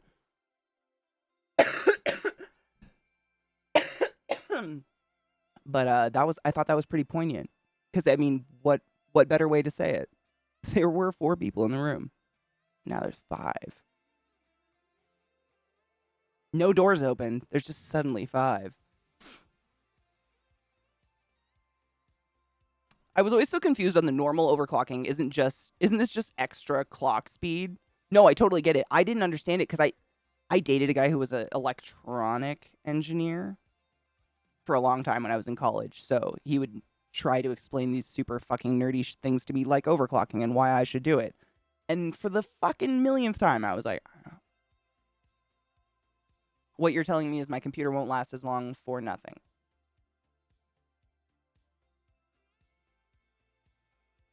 Sick. No, I'm good. I mean, that's kind of the experience, the endorphins of like, and honestly, I don't have any kids. I've just seen this happen a lot with births. I've been to a lot. I've been the first person to touch a lot of babies. It's kind of crazy. But like they go through this crazy like roller coaster of the fear and anxiety before the C-section. Because if you have to do a C-section, it means, something is quote unquote wrong in that the baby can't be delivered naturally. Like maybe you had a past C-section or maybe it didn't turn or something stupid. C-sections are pretty common these days though, because we'd rather save the baby and keep mom safe than like wait for a really long time and put both at risk. And so they go through this roller coaster of like this intense like anxiety, but they're trying to like kind of shake it off. So they're like laughing and smiling, but like we're really excited. It's so funny, isn't it, honey? Like that kind of shit. And then once the baby's out, mom's still okay. Like doctors aren't acting like anything went wrong. It's like that relief endorphin rush makes them act like stoners. Like I usually wait a good 10 minutes before I let dad hold a baby because they're just like, like freaking out if dad's there. I always make them cut the umbilical cord though. Love to watch the fear. Gives me a little kick. I eat it for breakfast. Chucky, what's up, motherfucker? Right, Drew? Remember back in the day when I was building my first PC like on stream and people were trying to talk me into it on stream and I was like, why? I can't stream that quality, so there's really no point. Is it still $40 to hold the baby? $65. Gas is expensive.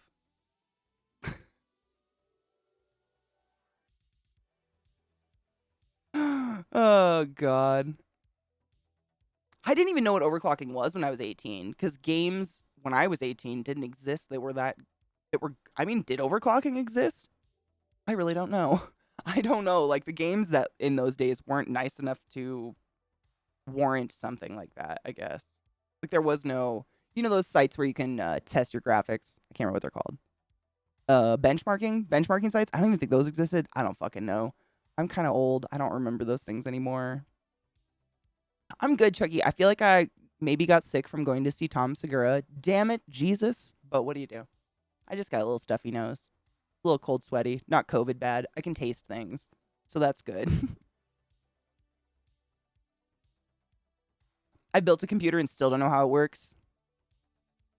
I built my, Lizzie, if you ever want to learn about it, like watch, I don't know, if you're ever interested, Linus Tech Tips is where I literally watched his tutorial step by step and put my first PC together with him. And he kind of teaches you like you're 5. You know what I mean? He doesn't start talking jargon and, pretentious bullshit to make you feel stupid. He'll be like, and this is the brain of the computer, and this is where we're going to put it. Da-da-da-da-da. He's pretty cool. He's just a really nerdy little Canadian dude, and I've watched him for so many years. How long has Linus been around? A lot. He's been around so long. I mean, at least 7 or 8 years, however long I've been streaming. And he was already popular, so I don't know. But he's really cool. He's just really, like, down-to-earth, informative about stuff like that. What up, Mergs? Where we talk? I don't even know what's happening. I didn't sleep very well. I woke up every like 2 hours, thinking it was time to wake up. like, oh, I'm awake. Oh. So my brain isn't at this top performance today, but we're here. AC created cough. I kind of feel like that's what mine is. But that's the price I pay for not smelting into a miserable pile of flesh ooze. I mean, we all pay the price. We all have to be accountable, right? Except Trump. My symptoms started as a throat tickle and hot flashes. I don't have any hot flashes or a throat tickle. Thank you, though. I will remember that. I'm going to write that down. Mine is just like my head feels clogged and my nose is congested. Could be allergies. Could be remnants of my sinus infection last week, and I'm just not sleeping, so it's kind of coming back. Because sleep is necessary for the healing process. You can get like re-sick if you don't sleep. 2008? No shit. Linus Tech Tips was created November 24th, 2008. There you go, my dudes. I didn't start streaming until 2015, 14, 15, I think. He's been around a bit. And it's for a reason. He's quite reliable, down to earth, normal. He does a lot of comparisons. Like, he'll be like, this graphics card versus this one. What's the best?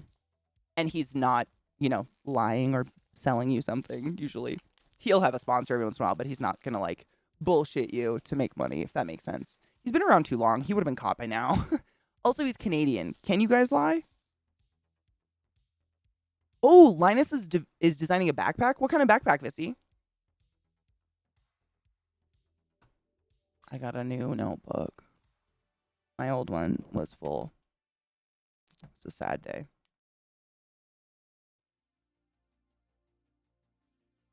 This is the song about Jason. I think I got to change my aggregator power supply on my computer. It's making the sound of a robot in suffering.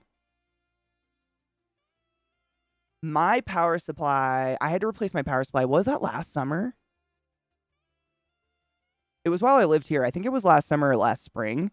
I turned my PCs on first thing in the morning, like the starting screens came on, and then I heard a very loud crack, and then they turned off. And that was my power supply. But before that point, I hadn't heard anything funny. So there's a symptom. Cold sweats and tickle throat.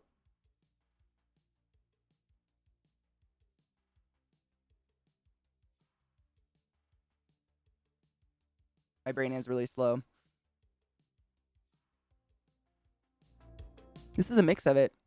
Do you think he'll tell you what he's chasing? I think he's chasing acceptance, love, a lack of abandonment, maybe. I don't know. An apology.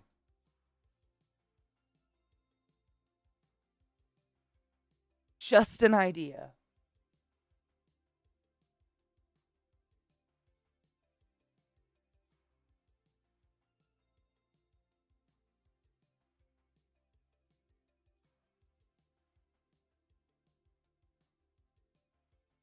A backpack for all your tech needs, they claim. I didn't know I needed tech needs in my backpack.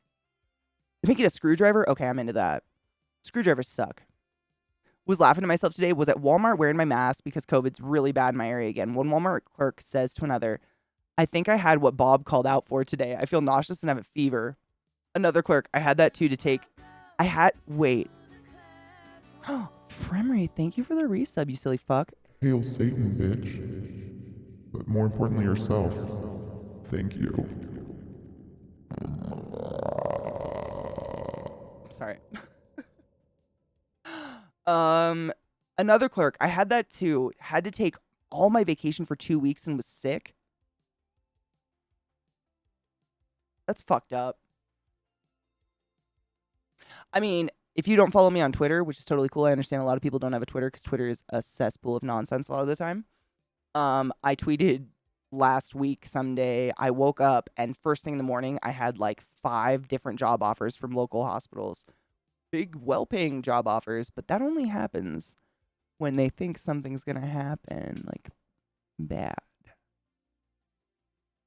And that shit scares me. I don't like waking up to a bunch of emergency. Hey, do you want a job? Do you want to be paid 5 times as much as you used to get paid to do a job? Do you wanna? What's your life worth? Let's go. Ooh.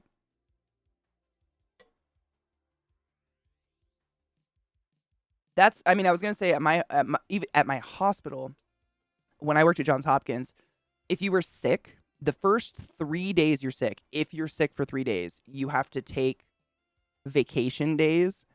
And then after that, you have to get a doctor's note, and then you can start getting paid sick time. I always thought that was pretty fucking fucked.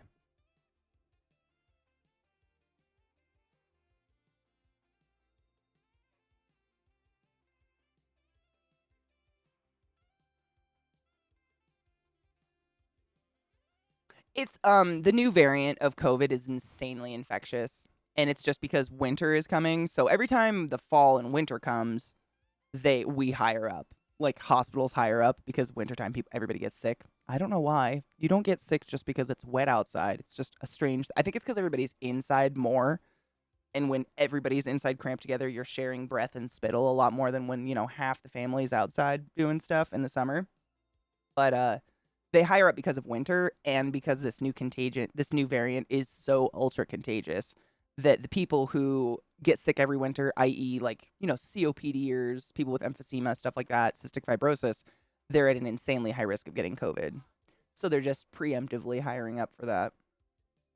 And usually, like, every year, the scientists of the CDC, whoever the fuck like rolls the lottery of variants of flu they're going to put in the flu shot every year, because the flu shot usually carries, I think, about 13 variants that it will help immunize you from. They have to guess what variants of the flu are going to be really bad this year, and they look at who travels to the US in the winter, where are they coming from, what's their flu variant, all this stuff. They have to look at that and guess, best guess, whatever, which is fucking weird to think about. I don't remember where I was going with that. Shitballs. Oh, I think they have a part to do with they look at what those guys are doing with the flu variant stuff, and depending on how serious the variants are that they're putting into the flu shot for this coming winter season, they will hire more people. It's crazy, the science that goes into hiring people for a hospital during the wintertime, but they do it for a lot. If you have an infection or an abscess or something, does that make you a higher risk even if you're usually healthy? And yes, because instead of fighting one infection, now your body, with the same utilities it always has, now has to fight 2 infections. And so on and so forth. Does that make sense? Largitestus, bitch. Thank you for resetting the class, keeping the classy alive, and giving it native swings for Fucking year. We have to cheers that. I have to pack a bowl, but then I'm gonna fucking cheers that. That's a year, my dude. And thank you for the Bezos bucks. Bitch is a millionaire. Bajillionaire, I should say.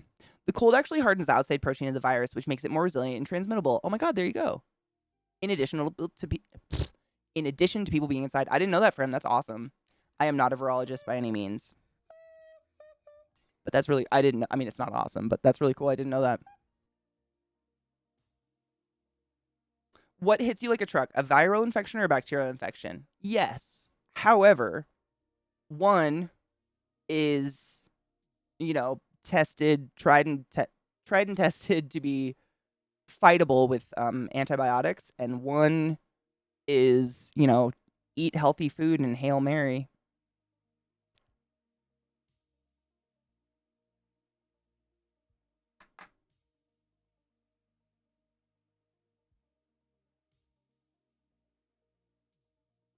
Brady, honestly, it could be either.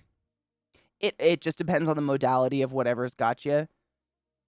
There's really it's really hard to tell if you have a bacterial infection or a viral infection without some sort of external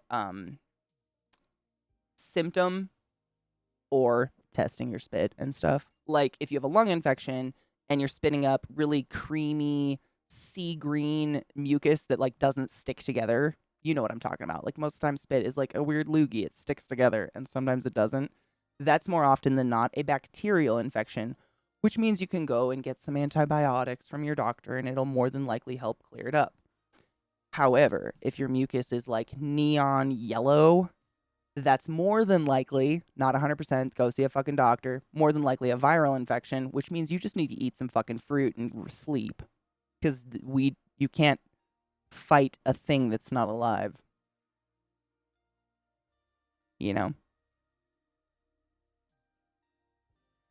Brodsky, fuck yeah, let's cheers to that year sub and that.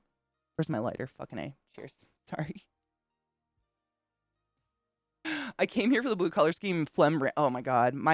I mean, to be fair, like as a respiratory therapist, my life is phlegm, but also I tend to be a phlegmy person. It's a strange time to be alive. Brown usually means old blood from coughing too much. You can bust the capillaries in your esophagus and your throat, and then it trickles into your lungs while you're sleeping, mixes up with the mucus, and, you know, old blood, when it dries, it turns brown. It's usually what brown means, or aspirating something strange. What is dead may never die.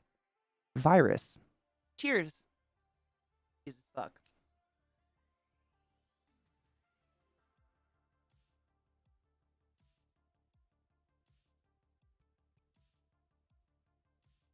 Oh, I know, it's disgusting, right? Mucus is my life. It's so gross. However, I'd rather do that than poop. And usually most of the nurses I work with would rather wipe any ass than ever have to deal with what someone's spitting up. So it's a really good trade-off.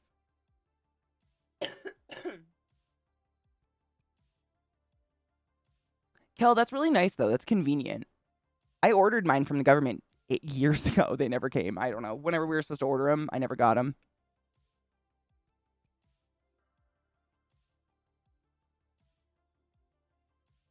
And Keanu Reeves. Keanu Reeves is immortal, man. It's crazy. What the fuck is with that dude? I saw a weird, like, random ass, I guess, suspense thriller movie he was in recently, where these two girls go to his door and so on and so forth. And, like, they take his shirt off at a certain point, and I'm like, do you age? Like, I'm not looking for, like, saggy tits, but people age all over their body, and he's not. It's odd. Yeah, it was pretty good, actually, Knives. I mean, it's fucking funny. It's very weird. It's a very much just like a moment in time movie. But I think the last line is, "It was free pizza." It's fucking hilarious. He might be a Highlander. Oh my god, there can only be one. That would make sense, honestly. Has anyone ever said there's a look-alike to Keanu Reeves? Interesting. So, Brittany, what viruses do essentially, the main difference between a cell that is alive, i.e. a bacteria, and a virus cell is that a cell that's alive, i.e. a bacteria or one of your and I blood cells, it has a nucleus around DNA, the perfect identical instructions to create another you in any capacity. Viruses don't have a nucleus. They have free-flowing, very chaotic, what's called RNA, just floating around inside this little capsule of nonsensicalness. And the only way for them to multiply is to inject their chaotic, not very perfect, oftentimes very imperfect RNA, i.e. sperm it, into a host cell. And then that host cell, as a defense mechanism against the attack of the virus's RNA, will do what's called lysing, where it bursts and kills itself because it's like, no, I won't let myself be the one person to let the body go down. And they just like Harry Carey. Unfortunately, that just releases like a million little spider babies of new virus throughout the body. But the problem is that each time that happens in a new host, a new person with a new set of DNA, that RNA incorporates with the DNA and becomes a new version of the virus. So, like, if I have COVID, I'm just using COVID as an example. It can be any virus. If I have COVID, it's now the CK COVID, and I, like, cough on you, and you get it from me. It's now going to be the CK Brittany COVID. And the vaccine was designed for CK COVID. They were assuming that I wouldn't go out in the world and spread it on people. I would be a mature adult and like stay indoors, but I didn't. And so you can see how that can exponentiate and become a very scary situation. And that's essentially where we're at right now. They just keep coming out with boosters because it mutates too fast to catch up. So they make boosters and new immunizations based on studies that are like, what's the most dangerous variants out now? What are the ones that might kill us? Know what I'm saying? Frem, I would believe that 100%. It's so fucking weird looking. The flock is almost completely dispersed. However, every time I like move something, I swear I won't see a little spider. All of a sudden, one's like, pew, and just hangs like 2 inches of web from whatever I'm moving over there. And I'm like, okay. But I haven't seen a fruit fly in like a week. So that's been lovely. I mean, it. Yeah, brains. Do viruses want to survive? So that's a really interesting question. That's a question of like consciousness, right? What is consciousness? Does a sperm with a flagella, all that is a cell containing a nucleus with your perfect DNA, at least half of it, encapsulated, and all it's got is a flagella. Yet somehow it swims up a pussy to an egg, burrows inside of it, and creates monsters. So that's a really hard question to answer. We don't know what drives it other than in order for like me to get the virus, it has to be already part of a host cell. Like it's taken on the DNA of that host cell. So it could be incorporating the DNA of the host cell, meaning like whatever that host cell's purpose was, it might like follow that modality in your body just inherently, but kill you because it's a virus. Is that, it probably just got more confusing, right? I'm trying to like not be too pretentiously sciencey about it. I'm not a virologist by any means. I think viruses are fascinating, so I did a lot of studying about them. But they're basically little flying dildos full of magical death. It's weird. It's fascinating. Oh yeah, viruses are super fascinating. I studied way more about them than I ever needed to because I was just like, what in the fuck? They're zombies. They are zombies. But the scary part about viruses is that exponentiating of they become very powerful very quickly if we don't rein in and stop spreading them. You know what I'm saying?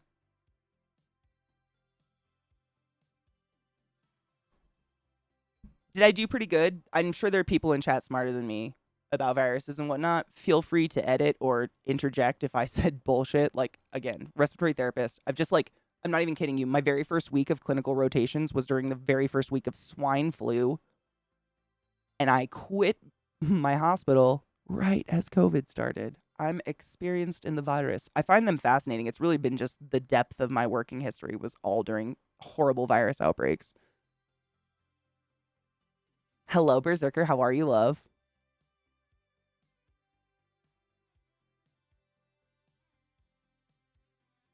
Oh, Alien, I try not to talk about things that are scary. I don't want to take us to a scary place, just a gross place.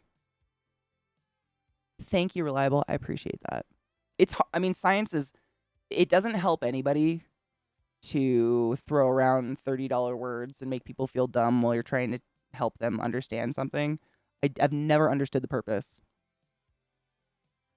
Don't get it. I try to like not dumb it down. I don't think that's what it is, but it's like, you can explain something to people who aren't a profession, who didn't go to school for that thing, and they can fully encapsulate it without feeling like an idiot.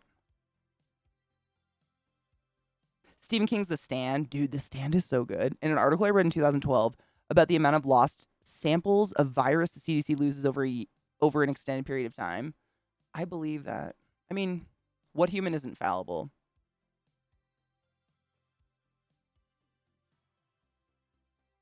Weekend's a hard word for me.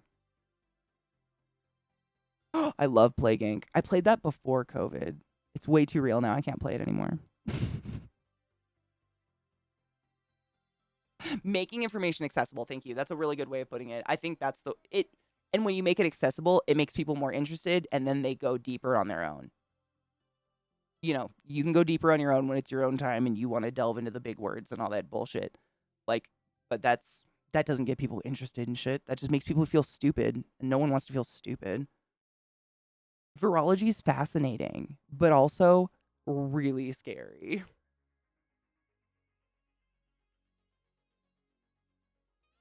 What if viruses infect a tumor cell? That's a really good question. There's actually, I feel like something's in my eye. There's actually a really good study, and a very fascinating study going on right now, where they are weaponizing, what's the word? They're weaponizing essentially disarmed viruses to attack only cancer cells. And I can't remember what viruses they're working with. I read this a bit ago. This was like a year ago. But they are doing that to try to kill cancer. It's fucking fascinating. Like, oh my God, I'm trying to think. It was on the tip of my dick. I mean, the virus name. Now my brain keeps saying West Nile. It was not West Nile. I can't fucking remember what it was. But it's really fascinating the way that some people can do that. Like, who would even think that? Like, hey, look at this virus that murders people when mosquitoes bite them. Maybe we could get it to kill cancer. Like, let's do that. All right, you smart bitch. Dude, Plague Inc. is really fun. My only complaint is I finished it way too quick. Like, I wanted more so fast. Division 2 was fun. I like Division. Nurble, how are you, love? I liked The Division. That was one of the first shooter games I enjoyed in a really long time. I felt like they were becoming they were all like, let's kill Nazis. That's every shooter game that came out for a bit. Which, I mean, yeah, but I'm bored. That was boring. I got real bored with it real fast, and Division kind of spiced it up. Hi, Cookie. Dude, Zach, was it last night or this morning? I can't remember. Zach goes, monkeypox isn't, like, deadly, right? And I was like, sometimes, but I'm more worried about my whole body being covered in oozing, open sores, and pustules. And he was like, huh. I'm like, that gets you more than death, bitch? What the fuck? All right. We should hydrate. Good idea. I haven't drank near enough water today, for fuck's sake. Oh, it might be malaria. Was it? I feel like it was one of those, and I just fucking can't remember. But it's just amazing. I think that's really cool that some people get the funding to be able to do stuff like that. Or they're also trying to... There was another study totally unrelated. I mean, not totally, but semi-unrelated, where they were using a specific tarantula venom as a painkiller. Like, they were able to harness whatever that tarantula used to, like, immobilize their prey and synthetically create it as a painkiller. I don't know, man. Fucking wild. Even from killing Nazis, right? I want a story. I don't want to just kill herds of people. Like, they're Nazis. Like, that's it. That's your story, and that's why you're killing them. Like, you can do better. Grand Theft Auto exists. We all know you can do better. Come on! You know what I'm saying?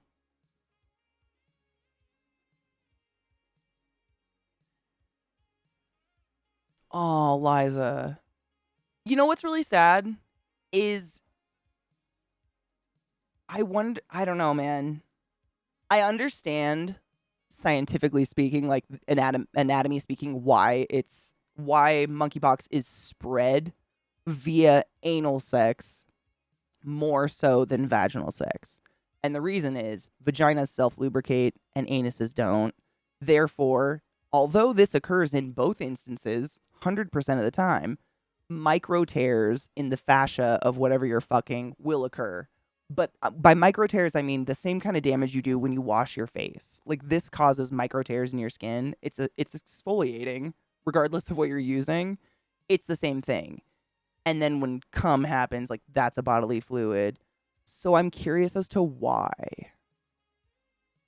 Like, I don't understand why, other than gay men are getting laid way more often than any of us are. Which, like, high five, but please be careful.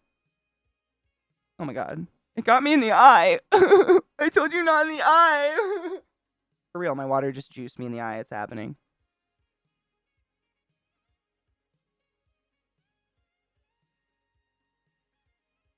This is a cash cow, which if we solve the problem, then I'll be out of a job. That's a big icky. What a gross human. Must hurt to be you. Ugh. Being really smart can kind of suck at times. Does it? You know what really sucks? Being an idiot. Then you reach another point that goes above that plateau. Kind of look at shit introspectively as to what you spend your energy on. This is why I just pretend to be dumb sometimes. You'll never understand until you truly are dumb.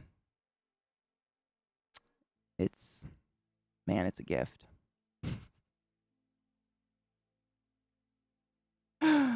Later, you get a text from your water bottle. Listen, this is awkward, but you have the pox. God damn it. I got mono in college before I ever kissed anyone. It was incredible. Viruses are mutating constantly. Every single time a virus is contracted by someone, infects them. So, like, I have to get the virus from you and get sick from it. Not just be a carrier, not just be a carrier. And I pass it to someone, it's mutated. Yeah. Brittany, the math is astounding. You can't do it. Seriously. It's literally we are incapable of keeping up. We took HIV, deactivated it, and reprogrammed it to attack cancerous lymphocytes, leukemia. Shut the fuck up. And you killed it? That's incredibly awesome. That shit, I don't, can you tell I just got goosebumps everywhere? My eyes watered and I got chills at that. That's fucking amazing. Oh, it's HPV that they used against cancer? That's incredible. Alchemy, I would never juice in someone's eye if they told me not to. In writing. Rock your socks. How you doing, honey boo? We're talking about viruses and how scary they are. How are you, love?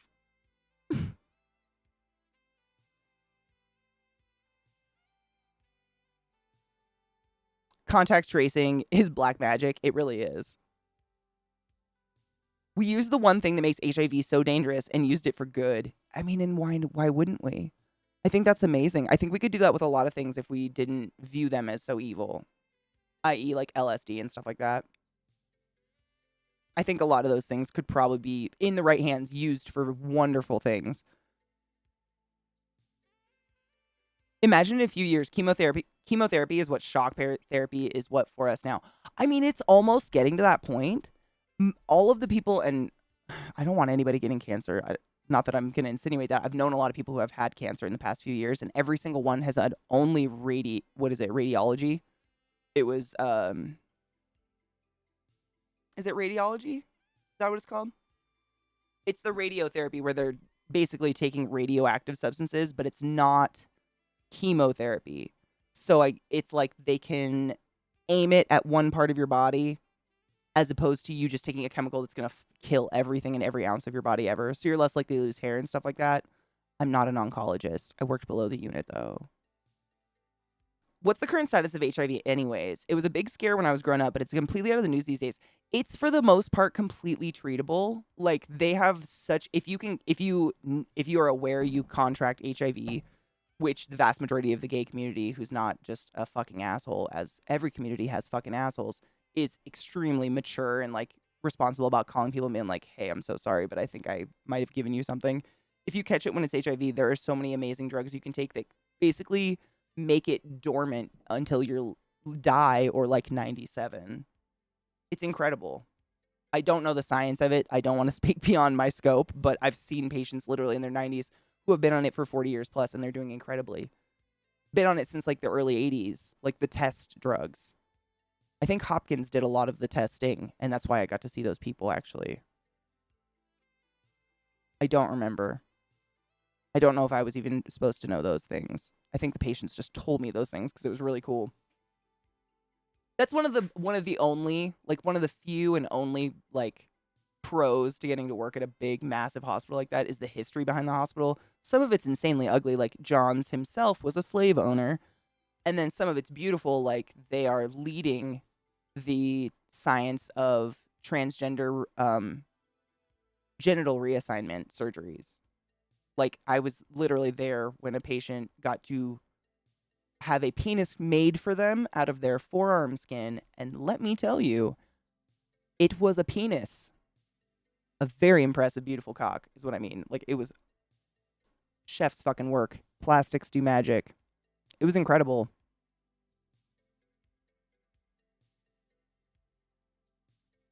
I didn't have to do the radiation chemo. They just cut it out of me and left me with a cool scar. That was my mom. Nerves, when my mom had breast cancer, granted, she has tiny boobies, so they were like, we would do a lobectomy where they just like cut it out, but they were like, it's basically everything, so we're just gonna take the entire tit.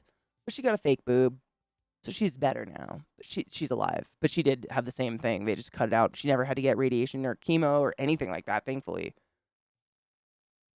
It's infuriating, all the assholes trying to drag us back to corporate serfdom. Change is scary. You can literally take a pill. Exactly, Lizzie. Yep. It's kind of magic. I worked with a lady at Lowe's for a while. This was so crazy. She was our the operator at the front desk, and she had severe, I think it's called seborrheic dermatitis. It's like her whole body was red and welty and just like flaked huge chunks of skin all the time. Her legs and arms just constantly. It wasn't on her face at all. I don't think her chest at all, just arms and legs. And she would show us pictures of herself like back in like the, how old was she? Probably like the 60s or 50s of her in high school. Had it on her legs. Like she literally lived with this. Hi, guy. I think my dogs need a break. I need a break. I got to pee so bad.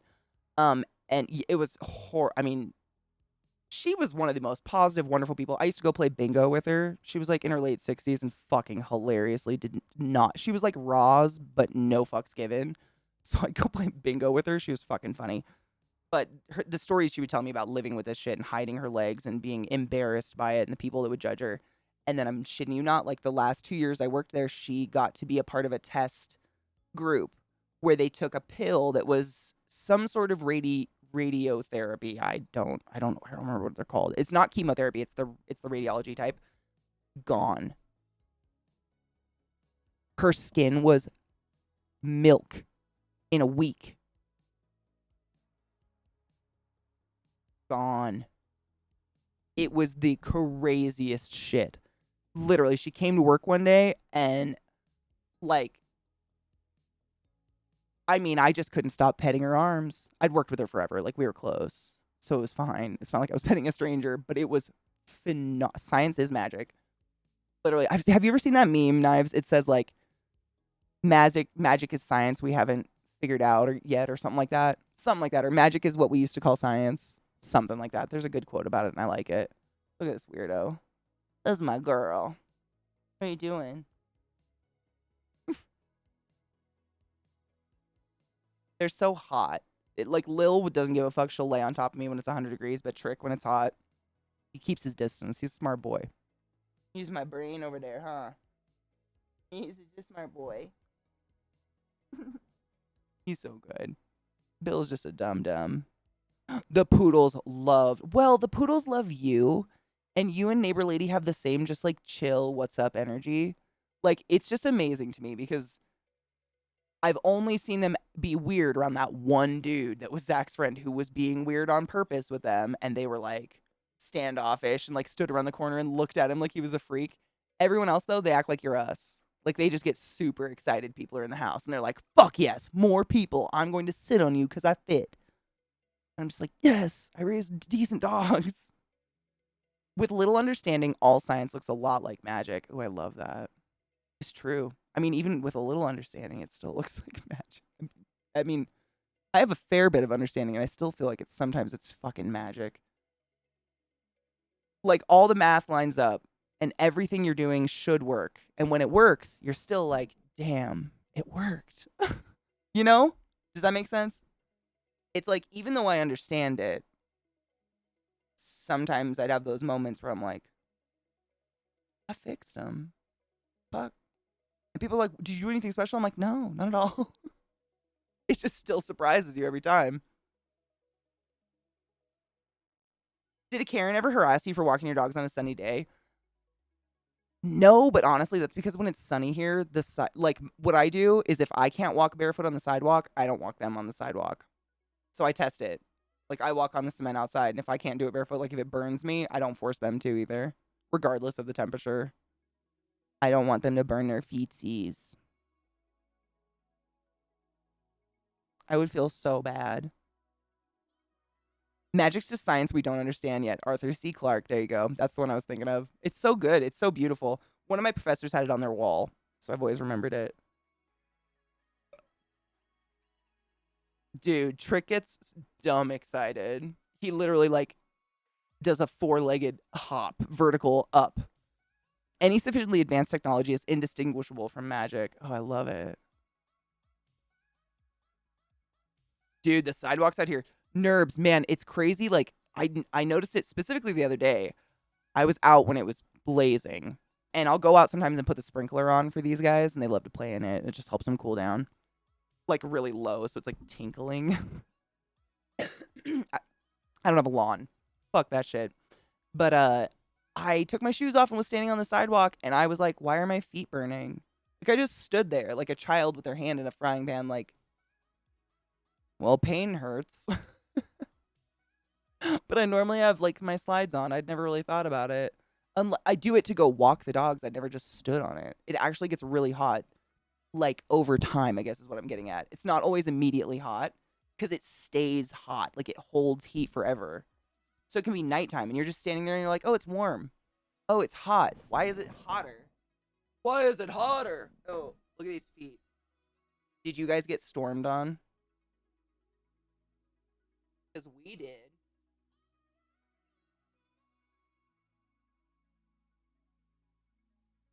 Gonna get mud on me?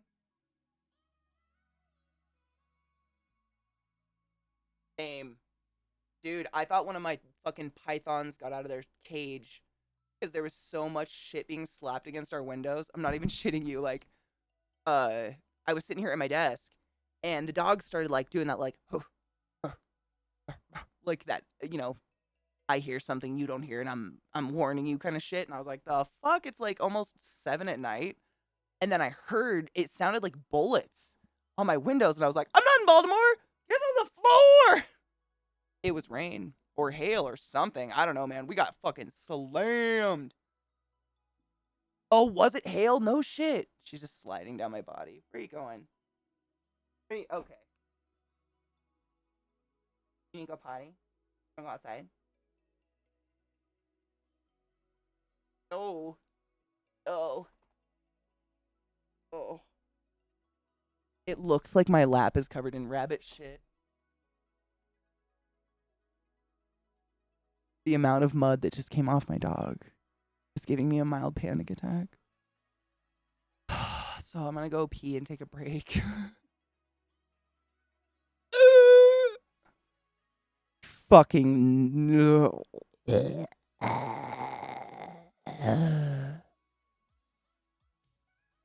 I would have walked them with my shoes off. I just wait till it's cold enough to walk them with my shoes off. Because they don't have shoes. And I don't want their teetsies burning. What do you do about a blistered pup foot? I don't know. Cry and feel like a terrible mom. I don't have shoes for them. So that's like, it's just not a day for the cement that day. I don't know what I would do. Like, I'll take them to a park if I find a park that's all grass where I don't have to walk them on the sidewalk, or I'll take them into the mountains or something. But I don't know what to do. It seems mean. Although they'd do it. They don't give a fuck. The pain means I'm alive. Dude, stubbing my toe is one of the few things in the world that makes me just irrationally crumple in anger and rage. Bill is doing Bill things. Always. Dude, seriously. Our yard is just like mud. So they drag in. This shit just falls off of them. And it's just like mud. It's just dirt that clumps in their feet. And it's everywhere. Did I mention I cleaned my floors on Sunday?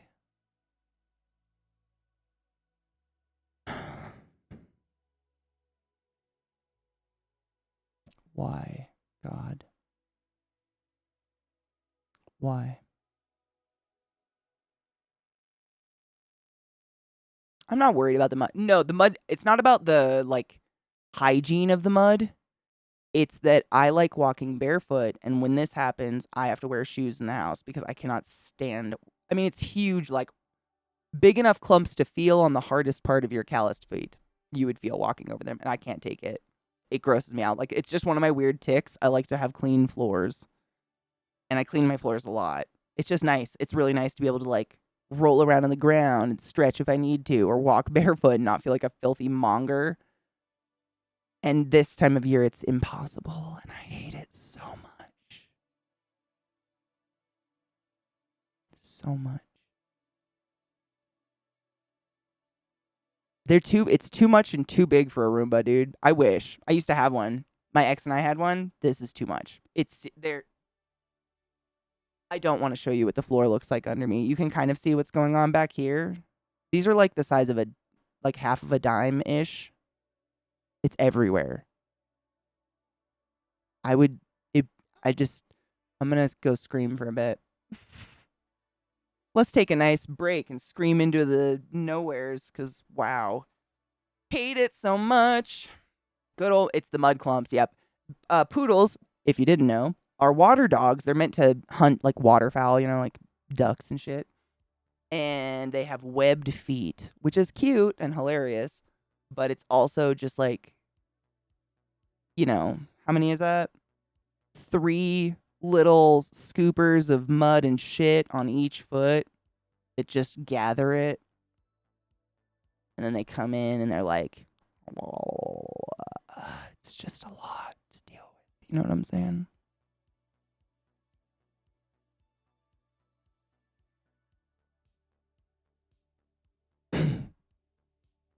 I hate it.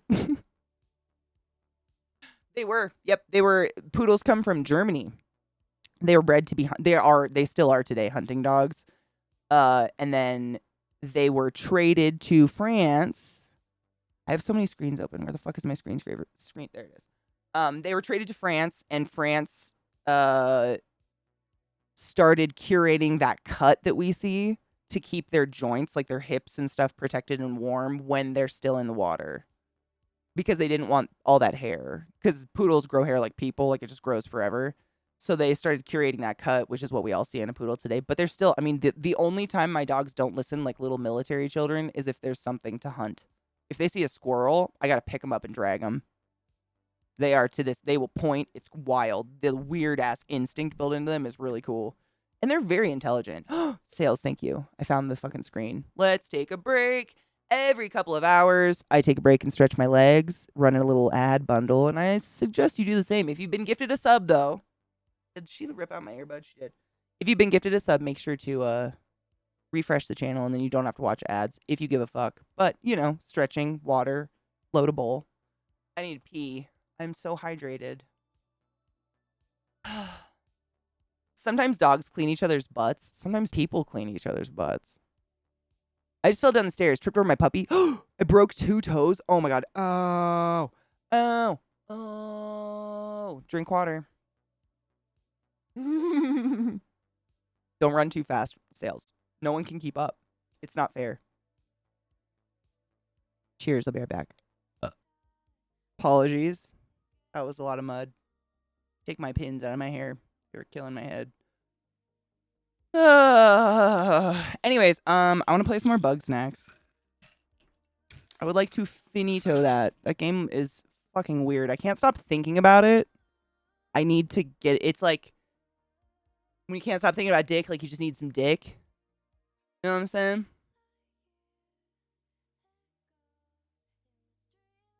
You feel me. No, that was Excedrin. Because I just have like the leftovers of a migraine from yesterday. Just a little bit of like this kind of shit going on. That's how I feel about pussy. Amen. Yeah. Same thing. Just gotta get it. You gotta play it. And I don't want to play it without stream because it's like, I don't think it would be, there's a hair on a dog fuzz on my thing. I don't think it would be healthy to play this game alone. I might have some strange night terrors. This shit's fucking weird. In a good way. As an asexual, that's how I feel about cake. Word. I love pie. I definitely feel that way about pie. Rock, you silly fuck. Thanks for the sub, B. Thanks for resubbing the class. Keep the class alive. Giving an 8 swings for 6 months. Hail Satan. 6-6. The fuck? Oh, this is still the midnight. My bad. Thank you for that, Rock. You love.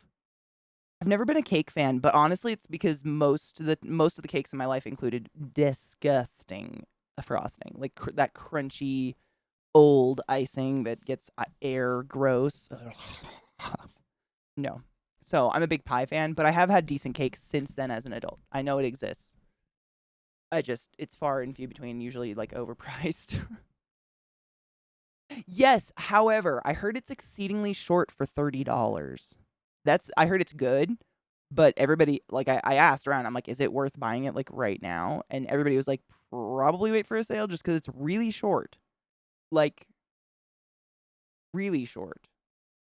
So yes, but I'm gonna wait for it to go on sale. Sawblade Manor, the fuck? Thank you for giving 5 subs in the channel. You silly generous dick dart, as we coined. That shouldn't happen. Please go to the emergency room if there's air coming out of your penis. Alien from the chat, fundamentally broken, Puppy 3, main captain, and Water Dragon. Thank you for being here today and accepting these wings. Why are you wet? Wings upon your anus. Go forth and be consensual in every way. Thank you for being here. My dog just shook his head by me and so much moisture is on my legs. I'm having a great time. Good. I mean, I wouldn't say good. I'd say real key lime pie. It's the places that like are like, yeah, no, it's totally key lime, and it's just not. It's not key lime at all. It's just limes, and you're like, oh, I didn't want a margarita pie, but thank you.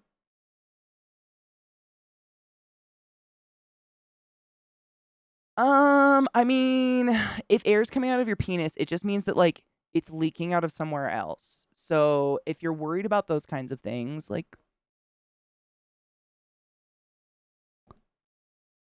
I would. Ice cream cake is the shit. Oh my god, that was my shit as a kid because my mom learned very quickly that every time she made me a cake, I didn't eat it. There's chat open on my phone because I was talking to you guys. I wouldn't eat it. So she would go to Baskin Robbins, and I would still pick them apart. I just love that the caramel cookie layer in the middle. Oh god, I might have to go touch myself to the thought of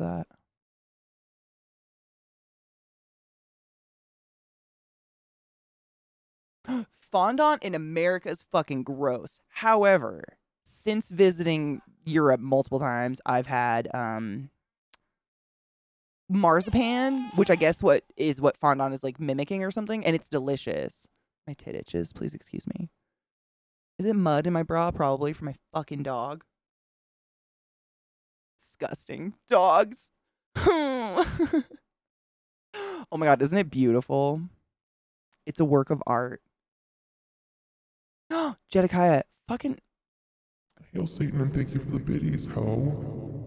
Thank you. You flipped us into a hype train somehow. Again, second one today. I don't know how that happened. Black magic. You're a witch. How does it feel? Yeah, marzipan's delicious. Fondant is unsalted Play-Doh. Like, it's the shit you see on wedding cakes you peel the fuck off. But good marzipan is, I mean, it's not the same in any way, shape, or form. Like, I don't see how the one's a mimic of the other. Shit is fucking nasty.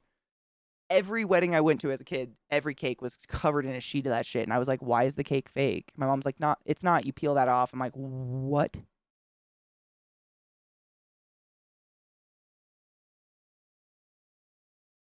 Oh, Alien, you're so lucky.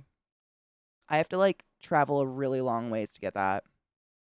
Dude, Scott, right? That caramel cookie center. I always ate it first because it was I like to this day, I freeze all candy. Like I just think candy's better cold frozen. There's a fucking fly in here. You're gonna die soon. There's so many spiders. Enjoy your death. Um and I would eat it first because it's the best when it's like really cold. If it got melty, I didn't like it. Have lightsaber, will travel. Dude, you could probably travel with that, to be honest. They took my nail clippers, but they didn't take my steel pointed knitting needles. Riddle me that, Jesus. Oh, Belgium. Dude, I went to Belgium a couple years ago, a while ago. 5 or 6 years ago-ish now. It's been a bit and I'm sad about it. Let's not talk about it. COVID ruined everything. But we were walking through a tiny ass town in Belgium. I don't remember what it was called. One of the tiny ass towns around the Alps-ish. And there was a little chocolate shop, whatever the fuck they're called there. And I was like, Sarah, or not Sarah, my mom was there. Sarah didn't get to go on this one, I don't think. No, she didn't. It was my mom. I was like, Mom, we have to go see if the chocolate's as good as everyone talks about it. And it is.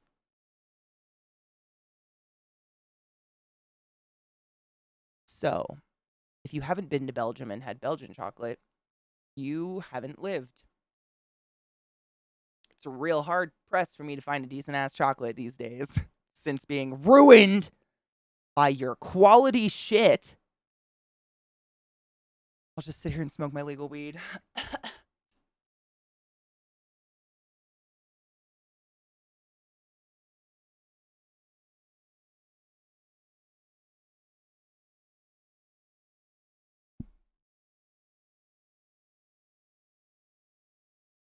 Carolyn, definitely do it.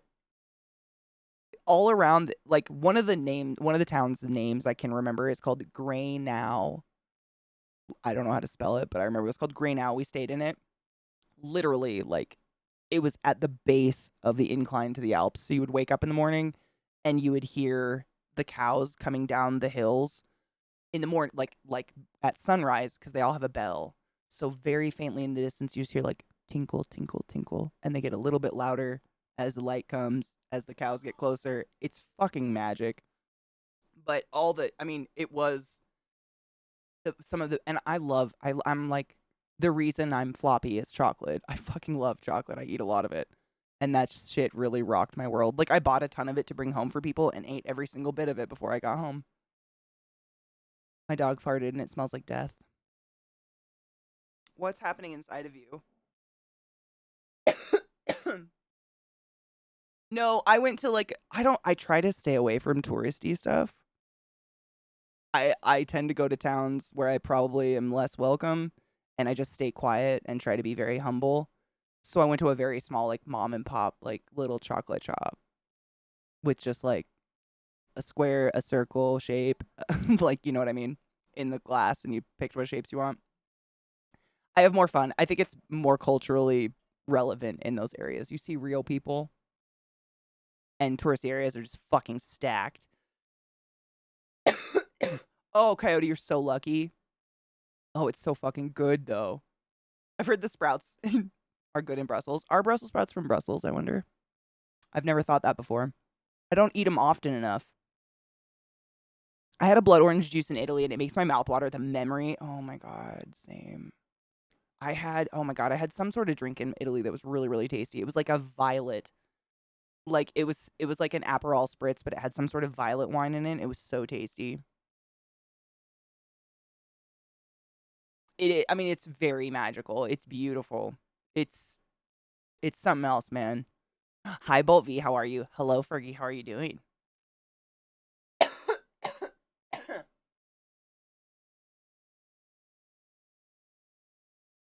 I've just had way more fun. Like, I've traveled with people before. Like, for instance, I dated a guy in college whose mother's boyfriend worked for what are they called? Boeing. So he was like rolling. He was an accountant for them or something. And so he paid for the whole family to go to Hawaii. I was very lucky, got to go to Hawaii free of charge, which was incredible. I was very grateful. But they were very, like, touristy type people. Like, when I went to, they also took us to Disneyland, but they made us all wear matching shirts. But it's like, when someone pays your way to go to Disneyland and or Hawaii and or insert in the blank, you don't say no to the matching t-shirt. You do it with a smile. And the tour groups and the whatevers, but damn, are they misery. Socks, I love you. Please be safe. Remember to brush your teeth and wash your hands. Everybody has COVID. It's a scary world. Same. I need to go back to Hawaii so bad. I keep trying to talk people into it. And because it's not like Europe, people don't get excited. I'm like, bitch, it was so recently stolen. It's essentially one of the what are they called? Oh my god. I just blanked on the name. The islands where, like, Tonga is and so on and so forth. I just totally blanked on the name of the area. Fucking A. Hawaii is incredible. My favorite part about it, and granted, I went to Maui, which is mostly just vegetation. It's got, like, one kind of touristy, cutesy city, and then one local city, and then the rest is, like, Oprah bought it. So it's just woods. It was so fucking quiet. It is the most peacefully quiet place I've ever been in my life. It was so easy to, at any time, find a private beach where it would just be the sound of the waves, my dudes. And damn, is that pleasant. Like, it was like mind-bendingly, wonderfully peaceful. And everybody, it's true, people in Hawaii move slower. And that was really nice. Like, it was just like nice. I don't know. I really enjoyed it. Here's Brussels sprouts. According to Wikipedia, Brussels sprouts were originally found in northern Europe in the 5th century, but were cultivated a lot in Brussels. Oh no shit, in the 13th century. Interesting. They were probably like what we eat today. I wonder if it was like, they bred to the weird ass stock of nut sacks we eat today. Oh man, if I had to say my least type of food, let me think, that I've had somewhere else. Where have I been? Italy, Greece, Germany, Austria, France. I mean, you can't get good UK food in the US, but technically you can. Like, you can get French fries here, but you can't get a decent chip here. That upsets me. Every time I go to London, and I'm a potato fiend. I fucking love me some deep fried potato product. I go like months without eating them once I come back because I'm like, fucking Christ, it's not a chip. You know what I'm saying? I'm trying to think. The Italian food, like, I remember having it there. It wasn't like, I've never really been a huge fan of Italian food simply because I can't eat very much of it. Like the pasta, everything is a starch. I get full so fast. If I went to Olive Garden, they'd be like, "Oh, did you not like your meal?" And I'd be like, "No, it was delicious. I had one bite of each, and I'm gonna go shit my pants now." But it's just starchy food like that fills me up so fast. So I tend to stay away from Italian simply for that reason. So when I went to Italy, I tried a bunch of things, but I don't remember anything being significantly like better, different, more simple for sure. Oh my God, is it almost 4:20? 2 minutes. Thank you for letting me know. Erican, when did you send it? I haven't looked today. My router, I don't know what's going on. We bought an extender, everything. But for some reason, I'll open Instagram or Twitter on my phone, and you know how like you scroll a little bit and then it will stop and be like loading if your internet's shit or has died. It does that 24/7 to me for the past like 4 days. Anywhere I am in the house. I don't get it. Like, I can restart it back up. I don't fucking know. And I'm kind of going through a nightmare getting my phone replaced right now. Life is stressful and I hate it. Sorry, I'm just topping my bowl, but I am 420ing you.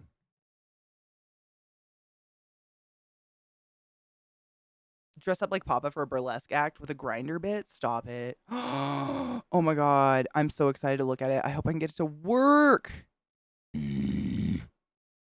It's just something going on with the Wi-Fi, but Zach called the provider. It's like, I don't even remember what our internet, Quest or something like that.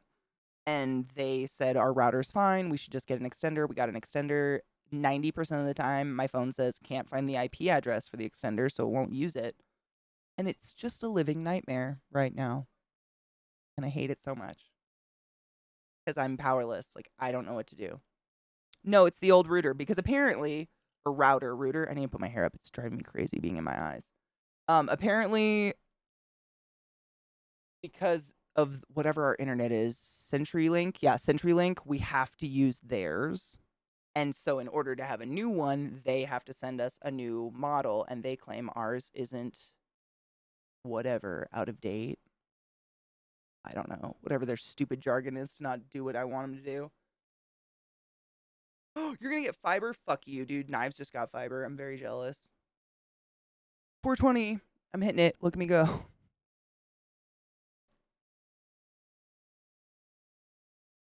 No, we have a modem and a router. Router, whatever the fuck you say. Yeah, we have both. One is like a little box like this. It's like hooked on the wall, hooked into the ground. And I'm assuming that's the one of the, whatever one is the actual internet. And then we have the one that stands upright that like projects the wireless. That's the router?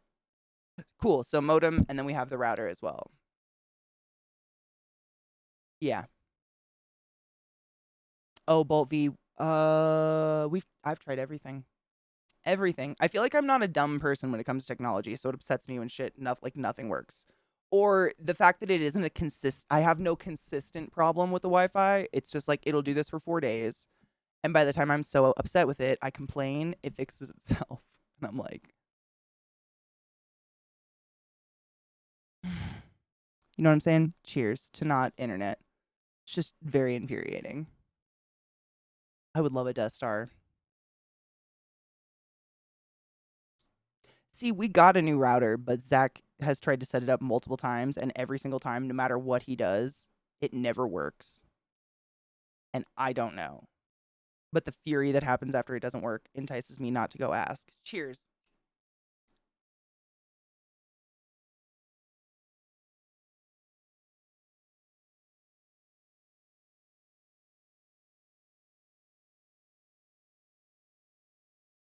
Tara Lynn, I feel the exact same. With most technology things, because, like, I have the best of the best. Because it's my job, and I like reliability. And when it doesn't work, I'm just like, like, I literally feel like Hades from the Disney movie in my head.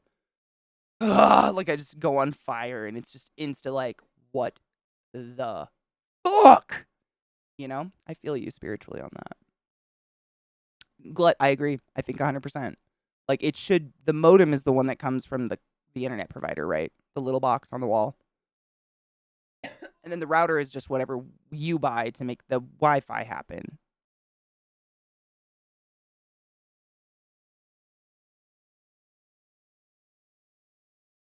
See, my computer internet speed, everything hardlined into our internet is great. I've never had a problem with internet speed on my computers ever. It's just the Wi-Fi, which leads me to believe it's just the router, right?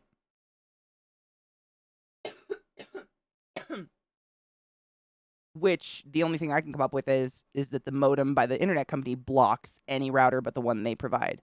Because Zach bought a very, very nice one. And I trust he's not an idiot when it comes to technology.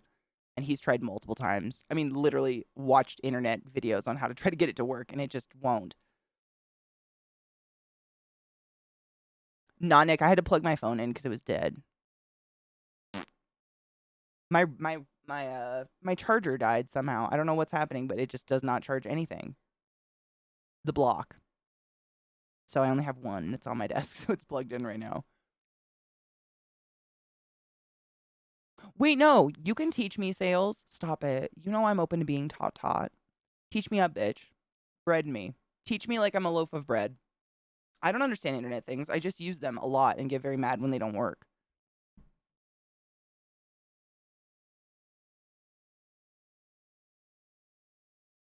What's a nesting gnat? Derp, what is? Mergs, well, I've learned that too. I also learned one trick you can do is like, if your internet's being unusually slow, do a speed test and it actually pings your service provider and they will suddenly start delivering exactly what you've been paying for, even though that's not what you were getting 5 minutes ago. Because they'll throttle like at times a day when they think you're not home or whatever to give other people better, whatever. I don't know. I don't know. It's the fucking Illuminati, my dudes.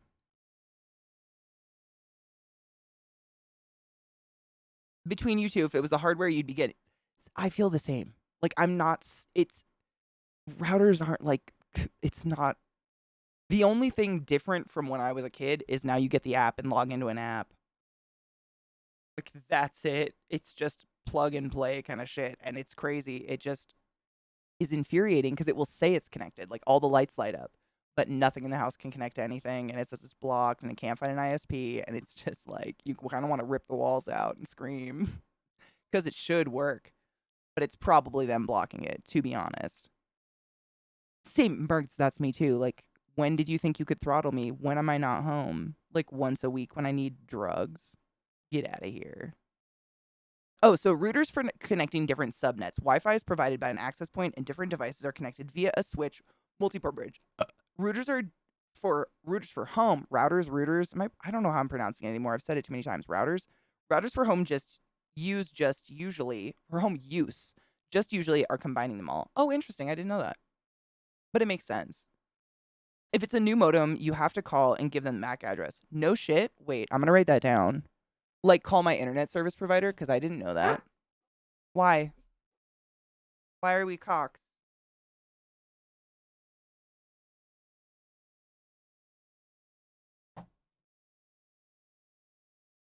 Sometimes you feel like a nut.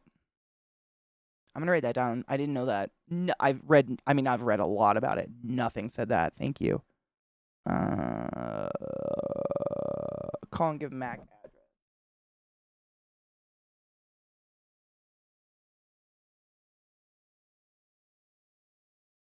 I'm assuming that's like some of the numbers that are on the back of the thing. Man, when I put my head down, I just caught stream. I have so much hair. I wish there was a... Man, I'd love to donate some. They basically registered it's not someone trying to piggyback on your system. I assumed that's what it meant, but I had no idea you could do that. Like, I thought that they would just force us. They usually have what's called an ARP table, and it's basically a record of what a piece of equipment gets what IP address. So if you update your gear, you got to let them know. I did not fucking know that. Like, the modem gives blah, blah, blah, IPs, and the routers also blah, blah, blah, IPs. IPs, Katie, IPS. Use a different subnet like blah, blah, blah. It's more than one device on the network could have the same IP. Oh, no, that makes a lot of sense, actually. The blah, blah is just numbers I didn't read out loud because I'm lazy. Don't worry about it. It just says MAC address. Cool. I just wanted to make sure before I, like, stop streaming later tonight and I'm alone and sad because I don't know where the fuck that is. Just circling it on here. Thank you. Viata, right? And I try so hard not to bitch about it because I completely understand that looking at that as someone who might have thinning hair, you'd be like, go fuck yourself. Like, I get it. But also, migraines. Man, I can feel the weight pulling my scalp. Grass is always greener, though, right? Why can't there be an in-between? Like, why is it always either me or the opposite? The fuck universe. Fuck. It's almost, I mean, there are pieces like these will come out, but it's almost at the length where it gets into a ponytail. It's getting so close. So close. This is about to fall out. That's the stupid bang bit. It's gonna get there. Fine hair. Well, my sister has fine hair, but it's just as thick as mine. So technically my sister has more hair than me, I think. Which, imagine that hellscape. And it's like down to her mid-back. Ugh. No thanks. English is hard. It's fine. Why are there no cosmetic stations that allow me to change my appearance to exactly what I look like in video games? Amen. Word. We were talking about that earlier, Erica, and I was saying, like, I've never understood the argument against, like, when WoW and some of the MMOs that were kind of graphically way more impressive than we'd ever seen before started coming out, the female armor would always be, like, bikini armor and shit, and people were like, it's not realistic. It doesn't protect. I don't give a fuck. It's a video game. I don't get to look that hot in real life. I would like to look banging in the game, please. Like, please let me live my fantasy out. I want jiggle physics. The fuck? Who's trying to live real life? You got the Sims, homie. Out of here. You're a wizard. Know what I'm saying?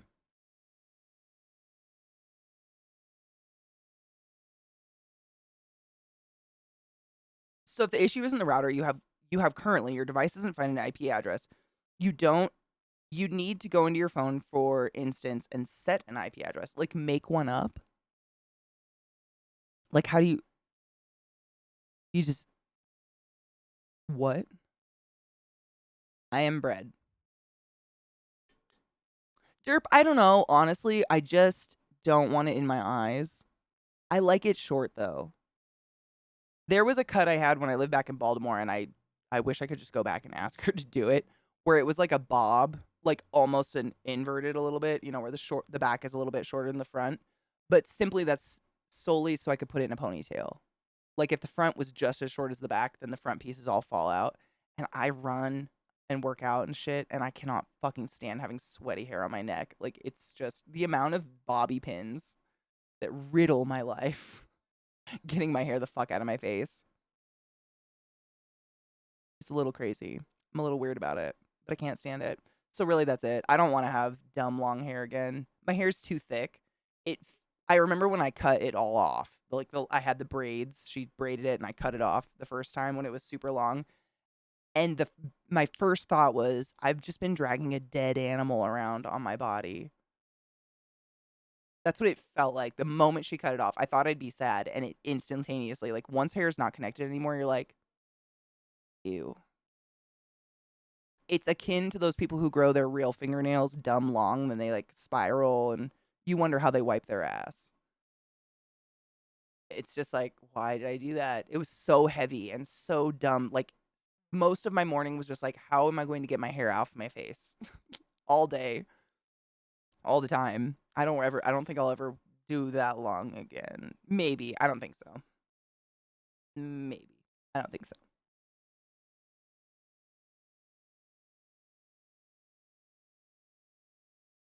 Katie, let's be honest. You've got enough jiggle physics in the backs for all of us. And show me a game with back jiggle physics.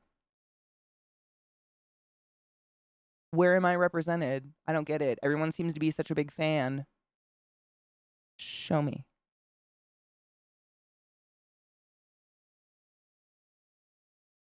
You got like some subpar hip sway, but come on. What about that cheek drop? You all know what I'm saying.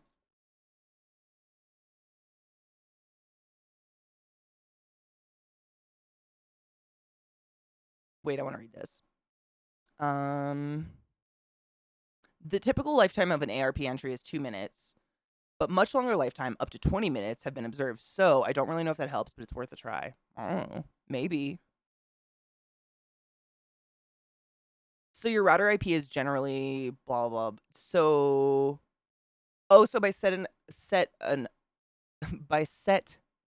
an IP, you mean literally go get the IP address off of the router and put it in your phone, like manually. See what I mean by bread? I can save a life. Like, I could probably do surgery on you, but I don't know how the fuck to get a router to work. Beyond, the way it should, i.e., plug, app download, login. Bitch, why?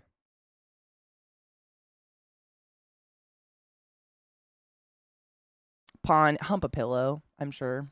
Just like that pillow grind life. Or maybe like a nice juicy crack in a leather couch. I just want to be pure.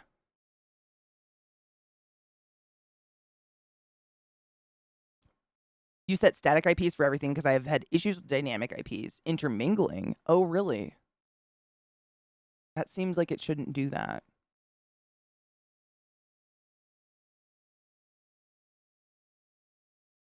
Crotch badgers? Oh my god, stop it.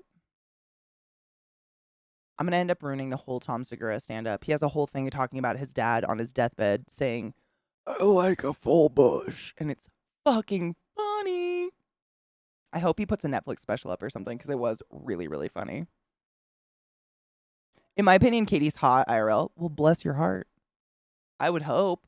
I don't put on a show for you guys that's anything unique or different from what I do every day. This is the same thing.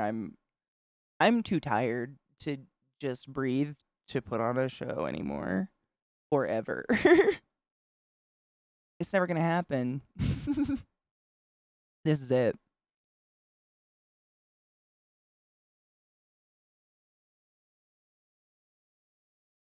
Touch buttons until it works. If that doesn't work, get angry and touch more buttons. That's pretty much the story of my life.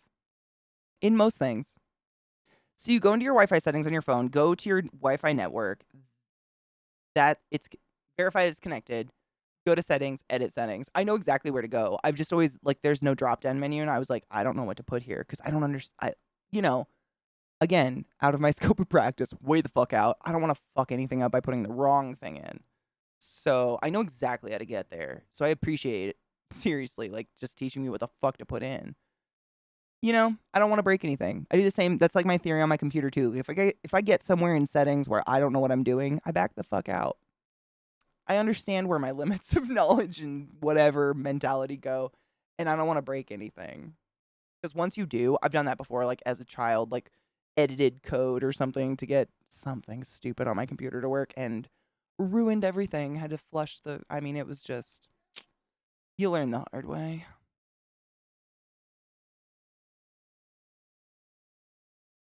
I just rewatched a Barbie movie and never realized how weird they are. Wait, which Barbie movie? Like the 3D child movies? I never saw a Barbie movie, but I did used to rent Sky Dancer movies and My Little Pony a lot. A lot, a lot. Once in a while at Care Bears, but I was definitely more into My Little Ponies. Have you ever seen the Marine Mammals Rescue Channel? No. Wait, is that a Twitch channel? Am I going to be stuck there for the rest of my life? Because it sounds like somewhere I'd like to be stuck for the rest of my life. Oh my God. I love animals more than anything, man.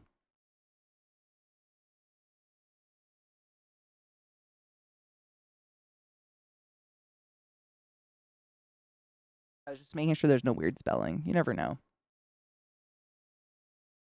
More than one person, Elbel, has tossed me for a loop with a number in their name somewhere here and there, and I like search for them on Twitter for 20 minutes before I'm just like, what the fuck? And then realize it's a 3, not an E. It's a 3, not an E, Katie. Oh, so static IP addresses. My eyes keep going blurry. 1.138 and then 1.1. Gateway 1.1. Networks prefix. Link 24 DNS. So, is it easy to explain the difference between a dynamic and a static IP address? Well, I know what those like words mean. My cord keeps touching me and making me tickle and think there's a bug on me. I'm nervous today. It's because there's little spiders all over my house. I know what those words mean. Are they pretty literal? Like a dynamic IP, like it's changing, so someone couldn't capture your IP or copy it or whatever and do something evil with it. Whereas a static one, you have to be careful. Like I've heard people say, like you should never connect to any free Wi-Fi network, like in a hotel or something, because they copy your IP address and use it or do something nefarious. I don't know. You can probably explain it more than me. I am not in those ways. I can use a computer and build one. Dude, Pygmy Goats are the shit. I think I've seen that channel. Is it the one where they have stuff to jump on, little tables and stuff? I think I've literally raided into it before because it gives me pleasure. I love goats a lot. Spelling's overrated. It's fine. Oh, it's wait. Okay, hold on. I want to make sure I wrote it down right. Dude, I'm down for ASMR. Honestly, 90% of my life, I don't want to listen to anyone talk. I look for stuff like that. Like, I look for just like, I just want to watch whales. Like, I don't want to see ASMR footage of whales. Like, I want to see legit, really cool footage of whales. But I don't necessarily want to listen to anyone talking the whole time. I get it. It's Marine Mammal Rescue. No S. Got you, boo. Thank you. I was making sure I was looking at where the S goes. Because I, too, am kind of a dum-dum sometimes. I just don't have any more space.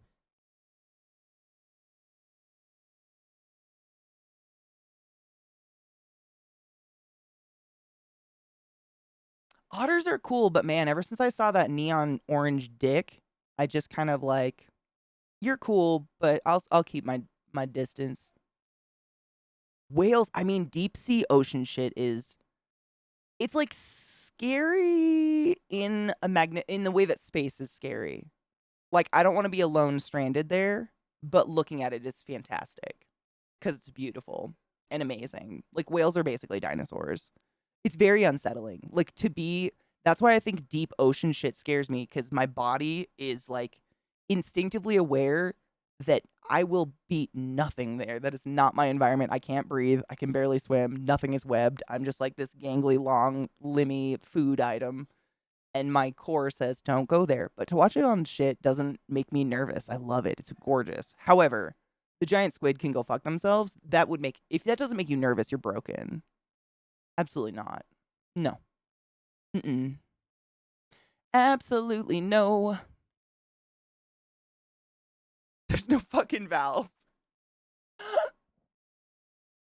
You speak with vowels with baleen for teeth, bitch. Then I'll show you a vowel. Imagine. It's basically what their name suggests. It can be given to the device for a period of time. Static is given to the device forever, or until you change it, I assume, yeah. Even the dynamic IPs, they tend to be given to the same device if it's in the network regularly. So usually the same device will end up with the same IP. Static IPs are given to the device by the user admin. That makes total sense. Makes sense. I remember I think I was at a TwitchCon and I was staying with Beer Bong Jin at a hotel. We got rooms next to each other, and he was like, do not connect to the hotel internet. And he kind of taught me that, but like in super, super, layman's terms. He was like, they gather your information, sell it, you get more ads and weird shit. And I was like, oh, cool, good to know. I don't remember all the specifics, but it was very interesting. Dude, I know. Sea otters have neon orange dicks so that they can, like, find each other in the deep, dark waters of the Pacific Northwest. It's like their beacon of hello. And I saw it one time at the aquarium in Seattle, and I was like, mm-mm. I also saw a porpoise masturbate in Canada. Not really into those anymore either. For real, Valnor, I feel that way about most things that, like, I just, there's this creepy feeling up my spine that's like, you'll die. So I'll just like, I respect you. Stay over there. I stay over here. We're good. Bears. In-flight Wi-Fi. Oh my God, Drew. We'll keep you company. I know you probably, your son is so beautiful. I wouldn't just say that. Like, seriously. He has, like, your cheeks. Your face, really, all of it. But, like, your smile and cheeks and everything, you can really see it in those genuine-ass smiles, man. Cool. It's cool seeing genetics. Cool and scary, but mostly cool.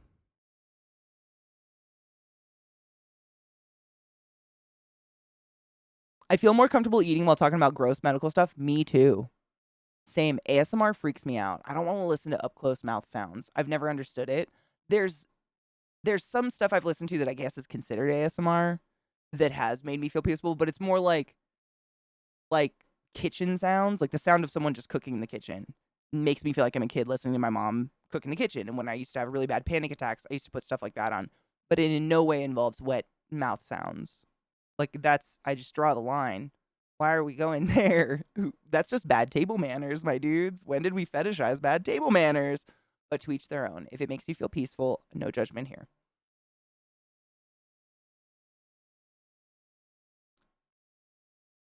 No shit. You don't need it approved, and the MAC address doesn't mean to give it to them. Well, then I don't know what the fuck. I'm still going to try that, because that's the only thing I haven't tried, I think. Seriously. Is just call them and mention that. Because when I called them last time, they were like, oh, it should be working. We don't provide you a new one until it's... Excuses. Bullshit. No, nothing hardwired got internet either. Nope. It was like it was just ended. But, all the lights that are supposed to light up saying it connected on the modem absolutely said it was connected. So internet was getting to the modem. It was at the router, where it was halted for some fucking reason. And it's a nice one. I can't remember what it's called. It's the one that I think Glut got the same one. Because I was talking about it and Glut mentioned it and said it was really good. And I think I bought the exact same one. It like is a box that sits like this and has little antennas. It's red and black.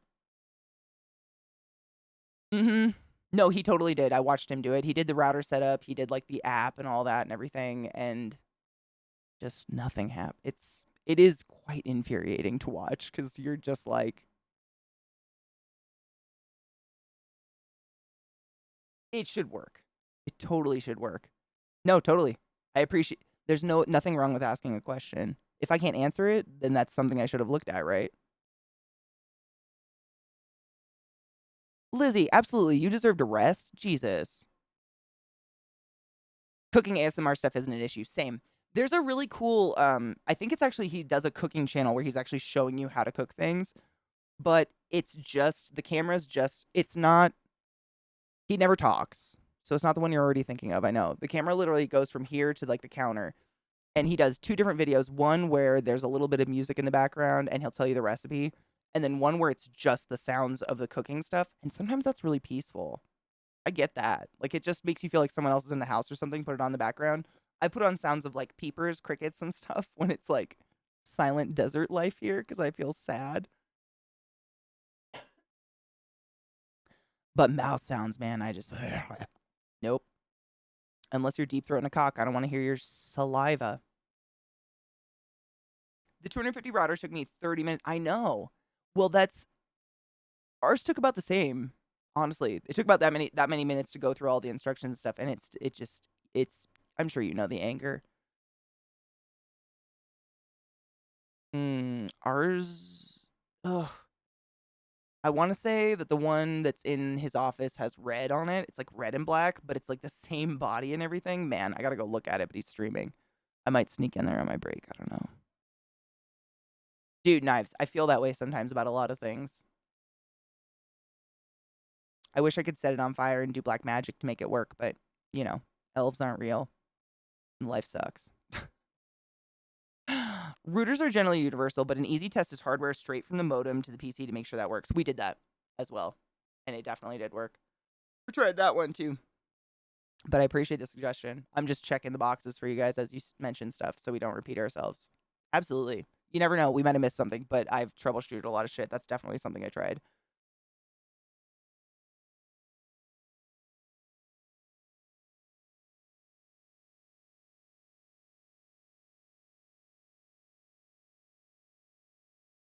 If I want chills or the tingly feeling, I just listen to music.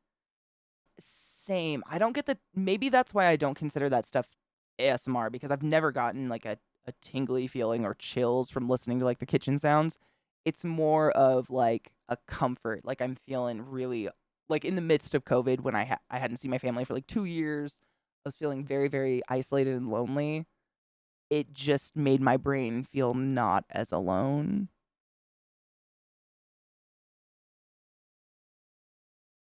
I don't know what that is, but I didn't get tingles or anything from it, which I guess a lot of people get from like the mouth stuff. Chewing with your mouth open, basically. That's all it is. Just chewing with your mouth open.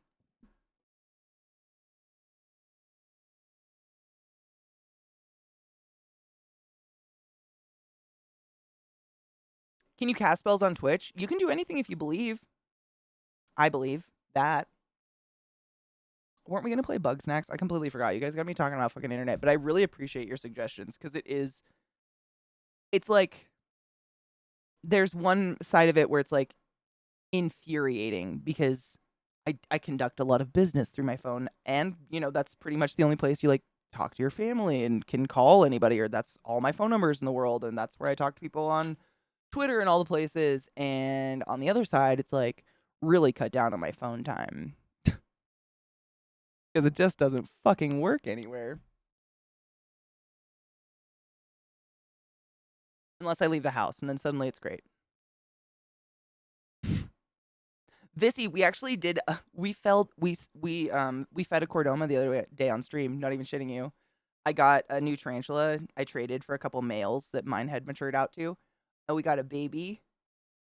And I took the roach out without even thinking about it. I was like, "This is a Cordoma." Oh my god, no, it's not. This is a dubia roach. But I have to tell you why it's a Cordoma. And I told the whole stream, and they all said, "Fuck that Cordoma," and we fed it, and it was a very good feeding. Like, everybody saw that little spider go, like, tackle the thing. It was good. Still going strong, bitch. We're keeping that shit down forever. I mean, why not? It's harmless.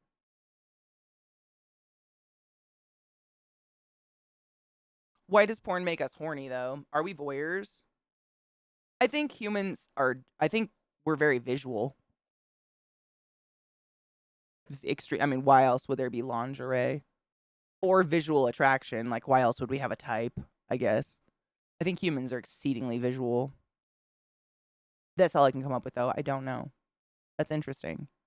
Porn doesn't always get me off, though, to be honest with you. Like, I have to already be kind of, like, in the mood.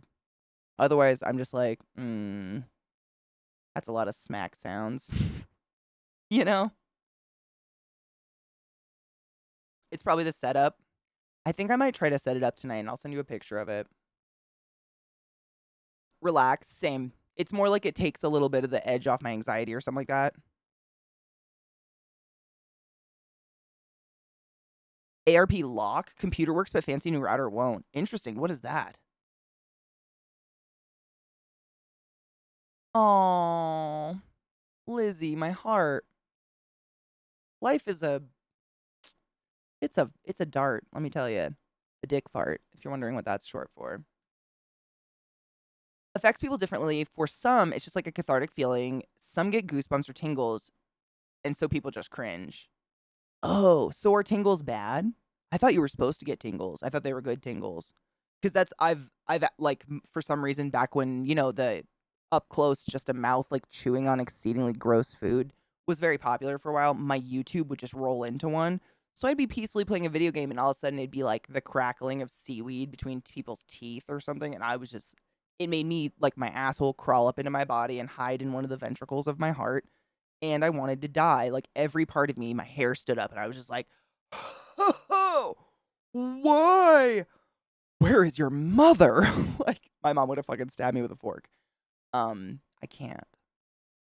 The only time I want mouth sounds is if someone's mouth is on or around my genitals, to be completely honest. Beyond that, it's just fucking foul. ASMR affects people differently. Oh yeah, it's the cathartic feeling, I think, is what I usually get. It's not necessarily cathartic though. It's more like, maybe it is. Maybe that's what catharsis is the lack of that anxiety of being alone. I know, knives. That's the infuriating part. Like I've tried iPad, phones, anything. No, it won't. Like sometimes it doesn't see it. Sometimes it does, and nothing makes sense as to why because nothing's been changed. I don't know. I'll send you pictures tonight. I'm excited to see if you have some magical fix because that would just like, I might have to rub one out to that. Thank you for the follow. Welcome to my channel.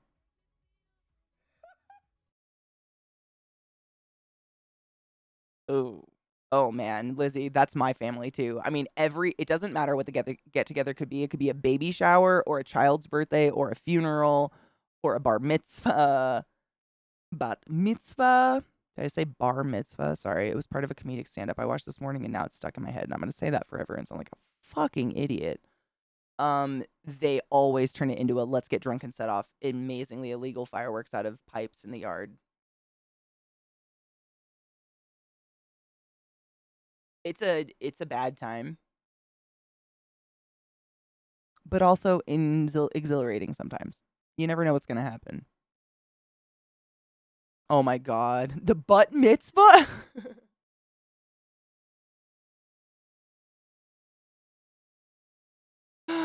uh, Dude, music gives me chills. 100% understand that front. I've never heard a mouth sound that could give me chills, but there are certain songs, like there's a couple songs by Devin Townsend that to this day give me goosebumps when I listen to them, and I don't know why. There are certain songs absolutely like when I'm in a shitty mood and I want to feel better because I need to like, I don't who the fuck wants to wallow? I don't want to wallow. I can just put on good music and it can lift me out of that mood really fast. It's incredible. I don't know what it is. But there's some music, absolutely, I get it. There's some by London Grammar that fuck me up. Foo Fighters. I know, Foo Fighters. There are some though that just have like a chord in them that tingles. I get the chills all over my arms. Nine Inch Nails, big time. Absolutely understand that. But chewing food, not gonna do it. Probably. I don't know. Maybe. Woodworking, like saws, etc. Same. Those get me too. Like more like shop sounds, like the lug nut drills, the vroom vroom, or the sounds of like a two-stroke dirt bike. That shit makes me feel calm. I totally get it. It's weird. But that was what I would like. Just that was my environment as a kid, was living next to my dad's garage shop and listening to vroom, vroom, vroom, or those fucking huge ass lug nut drills all day. Absolutely. Smell of gasoline or exhaust makes me feel homey. Weird.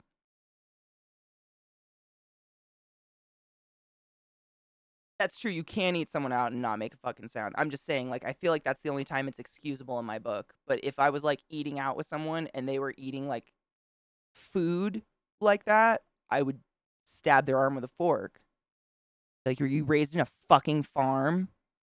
Because I just don't want to hear it. It's gross. No. Since they last saw each other, one of my uncles abandoned my mom. Oh, really? Ran away to Europe to Europe? Is that what I just said? Europe? To Europe over the lie. The other stole loads of money from said granddad. Oh. Your family sounds like my family like 5 years ago, which actually makes a lot of sense considering the age difference. Seriously, my family kind of went through a weird time like that where it was like the tense, but we were getting along and then something happened and everybody just craziness. Oh, I'm so sorry. Moth noises. Oh my god, there are so many moths here. It's alarming how many moths are in Colorado. I kind of am learning to dislike them, mainly just because a pound of them can just fall on your face if you walk somewhere wrong. Yoshi. Oh, go to bed, honey boo. Thank you for stopping by to say hi, though. Sleep well. Don't forget to brush your teeth. Dental. It's expensive. Lizzie, I feel that way about sex scenes in movies. Sex scenes or like intimacy scenes in general in a film, like a film for entertainment. If it's a movie I've seen before, I'll fast forward. I cringe. Like I start to do this, and I'm just like, I love porn. That doesn't make me cringe, but sex scenes in movies. My opinion about it is, if I want to see this, I will go look for porn. Why is this in my movie? I was just laughing at. I don't think it's like poignant or a pinnacle thing I need to watch to get the point of a story. Like, you can insinuate a good fuck without me having to watch weird, sweaty actors rub their privacy covers against each other. You know what I'm saying? Have you ever seen the little sack they put on their nuts? It's fucking depressing. Stop it. I don't want to do that. I don't want to watch it.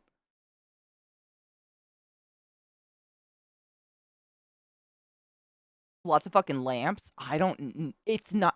Dude, it's not even where the lamps are. I'm not even kidding you, Nick. Last spring, I think, is when they come out. Yeah.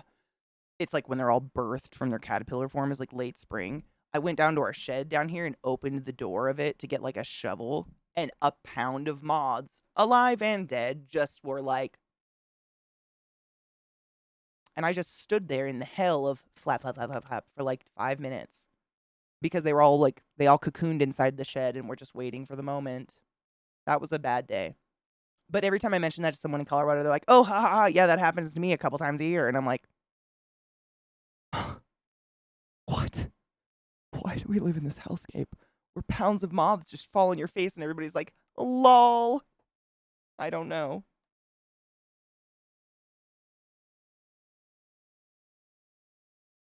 Does that mean in 5 years I'll have a billion tarantulas? Maybe. Oh my god, can you imagine? What kind of character development would that be?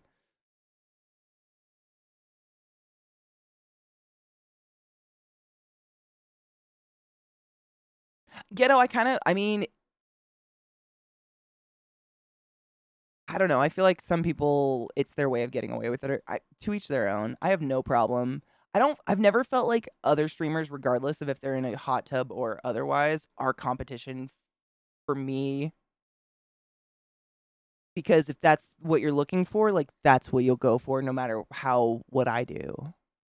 Other than getting it in a bikini and getting in a hot tub. You know what I'm saying? Like, my only competition is myself. Because people watch whatever they want to watch, you know? It's like TV. We don't know when you change the channel.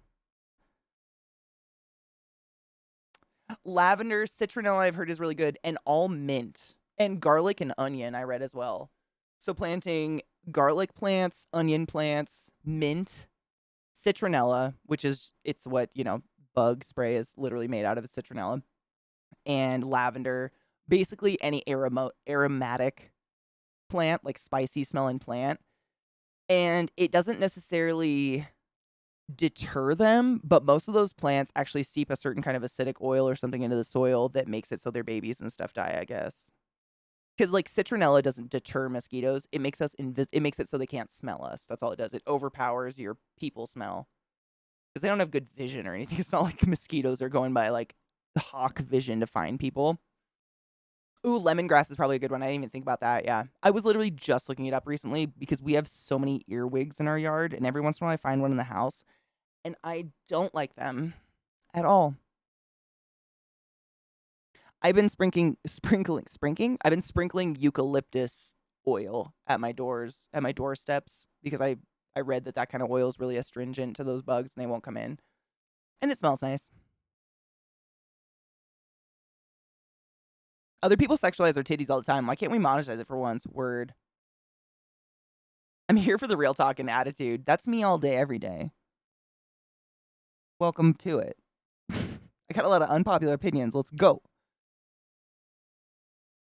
I'm just kidding. Cedar oil. Yep. Cedar you want to be careful with, though, because I think cedar is really bad for cats and dogs, right? Correct me if I'm wrong, but I think so.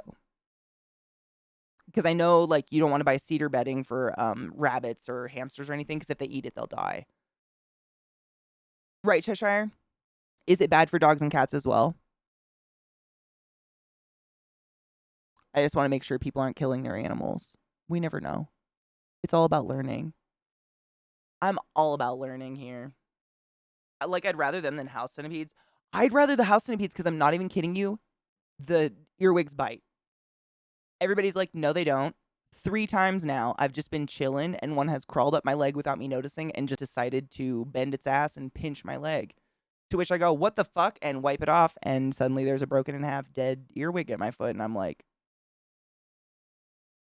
all right, bitch. Game on. Let's go. They don't break the skin or anything, but go fuck yourselves. House centipedes never touched me. All they do is eat dust and exist in the dark. They're basically the little soot sprites of Totoro. Awesome. Earwigs, on the other hand. It's time to die. War is on. I did nothing. I actually have protected them multiple times from other people. I find it very personal at this point. So I have now cut 2 in half that I found on the carpet somewhere like under something because they're just like getting in around cracks of the doors and shit. I chased one with the vacuum. Like I watched it run in terror across the carpet as I in slow motion followed it and cackled by myself. War! It's fucking on, earwig. You thought this was a peaceful place.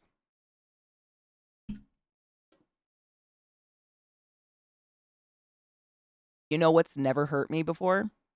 Any one of my 50 tarantulas or deadly scorpions or potentially aggressive pythons. Not one of them. And yet,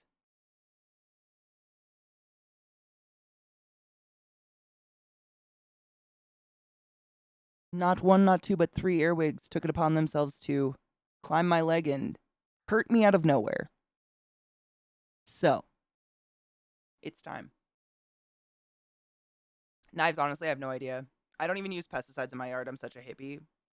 Like, I spray weeds with, like, a vinegar salt mixture. I don't kill anything, so. There was no karma coming my way. I think they may have been the dumb ones that have just doomed their colony to my rage. Not their fault. I mean, maybe, kind of. Potentially aggressive python's the name of my white snake cover band. That'd actually be really good. Can your first album, like the name of your album, be Kinky Colubrids, please? Because all the intonations there. All of them.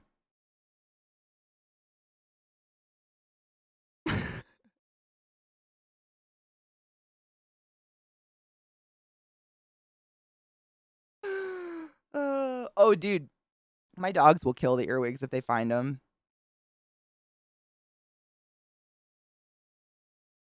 Right. Well, house centipedes scare the fuck out of me, too. We were literally just talking about them last week. It's crazy that we brought them up again for some reason. I was saying they're the one thing in my house that has scared me the most, more than any spider, anything, because they have so many legs and they move so fast. However, they're actually beneficial to your house because they eat things like termites and ants and dead skin and dust that comes into your house. Like, they're actually really good for your house. Whereas earwigs can infest your walls and actually break down anything wood. They don't eat the wood like termites, but they can assist in the breakdown of an older house. And they pinch out of nowhere.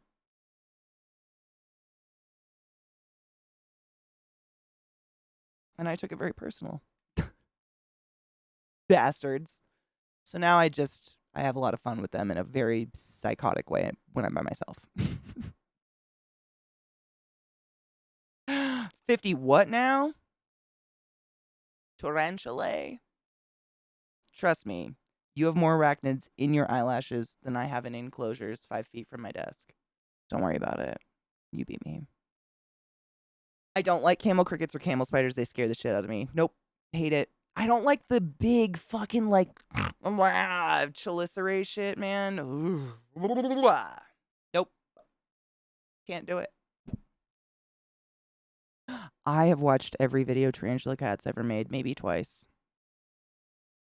Yep.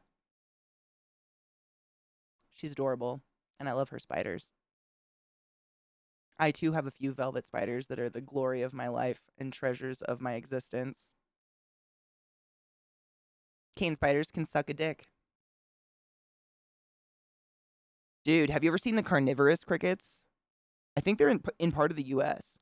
They're like locusts, they swarm, but they'll eat each other, like disembowel each other if they catch each other. It's fucking scary. No. Did you enjoy cheap spider movies, Katie? Do you enjoy? I love a cheap spider movie. I mean, anytime spiders are in something, I'm down. I don't care if they're scary or not. I think it's funny. You're more likely to get bit by a bed bug or a tick or a mosquito than by the spider you threw out who was trying to eat the bed bug, tick, or mosquito in your house. You know what I'm saying?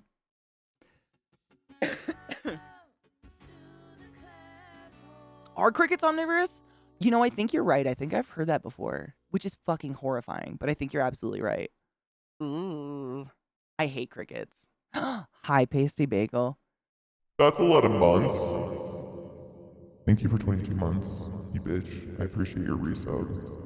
Thank you.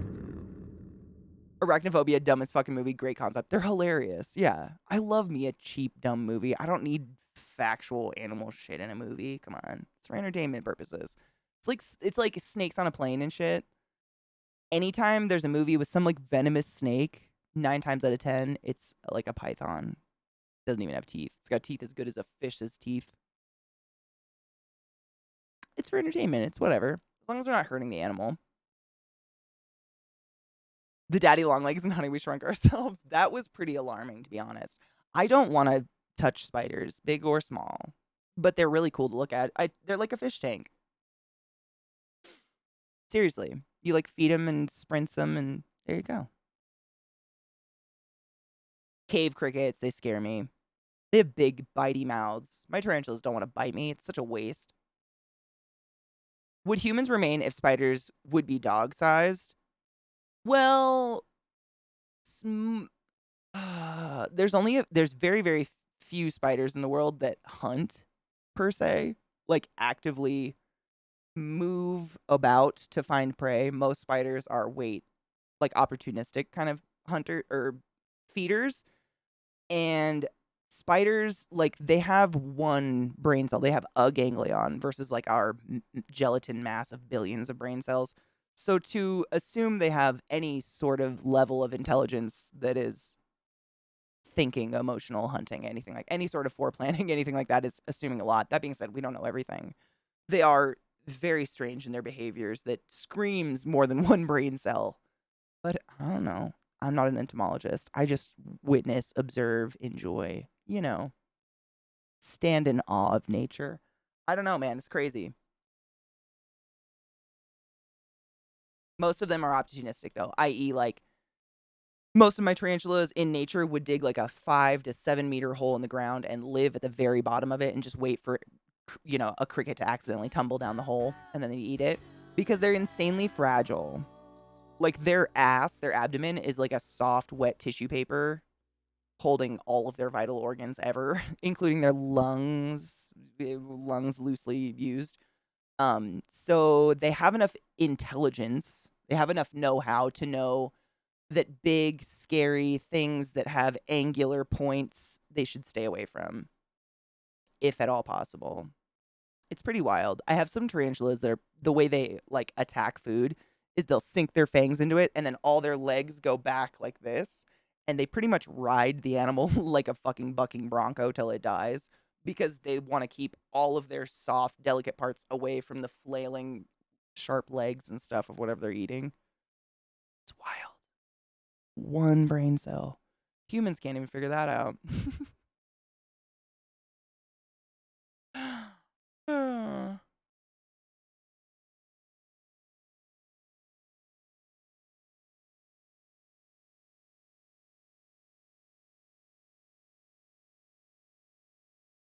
Ambush predators, that's a better term for it, yeah.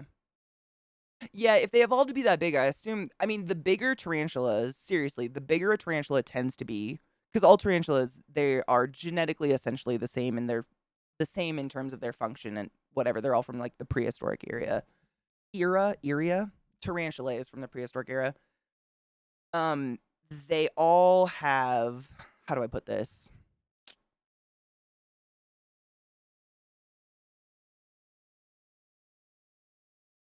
They all have a different behavior, regardless of venom strength. So there's no such thing as a deadly tarantula in the world that we are aware of.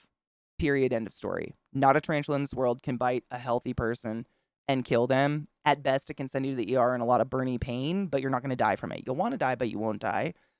And I own the tarantula who's allegedly the most medically significant, i.e. the most painful bite, and it's the most pussy spider I own. Like, getting that spider to eat is like getting a ball python to eat a rat that is not at the perfect temperature when the planets align on a full moon that is also eclipsed, but not eclipsed mystically. It's crazy. Like, you know what I'm saying? Whereas, like, my tarantulas that we call terrestrial, meaning they don't live in the trees, they don't dig a hole, they just live on land and don't give a fuck, tend to be huge. Like, fucking just like crabs, and they're slow and lazy and don't give any fucks and will always eat. And I imagine the bigger they get, the more that would happen. Like, they just don't care because they'll win. Their fangs are like this. You know what I'm saying?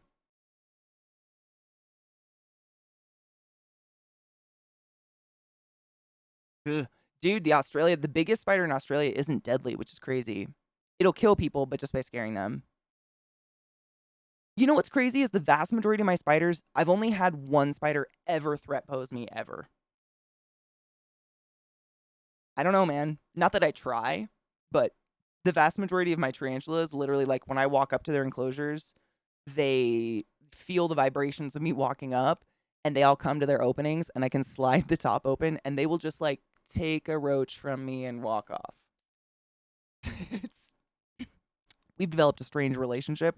Most of them are that way. Obviously, I have a few that are different, but most of them are that we've just gotten into a routine, which again screams more than one brain cell. But I'm not an entomologist. I don't know. I've just got a big, floaty, fatty mass of millions of brain cells. I don't know. It's crazy though. It's cool. It's just interesting. I don't think we want giant spiders. I don't think, honestly. I think there's I read about this when I was in school.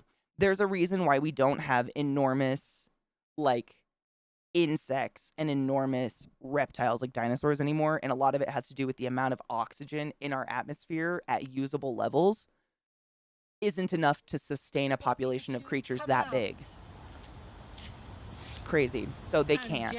Like, they need more heat and more oxygen to get to that size. Tipped $5. CK Rod gave me an incredible night where he showed me his crotch badges and spread me with a taco butt plug, and while he was eating the Chaco taco he grabbed a shit-filled condom dildo from his freezer and fucked me with his clown dick. Was it his shit?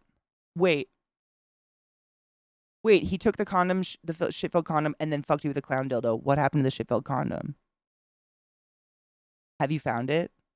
It's like surgery. You have to take account of all the rags used to make sure you don't sew one up into the person. You know what I'm saying? Honey.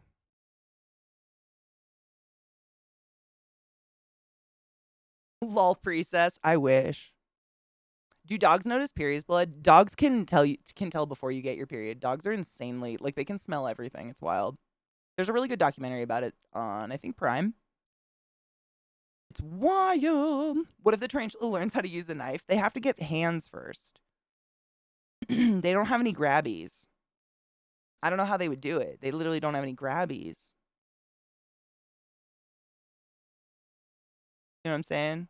Like they basically like tarantulas have the ability to pick stuff up the same way like a backhoe does. Like the large power equipment with the shovel. Like they have their two little pedipalps that they can like pick up dirt and rocks with and like push it somewhere else. But they don't got fingies. Has a spider ever flirted with you? No. No. Not at all. Unfortunately. I wish. It'd be weird, but I'd be into it. I mean, it'd be adorable. Zoe's such a magical human. I love you, Zoe.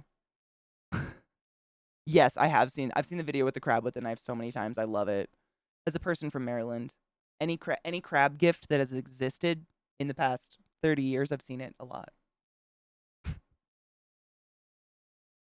I know. All I was thinking was, have any of my spiders done this at me?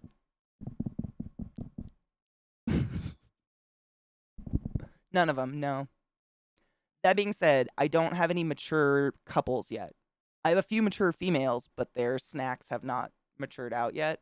Ha ha ha ha ha ha. Half joke.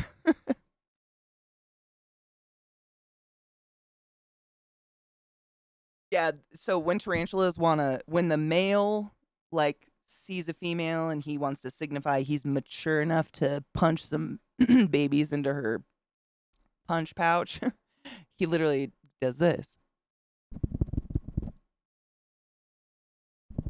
And if she's receptive, she'll go back at him and then he'll like hold her legs up and her fangs away from him and like fucking literally use his pedipalps that are now covered in his own jism and punch them into her belly, hopefully hitting the spot and hopefully not getting eaten, but most of the time eaten. Which is all right because they die anyways. Like male spiders barely live like past 5 years. It's so depressing. I hate it. Does it open? Like, can you fill it with your choice?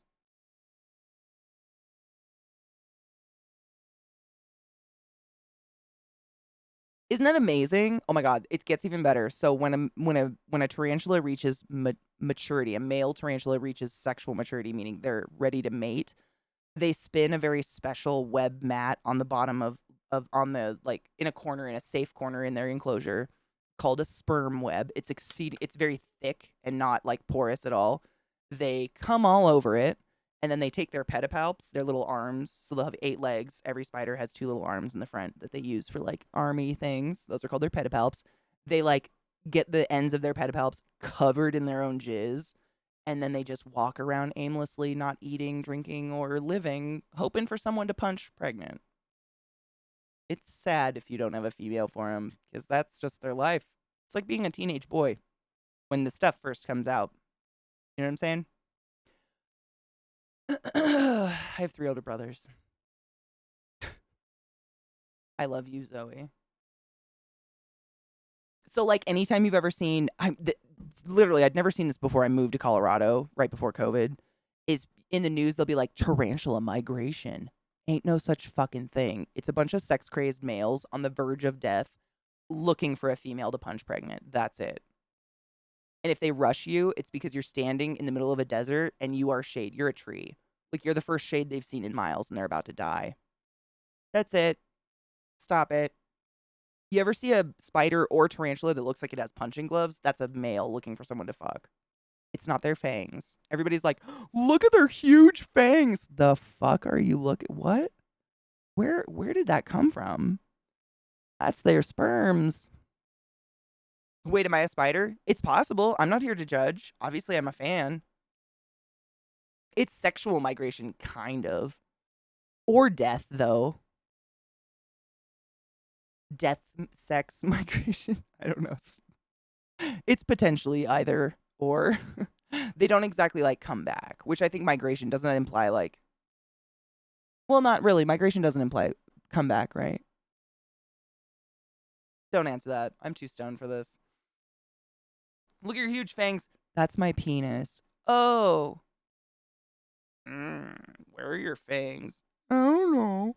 Does not. Thank you. I wasn't sure, and then I would, you know. Cheers. Do I have a bowl? I absolutely do. Cheers, Vissy. I had an itch. I forgot my hair was up. I almost fucked that up. Dude, crabs are pretty wild. I think crabs do as far as I know, crabs, this crabs as an animal do have a finite lifespan. However, lobsters are still questionable. It's just simply because they molt into a new body and can, you know, just keep on keeping on. I don't know though. I don't know if they've ever like defined a definite end point for them. But a female tarantula can live about 35 years, which is pretty crazy. I'm not even 35. And there are tarantulas that age. Wild. Cheers to my central hose. Hello, you.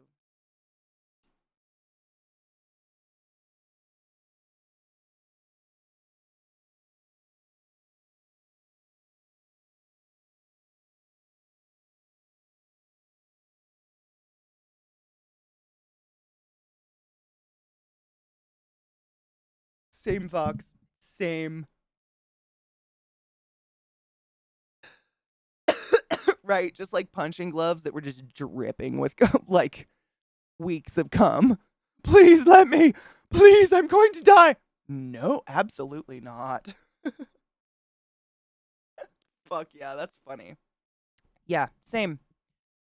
I mean, honestly, most female tarantulas will allow the male to mate and then they eat them afterwards. A lot of tarantula species, the way you know that they have matured to a male maturity and they're not a female is the front leg, not pedipalp, leg will develop a hook. When they molt out of their skin, they'll have a hook here called a tibial hook that's used to hold the female the fuck off their face so they don't die. But you guys probably already know this. Most of the time, females are a lot bigger and a lot stronger. And, you know, life takes a lot out of you. Sometimes you need a snack after you're punched in the vagina repeatedly. I'd eat it too. Them. I'd eat him too. What a dick.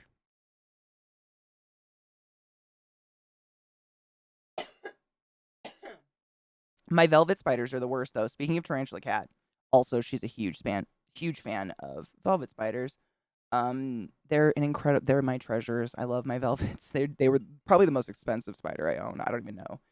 That's neither here nor there. When a female gets pregnant and she lays her egg sac, the moment she gets pregnant, or no, the moment she lays her eggs, her body starts to decompose on the inside from the least vital organs to the most. By the time the eggs have developed into eggs with legs or baby spiders, the only things left are her lungs and heart, and she allows her entire litter to just devour her slowly. So, that sucks. I haven't done that, but that sucks. A cum punch orgy? Dude, for real. That's any spider breeder, like, literally just articulates scenes where spiders punch each other pregnant all day. Wild. I am a useless human, but I'm great in Trivial Pursuit. Welcome to it. What's up? My name's Katie. Hi. Cake, honestly, like, people just eat too much shit. I wouldn't honestly just trust that the random person I fucked was, like, a decent meal. You know what I'm saying? Also, meat's not my favorite. Hello, ladies. Next time you get punched in the nether regions, no matter your genitals, get compensation by chomping your partner. Amen. Get some fangs. Done for. I thought an orgy was 4 people with their socks off. At least. Was I wrong? The only reason why a lobster dies naturally is because they get stuck in a molt and it crushes them. Oh, my heart dies. Oh, that's so sad. You know, that's how a lot of tarantulas die. That's not like how they die at the end. Tarantulas kind of reach a point where they stop molting because they aren't growing anymore. But a lot of young tarantulas, if their environment isn't like humid enough and or dry enough, they'll get stuck in their molt and die. It's really sad. Fucking with your socks on is nerd sex. Facts. I mean, I'm gonna be honest. I like, yes, but also as an adult, who the fuck takes the time to get 100% naked in the middle of the day to fuck on the kitchen counter or whatever.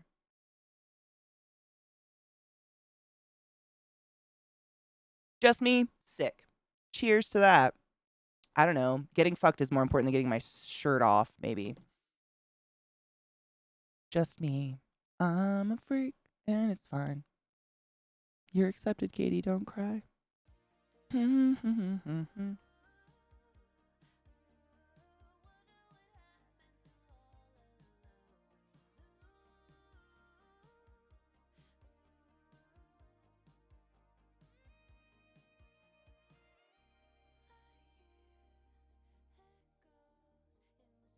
But what if it's not 4 couples?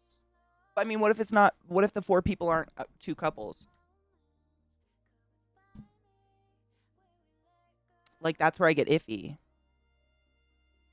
I don't know. Maybe it's just me. Well, I mean, if you're hot, like, go for it. But if you're already a comfortable temperature, I'm not gonna halt the sex time to, like, be like, hold on 1 second, and pull all my fucking skin tight, stretchy clothes off. Like, if you can reach the holes with my shit around my ankles, like, let's go to town. You know what I'm saying? I don't know, though. I also very rarely have sex in a bed, so maybe it's just me.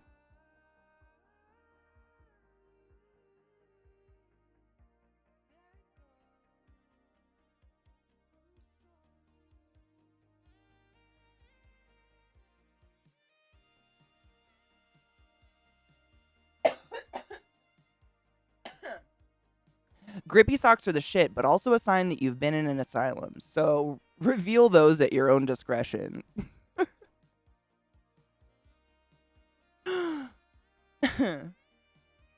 That's funny. I got nasty ogre feet. I don't want anyone. I'm banging, just harmed by my literal claws. Oh my god, that's precious. I have actually been sliced up my leg by a significant other's toenail before in bed while sleeping. That's a horrible time. Not that they were like horribly manicured feet. It's just like men tend to have like bark toenails. Even when they're healthy. It's crazy. They're literally a weapon.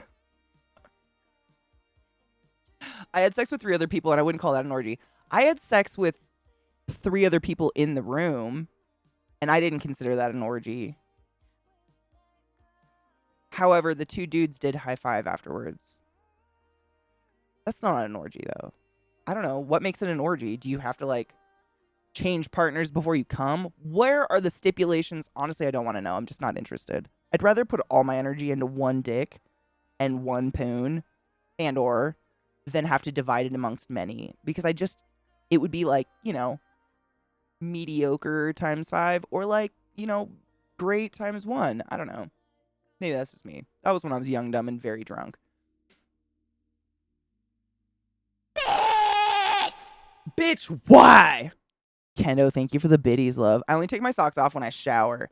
I don't wear socks in the summer when it's super hot out, but I don't stop penetration to take my socks off.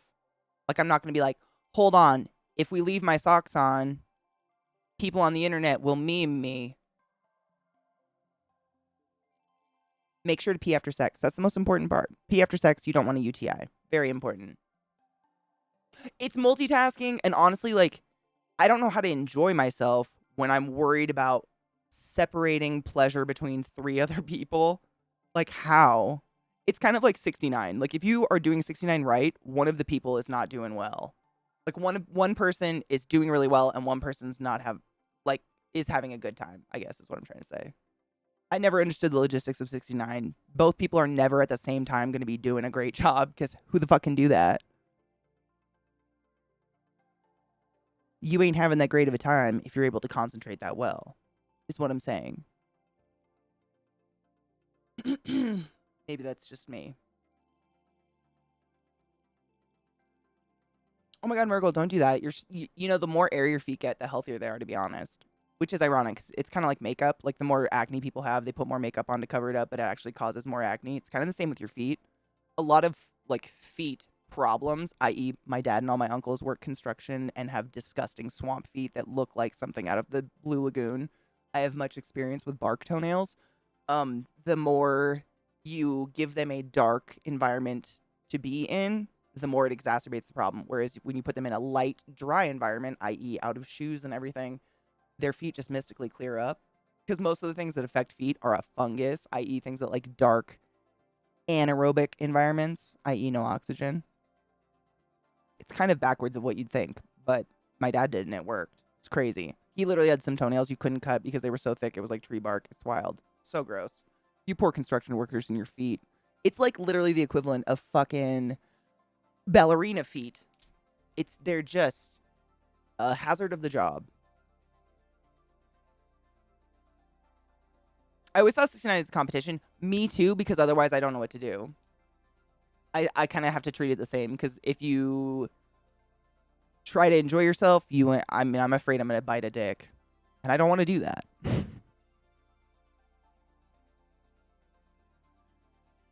Coyote, I agree. 69 just feels like something that young people experiment with and figure out doesn't really work very well if one person's good at it and you move on. A little bite, but like, I don't have who has a little bite? If your teeth meet, it's never going to be a little uncontrolled, that felt good bite. You know what I'm saying? I'm not worried about gentle, controlled biting. I'm worried about I'm going to come biting, which is not a good thing. I mean, that's like removal of dick. Bite. No. What? No. I ain't in no fucking pain Olympics. My dudes.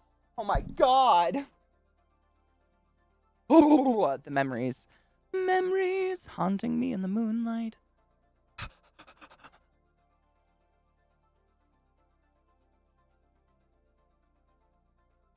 I'm saying there's nothing wrong with enjoying little controlled biting, but what I'm talking about is if you know what I'm saying. I'm not gonna get too graphic. You know what the fuck I mean. There's still dirt all over me from Billith. Fucking Billith. Sales. I love you. Brush your teeth and wash your hands. Be safe. Cum biting. You can also just rip out your catheter. I've heard that's half effective. I have a scar on my bishop's jacket from when someone came with it in their mouth. I've bit through pillows. Like, and I don't remember biting anything. But I'm sure most of us here have come once or twice. And, you know, you don't exactly have control of those few seconds of your life. And if there's a soft, fleshy item in your mouth and your teeth just go on accident, you just might hurt someone. And I don't want to do that. I don't want to do that. Sounds like a bad time. That sounds horrible. Biting playfully is fun. Uncontrolled, that kind of, And I guess that has to do with if your teeth meet. Anybody here have braces that made their teeth just way too on point? Same, though. Things between my teeth don't survive. Same, right? Like, I don't want any partner of mine to be crying because I've chopped off their clit and or penis head. Like, that is not how I want any day to go about in my life, ever. Ever. Especially if they made me come, like, for fuck's sake. Thanks for that. Guess you can have that back. Horrifying. I thought there was dust on my thing. Just kidding. Oh, it's there. It's under the cup. Just kidding. My eyes were crossed. It's fine. Don't worry about it. Have bitten and not known, right? I mean, you can't, like, I just don't want it to be on my partner. If I buy myself, it's fine. But, like, it just seems like a mean thing to do. I'm not part of that.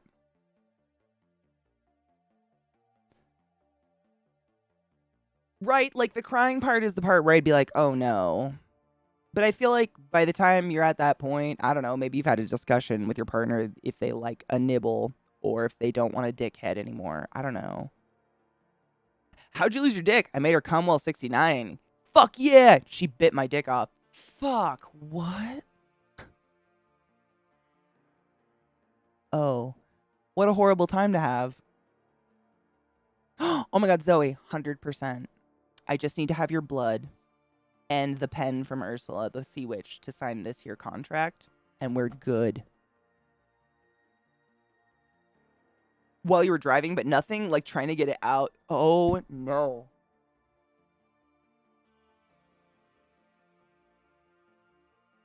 Through a brass zipper.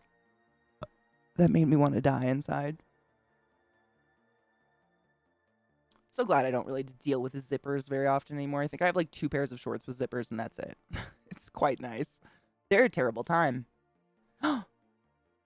Yes. Oh my God. Absolutely. Vissy, send me any questions you have. Seriously. Like, it gives me life. It alivens a part of my brain that doesn't get to be alive very often.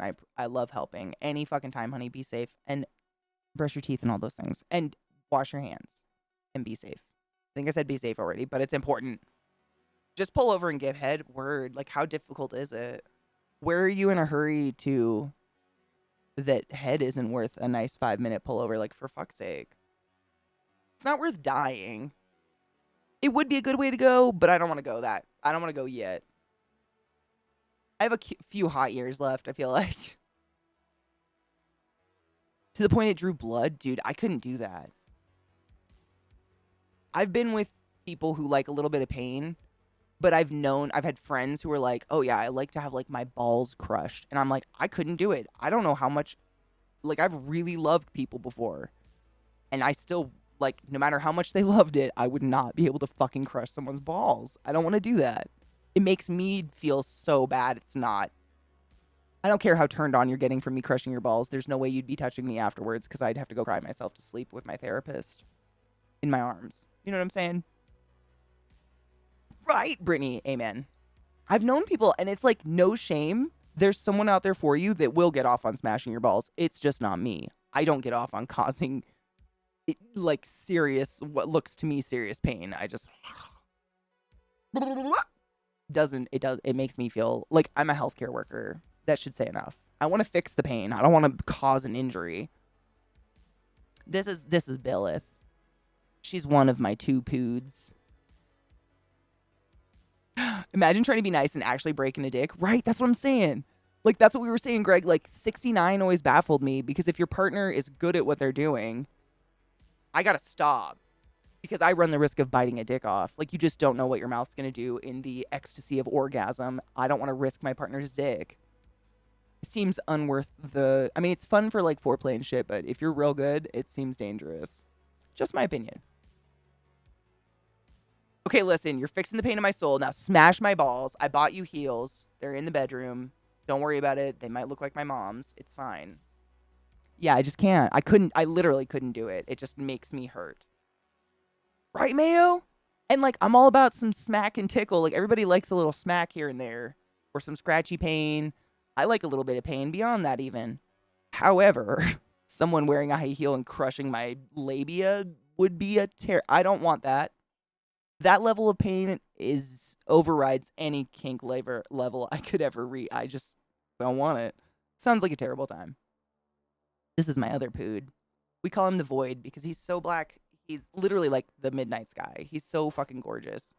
But it makes it so no light reflects off of him and he just disappears. This is my boy. This is a trick. There's a little milk chin. Hi, Baba. What are you doing? Oh, hi. I guess sister got to come up. It's only fair. This is my boy Trickster. Gonna hit my bong, bro. Anywho, this is Trick. Hi, Bubba.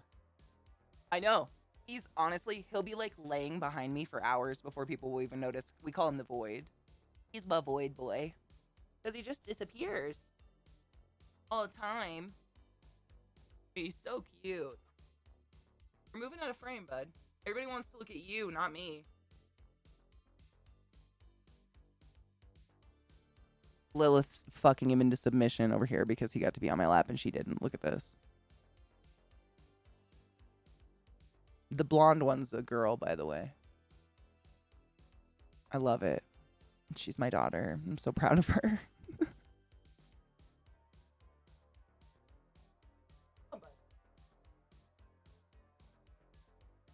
So much fucking mud in my house. God damn it. Dumb fucking webbed feet. Did sister hump you? Sister's a dumb bitch, huh? Do you need to go potty? Is that what's up? I think it's about time, huh?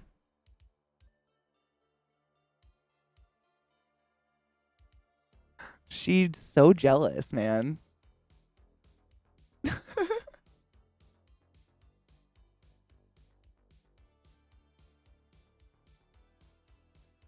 Oh, I know. And Mayo, he really is that dark. Like, I try to take pictures of him.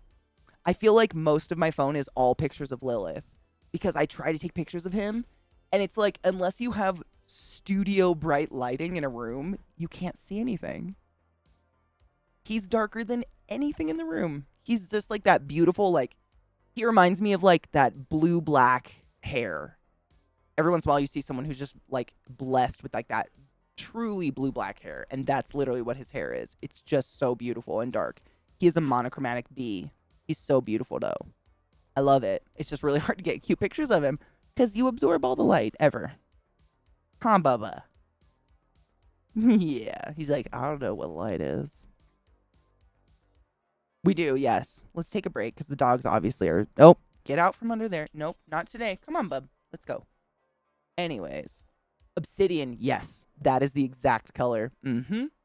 Like a naturally like cracked, sliced piece of obsidian with all the grooves and that blue shine on it. That's exactly Trick. Mm-hmm.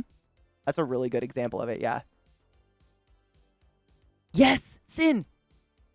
Like, getting a picture of them together is never gonna happen. It couldn't. She's so like shiny and gold. He just disappears. Literally gone. All you see is like, you'll maybe see his teeth, like his bottom little orc teeth because he's panting. And that's it. And I'm like, damn it. Because you're just as beautiful. But you are darkness. You are hell. You are the night. I'm the night. He is the night. It's true. Dude, yesterday's shit. I was telling chat, I literally thought it was bullets on my window. Granted, you know where I'm from, so that might be a reaction I'm just used to. But my dogs were freaking out and barking like someone was outside our house. It was insane. It was just the hail. It was so fucking loud. And a couple siding pieces fell off the house, which was fun, but we are good. Thank you. I'm glad you guys are too. We were talking to Nerbs earlier as well.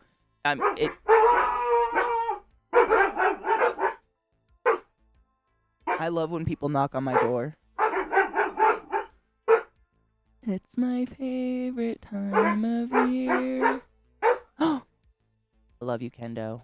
Thank you. Rest. Wash your hands. I'm assuming someone knocked.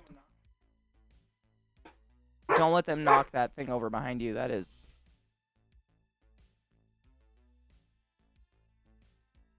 No shit. Yeah, it was insane. No shit.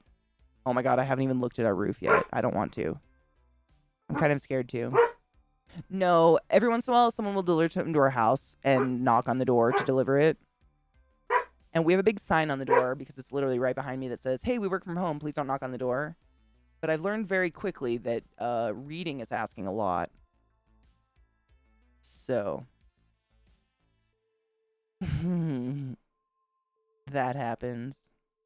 But honestly, like, who the fuck knocks on your door? If it's someone I know, they text me first. So I never answer the door. Ever. Good luck.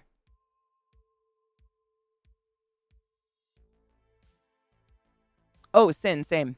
I mean, ours is huge and red. Nothing. Oh, I'm sure.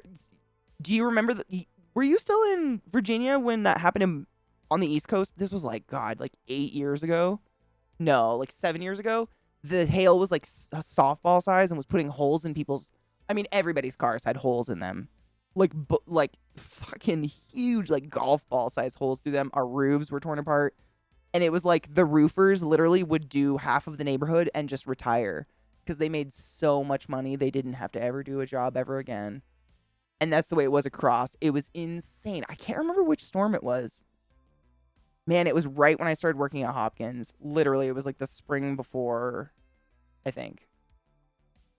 God damn, it was too long ago, and life is so weird now. It's weird to think that anything was important before COVID, like hail.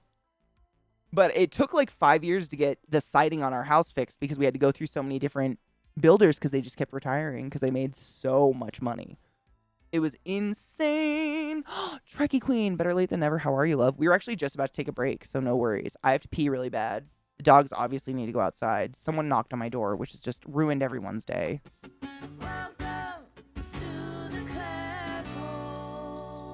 Young at heart, thank you so much for summoning the class, keeping classy alive, and giving it any swings. For a fucking long time. What the fuck? That's a long time. These are not the 28 months you're looking for. How did you know? It always feels like somebody's watching me. Dude, it was wild. It was insane. I think it was right after the riots. Actually. It was like the spring after the riots. I don't know. I'm really bad with time. My life literally just goes by like events in my head. And I can't remember if the hail happened before we got locked in the hospital or after. My brain is mixed up. Fuck, I don't remember. It wasn't that long ago, but man, so much has happened between now and then. I feel like my brain had to dispose of some things, and now I feel really bad. I have to like catch up on current world events. Young, thank you for the resub. Let's take a break. I gotta pee so bad. Yeah, I'll be back in a few. Magoo. Pee after sex. I don't think you can see them. Damn. I block some of the light, maybe? My frogs are so fucking cute right now. They're at the very top, all snuggled up. It's just precious. I'll take a picture later. Oh well. Boo! I tried. They're very cute, though. They're snuggled. And they're so wrinkly. They're like little old man. Fake watermelon flavor can suck an ass, dude. That shit is... Whew. Most fake fruit flavors are pretty fucking gnarly bad, though, to be fair. There's very few I like. And it's usually, you know, has nothing to do with the real fruit at all. Like, I really like lemon heads, but I don't exactly, like, suck on fucking lemons. Welcome back, everybody. What up, homies? I need a haircut, but I super just want to get it long enough to cut it in a cut that I like, and I can put my hair up out of my eyes. Misty, how are you? In general, like you. How are you doing? Apparently, Stranger Things went back and retroactively edited previous episodes on Netflix. What? Why? What did they edit? I've never had the watermelon monster, to be honest. I don't like a lot of their monsters because they're super strong. A lot of the flavored ones, I usually just drink like the silver white one. Or ones that tend to be a lot weaker. I don't want like LaCroix sad weak, but if they taste like carbonated fruit punch, it's too much for me. They're just really, monsters are big. So to finish it, my hair just got stuck in my ear, I think. Lord. I'm an adult. It's fine. Oh my God, you're in Delaware? What's it like to be in the first state? I.e. the retirement home of America. Well, yeah, kind of. The in general retirement home. Rich people go to Florida. You know what's up. One creepy scene got removed in some continuity errors. What was the creepy scene? I'm just curious if I saw it, because I watched them pretty regularly as they came. Oh my God, Vile, thank you for the resub, by the way. Thank you for resubbing to the class, keeping the classy alive, and giving it a swings from Delaware. Is it hot over there right now? Nice. I mean, nice hot or like poopy hot? I'm sorry if it's miserable hot. That's not... Nobody likes to be like... I honestly like over 85 and you're hard pressed to do anything active and be comfortable. Gross hot. Boo. I'm sorry. Are you driving though? Or are you stuck standing in it? I know I'm curious what they edited out because I can't think of anything nothing out of the extraordinary that I saw, but I don't know. Do you have AC at least? That's the one nice thing I liked about the East Coast is you're pretty much guaranteed to find AC everywhere you go because they're used to the heat. Like it's been happening for a bit. You know what I'm saying? They're pretty accustomed to it, which is nice. I think a character was watching another character undress or something. Oh, I don't think I saw that. Ew. Hi, Trash Panda Phil. How are you, love? The show's okay. I watch it for the alien stuff. Like, I really like the alien, like the prosthetics and the whole, like, creepy little hospital of children with magical powers stuff. That's cool. But the romance between high schoolers, I kind of check out mentally when that shit goes down. I don't really give a fuck about them. That's just me. No shame on people that don't enjoy it, but it's not the best show in the world. I'd watch Parks and Rec any day over that. It's been raining here? No shit, though. Is it hot still? It's been raining here, but it's still, like, in the 80s. Like, we got a monsoon yesterday, like, hail the size of my ball sack.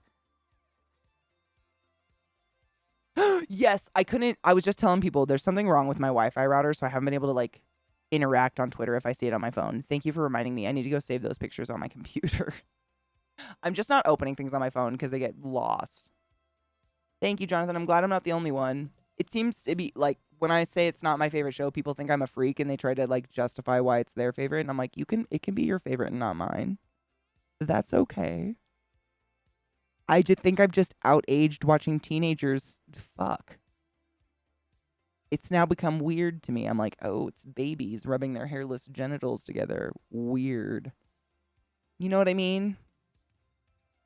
It's a me thing, not a you thing. Humidity 98. Gross. Although I like Florida. I kind of like humidity, but I'm a cold-blooded lizard human.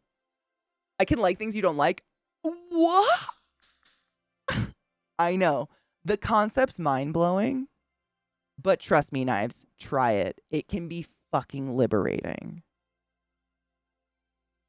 I've been doing it for, like, my whole life. Like, having people close to you who, like things I don't. What the fuck? Crazy, right? It's almost like variety's fun. My entire life has been upended. Never again. You know what? You're welcome. I am your what is it called? Your, like, yoga leader? I don't remember anymore. Damn it. That person. Yogi? I don't know.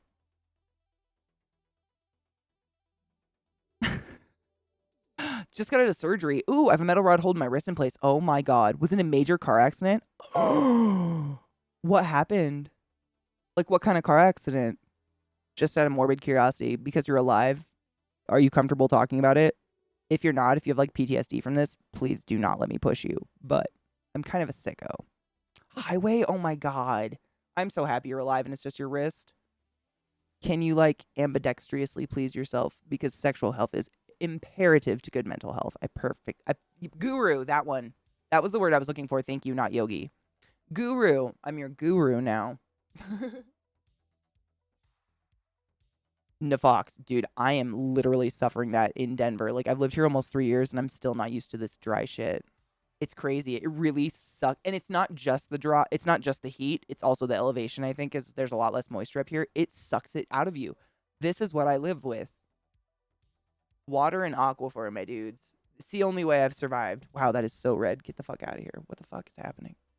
It's the only way I've survived the desert because I'm so used to that humid.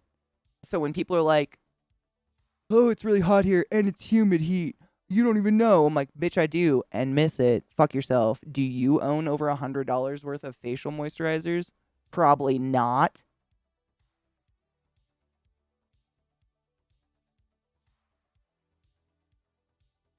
I would only go back there to visit my niece's family and my friend who lives there. No other reason. Where?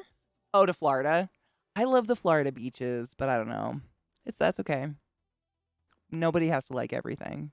I don't go hang out with, like, gators and tourists. I go to the quiet beaches where most people don't go because there's nothing to do except lay on a beach and read a book. Lost control with with a spare tire on it. Hit the pillars of an overpass. Oh my fuck, you're so lucky to be okay. Fuck yourself. Oh my god, I'm so happy you're alright. That's scary shit, dude. Seriously. I'm very happy you're alright. Oh my god, if you want to put them in Discord, feel free. I'm sure there's some sickos that want to see that shit. Hell yeah. Tricky, and that's how I felt in Baltimore. Like, it didn't, like, when you go to a dry place and go back to humidity, you definitely feel it for a few days. But after that, like, I just liked that my body was quenched from the air.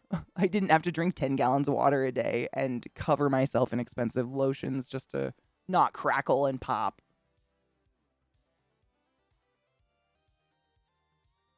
Do houses and shit in Illinois like sink and kind of settle funny because of the swampland? Because that's the same as Maryland. Every house is kind of cockeyed because of the swampland.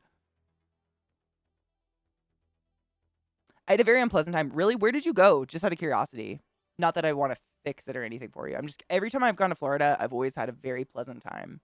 Like, locals are always very just normal and nice. But I don't go to, like, super hyped up, like, clubs or anything. I usually find some dingy local bar where, like, the bartenders are drinking after work. I don't know. I don't like crowds, so I stay away from those, which tends to not be any of the popular shit.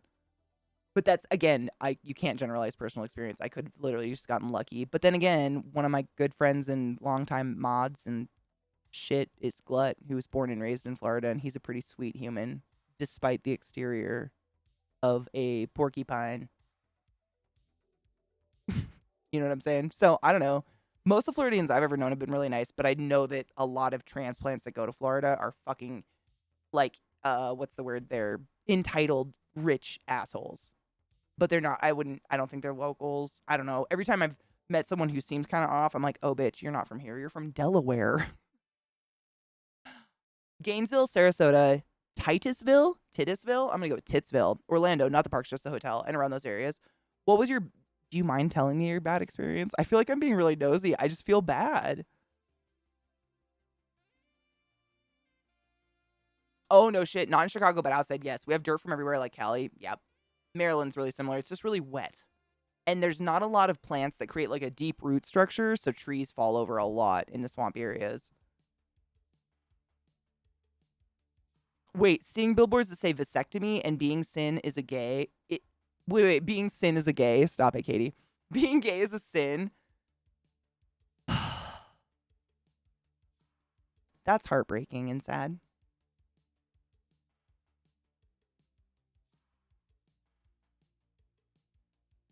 There's a Chipotle in London. I passed it twice. There's one now, at least. I've never shit blood after eating Chipotle. That being said, it might be because I've never fully finished a burrito before in my entire life, because they're as big as my calf. I believe maybe if you were able to finish that burrito, it might be ripping your stomach open, and that might be where the blood's coming from. If it's dark blackish blood, that's old blood. You probably don't have to worry too much about it unless it's an excessive amount. Obviously, go see a doctor if you're worried no matter what. If it's bright red blood, that's an active bleed, and we need to go see a doctor immediately, regardless of your Chipotle consumption levels. Maybe. Calf burritos. Dude, seriously, I've literally like 4 bites in, and I just like prop the still 6-inch burrito up right, and I'm like, okay, I'm done now. They're so fucking big. No matter what, you don't have to add anything, and they'll make them that big. It's crazy. No shame. Good on you if you can finish your food. I've never been able to.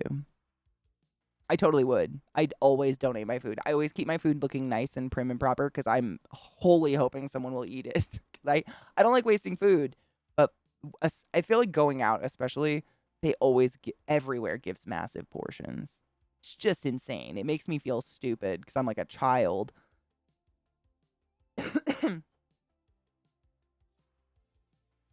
Oh my god, if only. I can't play South Park. I'll get dinged by DMCA because it's definitely owned by not me. But I'll watch it later. South Park's funny. Make it look messy? I can't. I don't fuck my food up, dude. I'm a very neat eater. I eat in circles. Like, if you give me, like, a bowl of, like, baked penne, I will eat around it's sick. OCD is fun. I'm having a good time. Are you? I didn't realize how late it was. Otherwise, I'd totally play bug snacks. Play bug snacks. I'll save it for tomorrow. My brain's all fucking not working. It's congested. If you just type exclamation point, like in our chat, exclamation point, Discord, all one word, nope, boom. Did they do it for you? Bitch, Lizzie got on it. Not that Lizzie's a bitch. Bitch is an exclamation mark. Lizzie got it for you. Just click that, and it's an open-ended invite. We've got a pretty cool Discord. There's a lot of channels. It can be kind of daunting, but treat it like Reddit. Just mute the entire thing and check it when you want to. As we do all Discords. We just don't talk about it because for some reason people think people are going to get offended. I mute all Discords, and when I'm bored, I go check them out. Except mine, obviously, but you know what I mean. You know what I mean.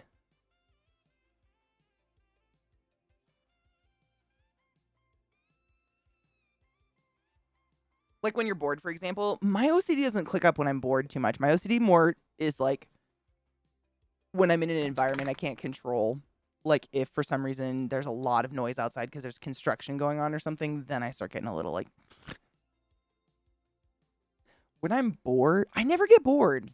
I'm incapable of being bored. Hydrate with me, bitches. Thank you, Panic. I'm incapable of being bored. I don't know what it is. I always have stuff to do. I keep myself busy, probably that. Oh, Lizzie. Oh, honey, what? You can literally like drag and drop all the Discord servers you're a part of into a group with each other and mass mute the group.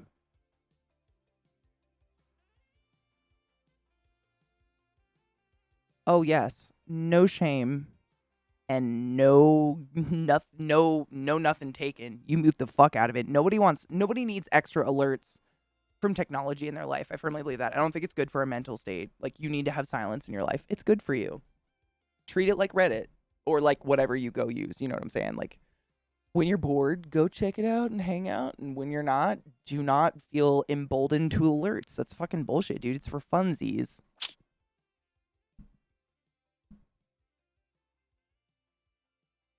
You know what, Lizzie? Sometimes we have to learn the hard way, and that's okay. Same as Crayon. I feel like that's it. Like I'm just old enough at this point. Like I definitely used to get bored when I was a kid, and I would be like, "Mom, I'm so bored," and she'd go, "Only the boring get bored." And so as I've aged, I've like, I have so many things I could possibly do at this exact moment. I'm never afraid to be bored. I'm more afraid of my body going into that weird mode where it's like we don't know which activity to pick because we're low on serotonin and we're not guaranteed which one will be the best hit. So we're just going to sit here paralyzed by choice. That's more where I get stuck sometimes.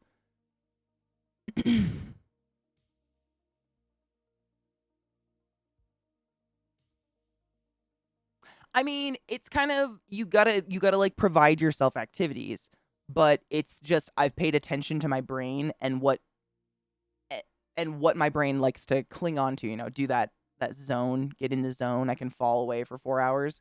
And so I keep those things in my immediate environment all the time.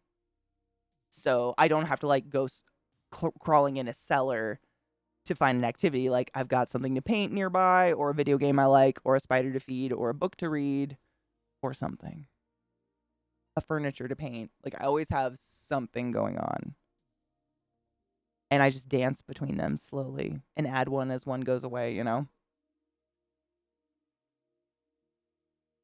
Ooh, fun cosplay. Wait, I want to see. I bet we want to see. Oh my god, I love creative Pokemon. This is Pokemon, right? I love creative cosplay. I believe this is a Pokemon. Correct me if I'm wrong. But creative cosplay anyways, just where people take an idea and really like fuck it up. Is amazing. That's super cute. Is this this is Pokemon, right? I don't know. I was not allowed to play. Sometimes weed helps me get out of that paralyzation stage a lot. Like if I'm getting really like, I can feel myself. I'm like, I call it the buzz. I can feel myself start to like vibrate on the inside. And that's the point where I can't sit still. I don't know what to do. If I feel that start to happen, taking a little baby hit and just chilling for a minute can slow me down just enough. It doesn't like stone me, but it takes that buzz away so I can sit down and concentrate and actually do something, as opposed to just sitting there paralyzed by like, which one do I do? Which can happen, absolutely. It is. Okay. Wait, eggs. Oh, it's the egg one. I remember the egg, dude. I never played Pokemon, but I did play Pokemon Snap on Nintendo 64, and that was pretty fucking fun. I enjoyed that game a lot, actually. Like, it was goal-oriented and kind of a race. I don't know. It was fun. Did anyone else play that? I'm not the only one, right?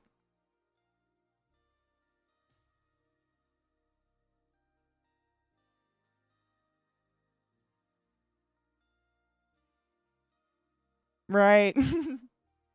I've never seen a Pokemon show in my life. I did finally play a Pokemon game. One of the most recent ones that came out, it was like 4 or 5 years ago.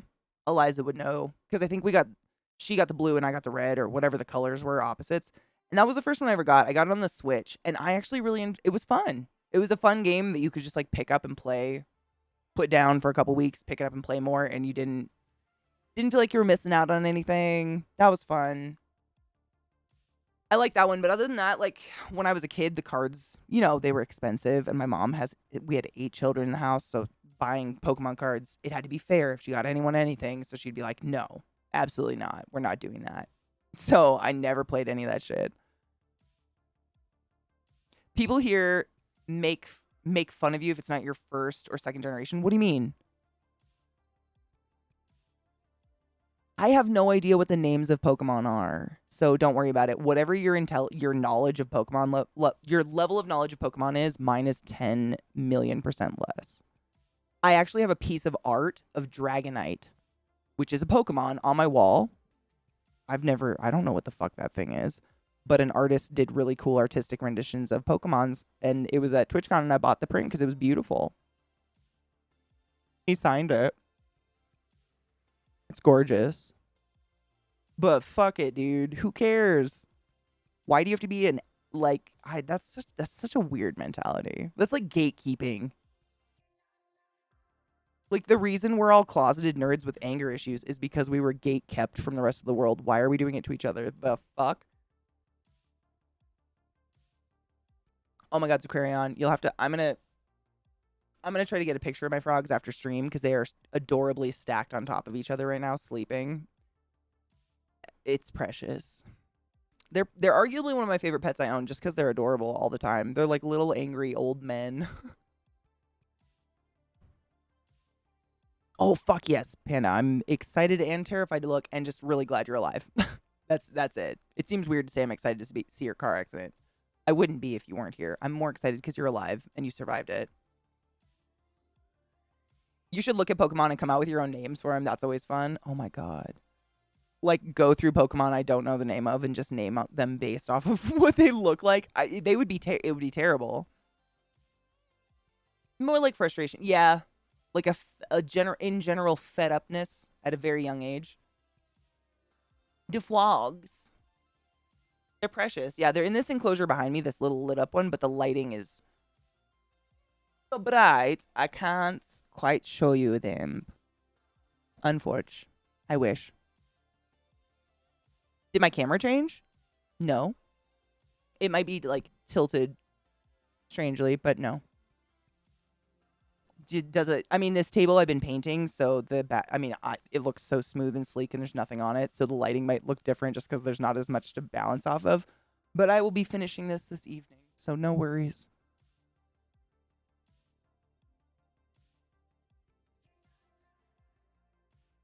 I think packism, you want to belong to a group in a way of asserting membership. That membership is keeping others out.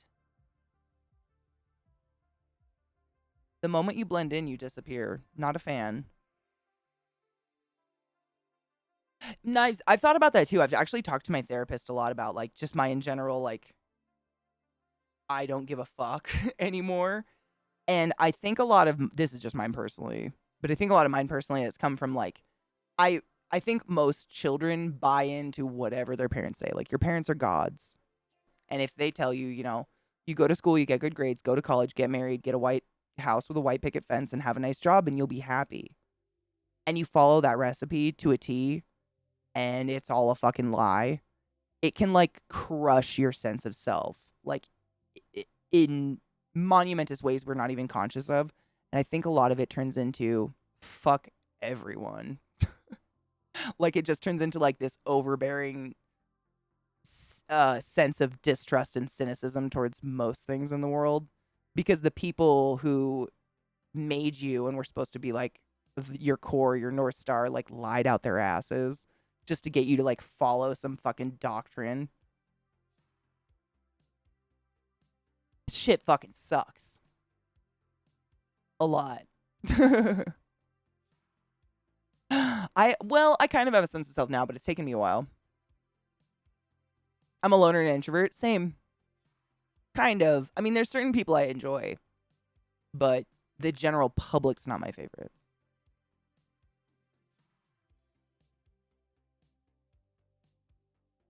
Right? And that's the worst, is that people aren't open about it at all. Like, people just live in this pretend world, even though they don't like it. It's weird. I think about that stuff a lot. Cheers, honey boo. I'm over here not caring about Jen and thinking toxicity is awesome. What's Jen? What are you not caring about? I mean, Toxicity is an amazing song. If we're talking about the song, Cheers, like by System of a Down, great song. The toxicity of the city. Blah, blah, blah. DMCA is gonna kill me. I can't. I hate this. Cheers.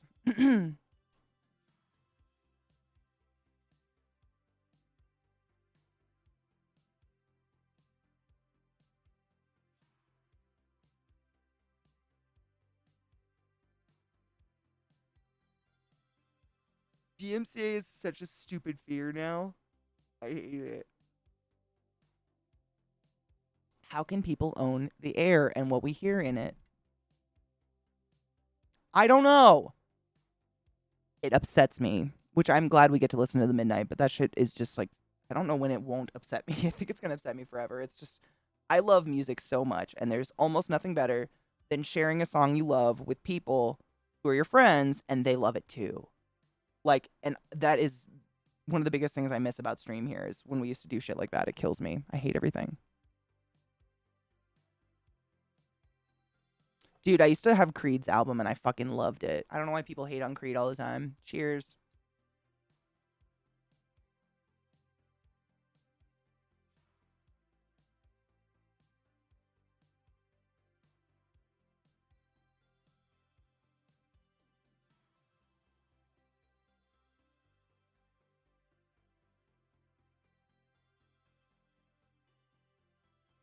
So, I've heard streamers can get away with playing copyrighted music if they turn off clips and VODs of their stream, meaning that it's live and that's it, and then it's gone forever, and there's not a clip or a VOD of it ever.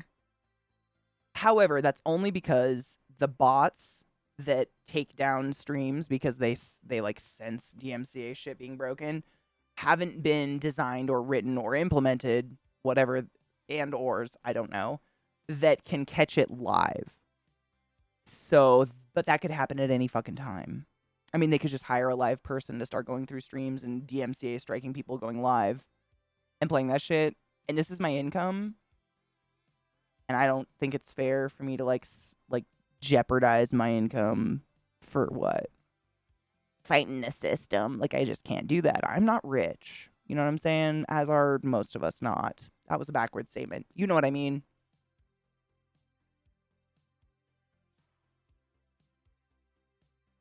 Switch it on it whenever. The turning off. What do you mean? Switch on what? What you mean? Whenever. Whatever. Creed did have some banging songs. I agree. Like,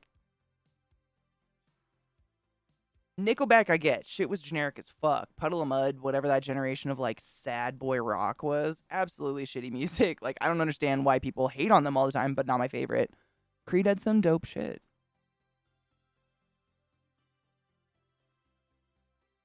Thank you, Bubblicious. I appreciate that. Barfing Panda. It is towards the end of my stream, but I'm glad I got to say hi. Thank you for lurking and hanging out with us today. I apologize for starting late. I really hope we didn't catch a bug. But I was in people twice this past week. So I'm hoping the people didn't get in me. You know what I'm saying?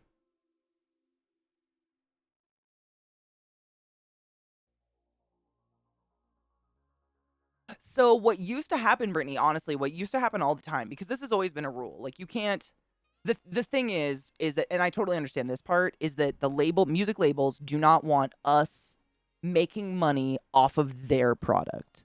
I.e., just sitting there in silence and playing music, and maybe some people just put your stream on in the background just to use your playlists as music instead of like, actually having content or whatever. I kind of understand that part. And so what used to happen is I would play music all day, and the bots that were, or whatever, something that was part of Twitch would go through and meticulously, and not so meticulously, very messily, mute chunks of my stream wherever there was music that was owned by a music label. So then, even though we were listening to it on live together, there would be VODs of my stream with huge chunks muted out of it. But, I mean, you can get subtitles working on that shit. You can read chat. A lot of people still watch them all the time. And it was just something we suffered. And then the music industry just stepped in one day and decided to be cunts. It sucks. Oh no, it's about ending. This is like towards the end of my stream-ish, because I try to walk my dogs and shit. I get up pretty fucking early, even though I was sick. Just like cold sweaty. I hate that shit. I lurk almost exclusively, so absolutely zero shade thrown on any lurking potential ever.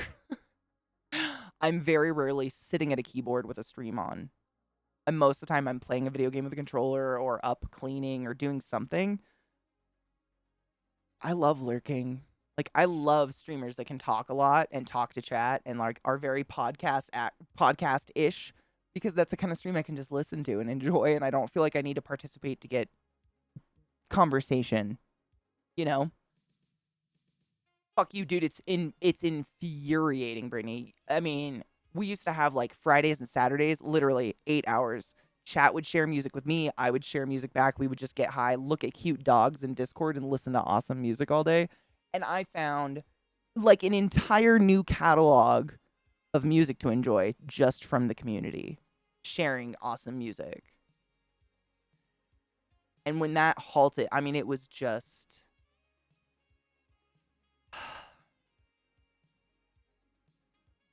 Music is a huge part of my life, and I hate that I can't share it with arguably the people closest to me in the world, which is y'all. That's upsetting. There's a dog hair on my mouth. I can feel it. God damn it. The little fine poodle hairs, when they shed, which is rarely, are insanely annoying. I think I got it. Faded Fridays, yep. It's like, it's just, how do you own air and the sound? Like, I can hear music fucking coming out of people's cars. How is that not the same thing as me having music on in the background while we all hang out and play games or paint pictures? Like, I used to do a lot of creative streams, like makeup streams and otherwise, and now it's really, really hard for me to get through them because I don't have music to keep me going. Like, I can't listen to decent music. And so when I'm not looking at chat and I'm focusing on the makeup or focusing on the art or whatever, I start to get really sleepy, because it's usually like, thank fuck we have the midnight, but I try not to play them too much because I don't want to wear them out for myself or you. It's just that fucking generic ass lo-fi chill beats for stream that I just want to choke myself with. I've never considered autoerotic asphyxiation until now, without the erotic part. Why is it all that? It's either that or like dubstep-ish. I don't know, man. It's hard to find decent music to listen to, anything to have on in the background and not feel like it just starts to kind of sound like an amalgamation of the same thing over and over and over. It's just like mush, like fucking goulash of music. Do we miss 420? God damn it. Nuh-uh. Why am I... It's because you guys got me talking on a good conversation, which is why I love you, to be honest. But god damn it.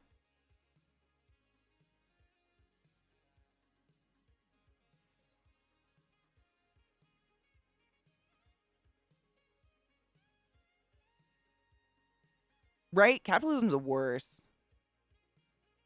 It's the worst. I never dared to say anything negative about it, but if you are even saying that, no, it's the worst. I highly expect all of you to have music on in the background. I hope you do.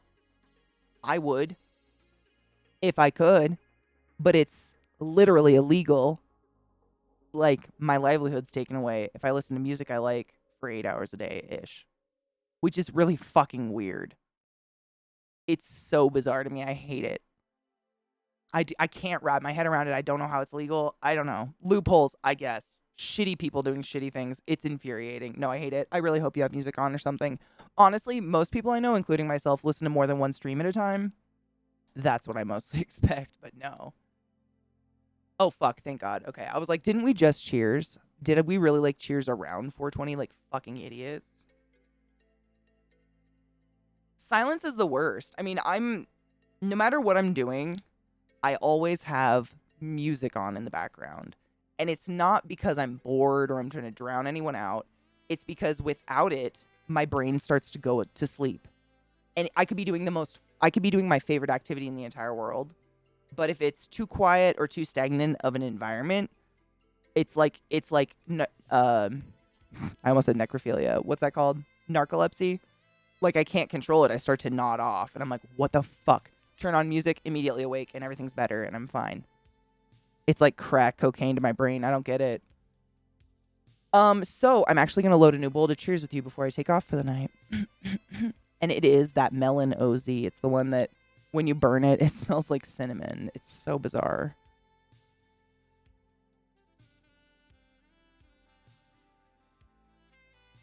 Yes. Isn't it? I mean, and I'm kind of picky about music. I don't know if you're the same there as well. Like, I can't stand music that is just major chords.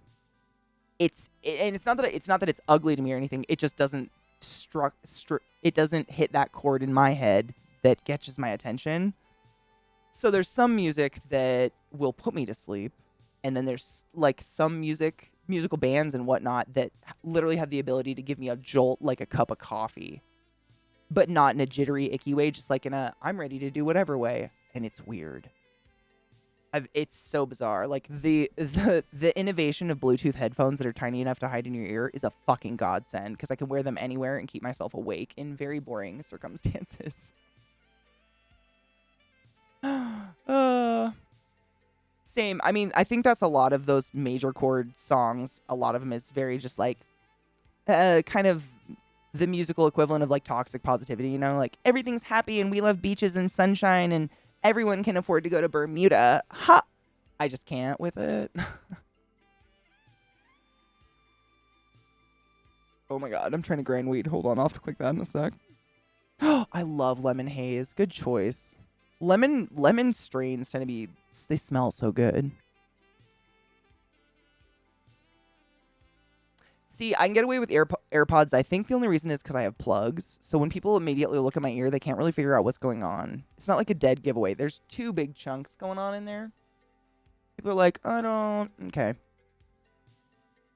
Lemon haze is great. Who the fuck can afford to go to Bermuda? Apparently everyone in country music. It's my kind of bar. My kind of place. My parents listen to country. I apologize for everyone, including myself.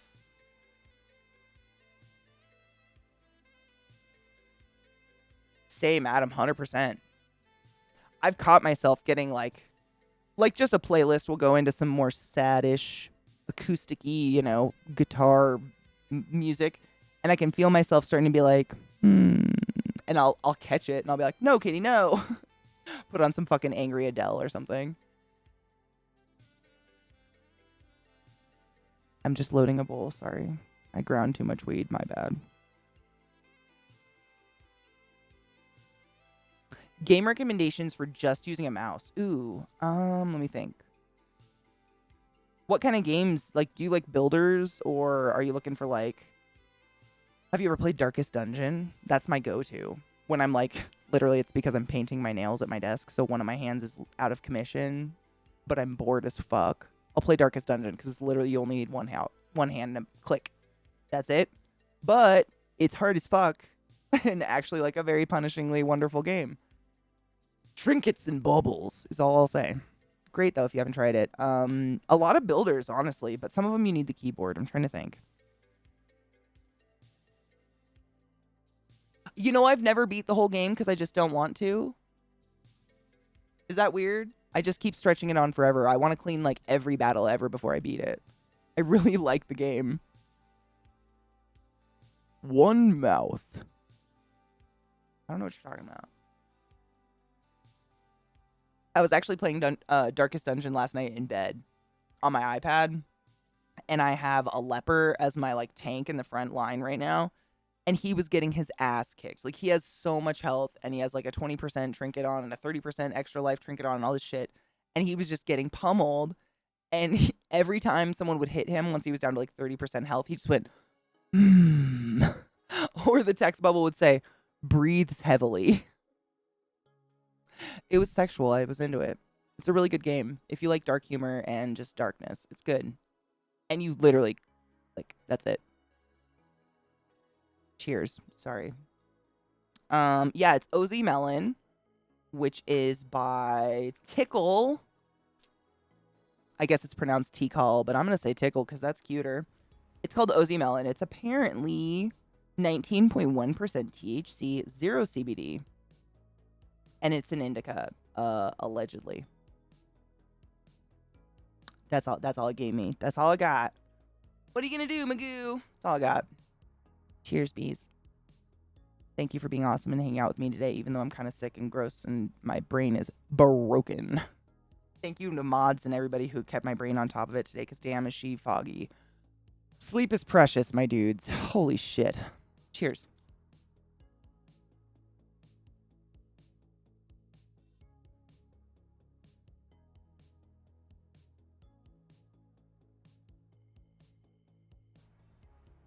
Look at that little burn. It's perfect. Gross. Perfect. I cleaned that before stream. Brittany, I've been, it tastes like cinnamon. This is this is weeks ago I got this, and I swear it tastes like cinnamon. It does still. But only on the exhale when you burn it.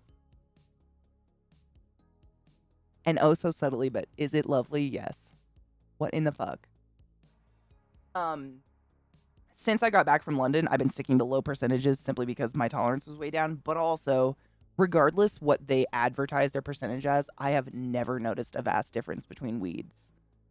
I aim for strains that get me a little stoned, like functionably high, and don't make me cough to death. That's a good strain to me. And don't stink like a fucking dead skunk. You know what I mean? I've never noticed. Like, I have some strains. What one was I smoking earlier? This one. The one I was smoking earlier is 30%. Am I exceedingly more high than ever before? No. It was Mac, which is a sativa. I've never noticed. I don't know, man. I just go for the most. To me, good weed is like a pleasant experience. I don't cough to death. It doesn't burn me. It doesn't burn too quick. I don't know. Good weed is subjective, right? That's a hard one to say. Thank you for the follow, Prophet. Welcome. Sleep deprivation is the only way to experience actual hallucinations. I used to hallucinate a little bit when I started smoking legal weed because it's so insanely more potent than the shit I was buying on the street. I didn't know. I would like see a face out of the corner of my eye every once in a while. But that might also be because I was insanely sleepy due to the weed and keeping myself awake. Been working at my Jew job at my Jew job. I meant to say new job. I apologize. At my new job for the past week and a half, and 3 to 4 hours of sleep. Oh, it's the worst. Well, Mayo, that was the thing. I went to sleep pretty early last night, like because my alarm goes off at 7, and I just kept waking up like every 3 hours. But I was waking up fully alert, like it was morning. I would wake up and open my eyes and be like, oh man, it must be morning, and look at the clock and be like, it's 2 a.m. It's not morning. And go back to sleep, wake up again in a couple hours. It was just a weird. I don't know if I had a REM cycle. Maybe I had caffeine too late. I don't know what the fuck happened.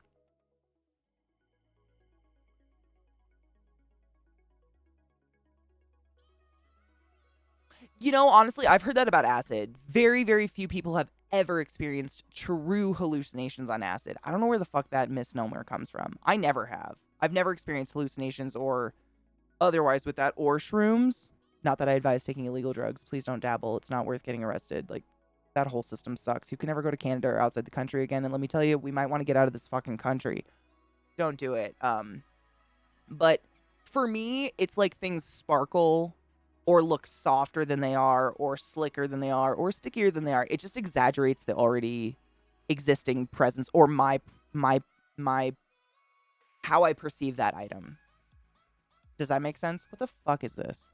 Is this a fucking midnight mix? Get out of my life.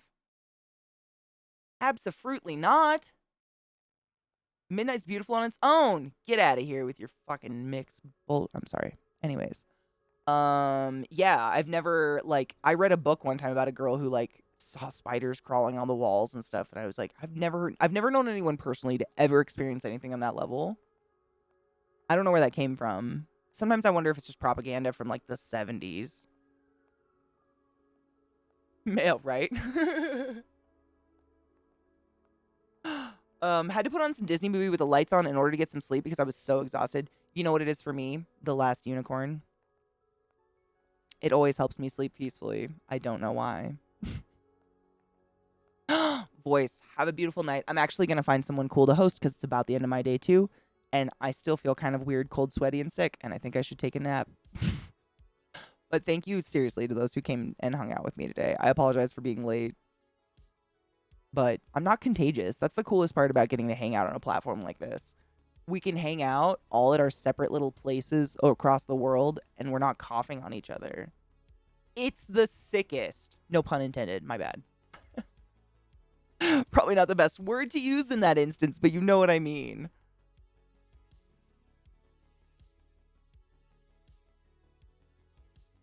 Really? You actually hallucinated. Do you remember what it was? You don't have to relive it if it was terrible. I'm just curious. I'm just waiting for the I'm looking for someone to host. Don't worry. I'm not slacking, but we might as well hang while I look. Me too.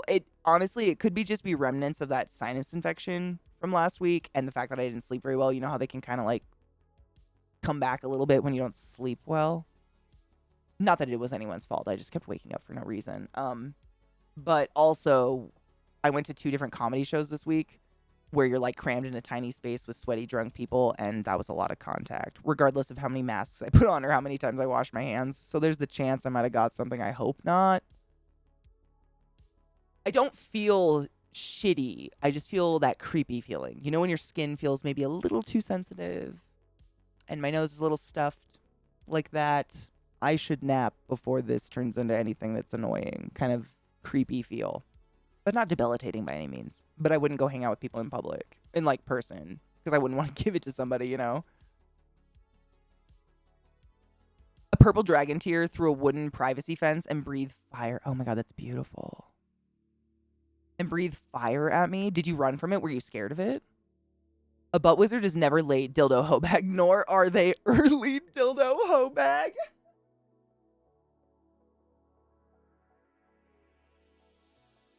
And I'm deceased inside. Nor are they early. They arrive precisely when the butt is ripe.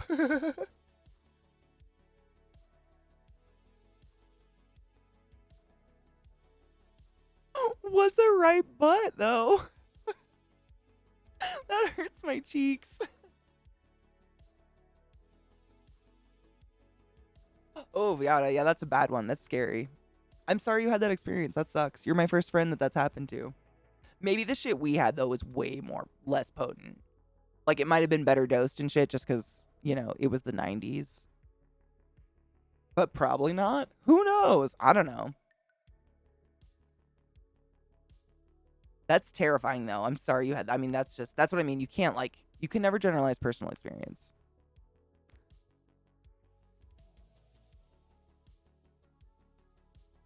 It was fun. I wasn't scared. I just didn't want to get burnt. No shit. I mean, I've definitely like backed away from fucking 3D movies. Don't worry about it. It's human nature. When I very first was introduced to video games as a child, like my mom's still against video games, so we didn't have any in the house. But when I went to my uncle's house, he had a Nintendo. I was the kid. I did this. It took me a many moon to break the, oh, if I do that, then my character moves faster, right? With the Nintendo controller. Don't worry about it. I'm an old gamer. Like not old gamer. What would you call that? Like, I didn't start gaming until 10 years ago-ish. We just didn't have any. My mom thinks it's the devil. It makes you shoot things. It doesn't. Look at me playing all these video games and yet not owning a gun or shooting anyone.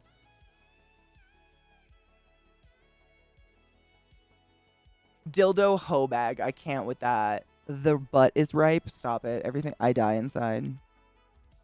All right, let me see. Who's live? Who's live who we haven't seen in a bit?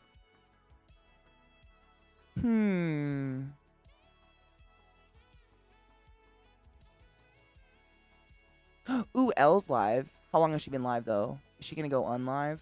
She was hanging out today in chat. I'd love to introduce you guys to my friend Elle Bell if you haven't met her. She's a sweetheart. How old am I? How old do I look? That's not a very fair question. Barely 21, baby. I'm a wee babe.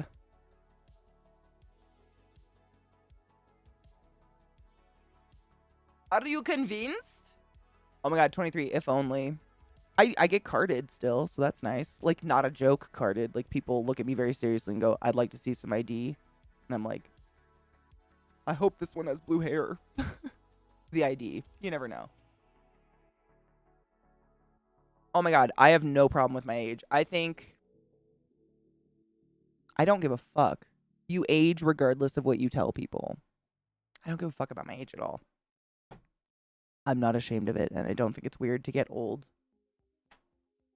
I have lots of gray hair. You just can't see it right now because it's in a ponytail, but I have a huge fucking patch of it. I don't hide that shit. Like, it's inevitable. Regardless of how much you lie or how much filler you put in your face, everybody gets old and dies. I don't give a shit. You're always going to be old to someone and young to somebody else. You know what I mean? Always. Forever. That's just life. I don't give a shit. I'm 34. And it sucks. Honestly, that's COVID, not my age. COVID really ruined the world for a bit. We're all 69 here. That's what we encourage. We actually have an alert for it. I think it's exclamation age. Simply because if you're under 18, Twitch can like eliminate your account for being in my channel because we're an 18 and older channel. Because I say things like dildo and fuck and tit, fart stuff. Shit filled condom, you know. Oh my god, thank you. I tried clicking it, but my browser wasn't working. I'm just doing it on a different computer now because fuck that one. I gotta uninstall and reinstall Firefox. Are those nipples? He's awesome. I mean, they, I should say they. It's a Pokemon, right? They look fucking dope. And are they electric and poison? It reminds me of playing, like, Magic the Gathering. Like, the classes and stuff like that. The powers. Hi, roll check. How are you, love?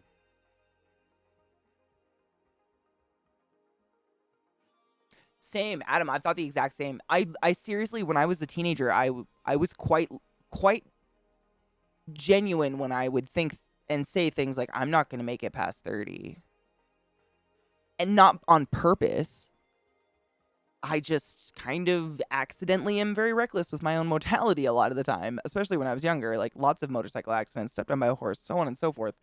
To the point where I was like, there's no fucking way. Like, something's going to take me out. And here I am. Hailing Satan, still not getting COVID. I don't know what the fuck's going on. Yeah. I think, honestly, like, it's just wrong place, wrong time when people die early and when they don't. We got lucky. I don't know. It's weird. It's not by, like, being crazy healthy and good at the life thing. I'm pretty bad at it, to be honest. I'm still trying my best. Same, I did much drugs. That's what I've, like, it's hard, when people are like, what kind of drugs have you taken? I'm like, I stay away from the hard stuff like heroin, meth. I've never purposefully taken any of that. And then I have to rewind and be like, so when I say purposefully, I mean, there was a point of my life where I'd take anything you put in front of me, because the disregard for, again, waking up in the morning was kind of high. I don't advise that. That being said, I really don't know. There was one time on 4th of July, ages ago, I was in college still. I smoked pot at some strange dude's house because he wanted to have sex with me, and I was like, do you have pot? Sick. Smoked the pot and left. But I think it was definitely more than pot because I hiked up I mean, a damn vertical hill in this college town I was in, like a mile, and didn't feel a thing. I felt like a superhero. I thought I was going to take off at the top of the hill. Like, my calves were just like, nothing is anything and magic exists. It was incredible. Weed doesn't do that. As a runner, can confirm weed doesn't do that. So no idea. That's just one I remember. Please don't do random drugs. Not a safe way to live. I'm not a good example of that. Neither is Adam. Ignore this. I've never purposefully done a hard drug. Like, I don't want to die. All my older siblings have dabbled in that and royally destroyed their lives. That being said, it might have been in things that I just willy-nilly lit on fire because I'm an idiot.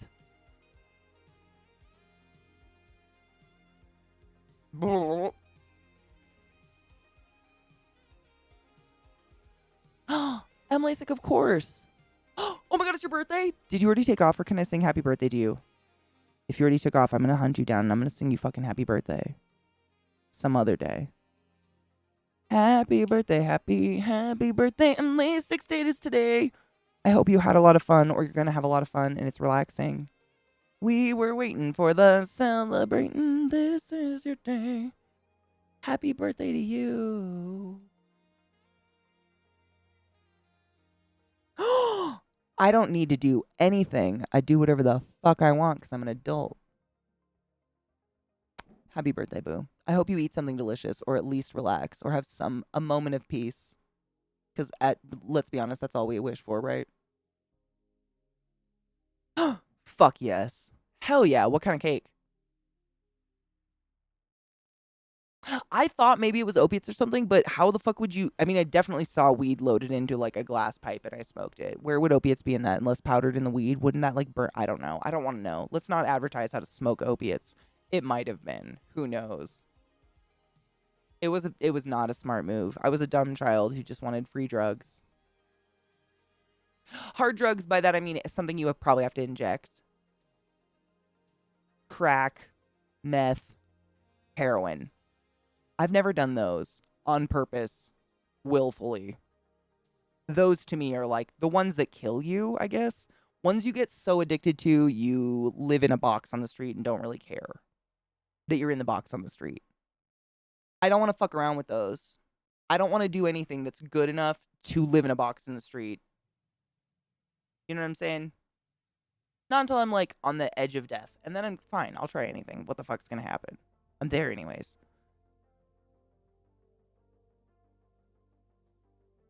Oh, really? Opium's often laced into weed. Oh, opposite reaction to opiates than what I'm supposed to have. Really? Do they make you like hyper? Because I've always read that opiates in general, or like opium, makes you sleepy, right? Adam, exact same thought process. Like, it's not even worth the try until I'm about to die. Like, if I'm 97 and I've got like cancer metastatic, like, fuck it. I'm going to get one of my youthful neighbors to find me heroin because fuck all of that. But at this point in my life, like, I potentially have some years left and I do not want to spend them missing heroin. No shame on anybody that's ever been addicted. What a horrible disease to ever have to experience. And my sympathy and empathy is boundless for you. Everyone in my family is either dead or currently addicted, and it's horrible to watch. So much pain. I just feel for you. It's a horrible thing to have to experience. And I'm so, so sorry that you've ever had to go through anything like that. Like, it's not fair. It's just horrible. Plus pleasant disassociation. I kind of get that with weed, though. Opiates give you exactly what you need, like being placed in a warm blanket. Opioids, like the pills, or like opium, like smoking, like the poppy. Because I think they're different. But again, I'm not a nurse. I'm not a pharmacology specialist like nurses and pharmacologists and shit are. They know way more than me. A youthful neighbor, because, you know, I'm not having kids, so I can't go find a grandkid. And my sister doesn't want kids so far, so the chance of there being a youthful relative in my future is low. However, I do imagine myself in some home with low-income people around me where I can find some disadvantaged youth to get me heroin when I'm 95 and would like to die now. Because women in my family don't die. You know what I'm saying? I'm planning ahead. About an old guy that took his dying wife on a bender. He got arrested. It's such a weird question. Like, I see it pop. I mean, I think about it a lot to myself when legislation comes about talking about, what is it? When you get to kill yourself at the end of your life. It's the it's got a name. What is it called? It's like dying with honor, dying with, fuck. It's legal in a couple places in the world right now. But whenever it comes up, it's like, I am just as selfish as all y'all. I don't want people close to me who I love and depend on as being close confidants of mine to kill themselves. However, at the end of the day, who owns my life? Who owns your life? Why do I get in trouble for ending what is apparently mine until I want to end it? Is weird. Again, I don't want anyone dying or killing themselves, but it's a strange kind of fucky question to think about sometimes. Yeah, assisted suicide, euthanasia. Yeah, it's something with dignity. Is that the word? There's a word for it. There's a name for the program, but yes, it's when you get to essentially euthanize yourself because your quality of life is so dark that the little bit of time of life you have left is going to be spent like, just wallowing in shit and miserable and not able to move. Then you can have a couple shots and go to sleep like an animal, and it's great. And I think it's an amazing thing that's available. Assisted suicide, is that what there's a name? Do they have like an official name for it now? Those are all correct. You guys are all saying the right names. But I don't know if I don't know. A super dark commercial, if you put it in the Discord, I'll watch it, yes. I found someone awesome to raid. I want to host someone. I gotta go walk my dogs before sunlight's gone, and probably nap. Just to suffer. I mean, we suffer just enough to look forward to those, like, commercial breaks of happiness. Keeps us, like, hanging in, Like Belgium chocolate. Or a nice cum. Thank you, Eliza, for being awesome. I miss the fuck out of you. All the time. The world's broken. Yay, monkeypox.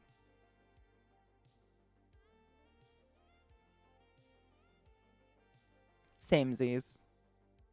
Let's go hang with my friend Elbel while I go walk my dogs. But I'll be back tomorrow. What's today? Wednesday? Tomorrow's Thursday. Nothing special, but hopefully I don't feel like I have cold sweats and we can play bug snacks and be normal energy levels, because this sucks and I hate it. Thank you guys for being awesome. To those of you who have the night off, wash your hands, brush your teeth, eat something delicious. Not in that order exactly, but those activities are safe. Pee after sex. I'll see you tomorrow morning. I'm going to go clean a shit ton of mud out of my house. Yippee. Bye, guys. Seriously, pee after sex, though. UTIs are the leading cause of death in elderly. Oh, my God. Elle's lost her mind. Let's go. I love you. Bye. Oh, it's magic. I don't know what the fuck this is, but what even? It's gorgeous. I love you, Elle. This is such a beautiful compilation. God damn it. What a soul I love.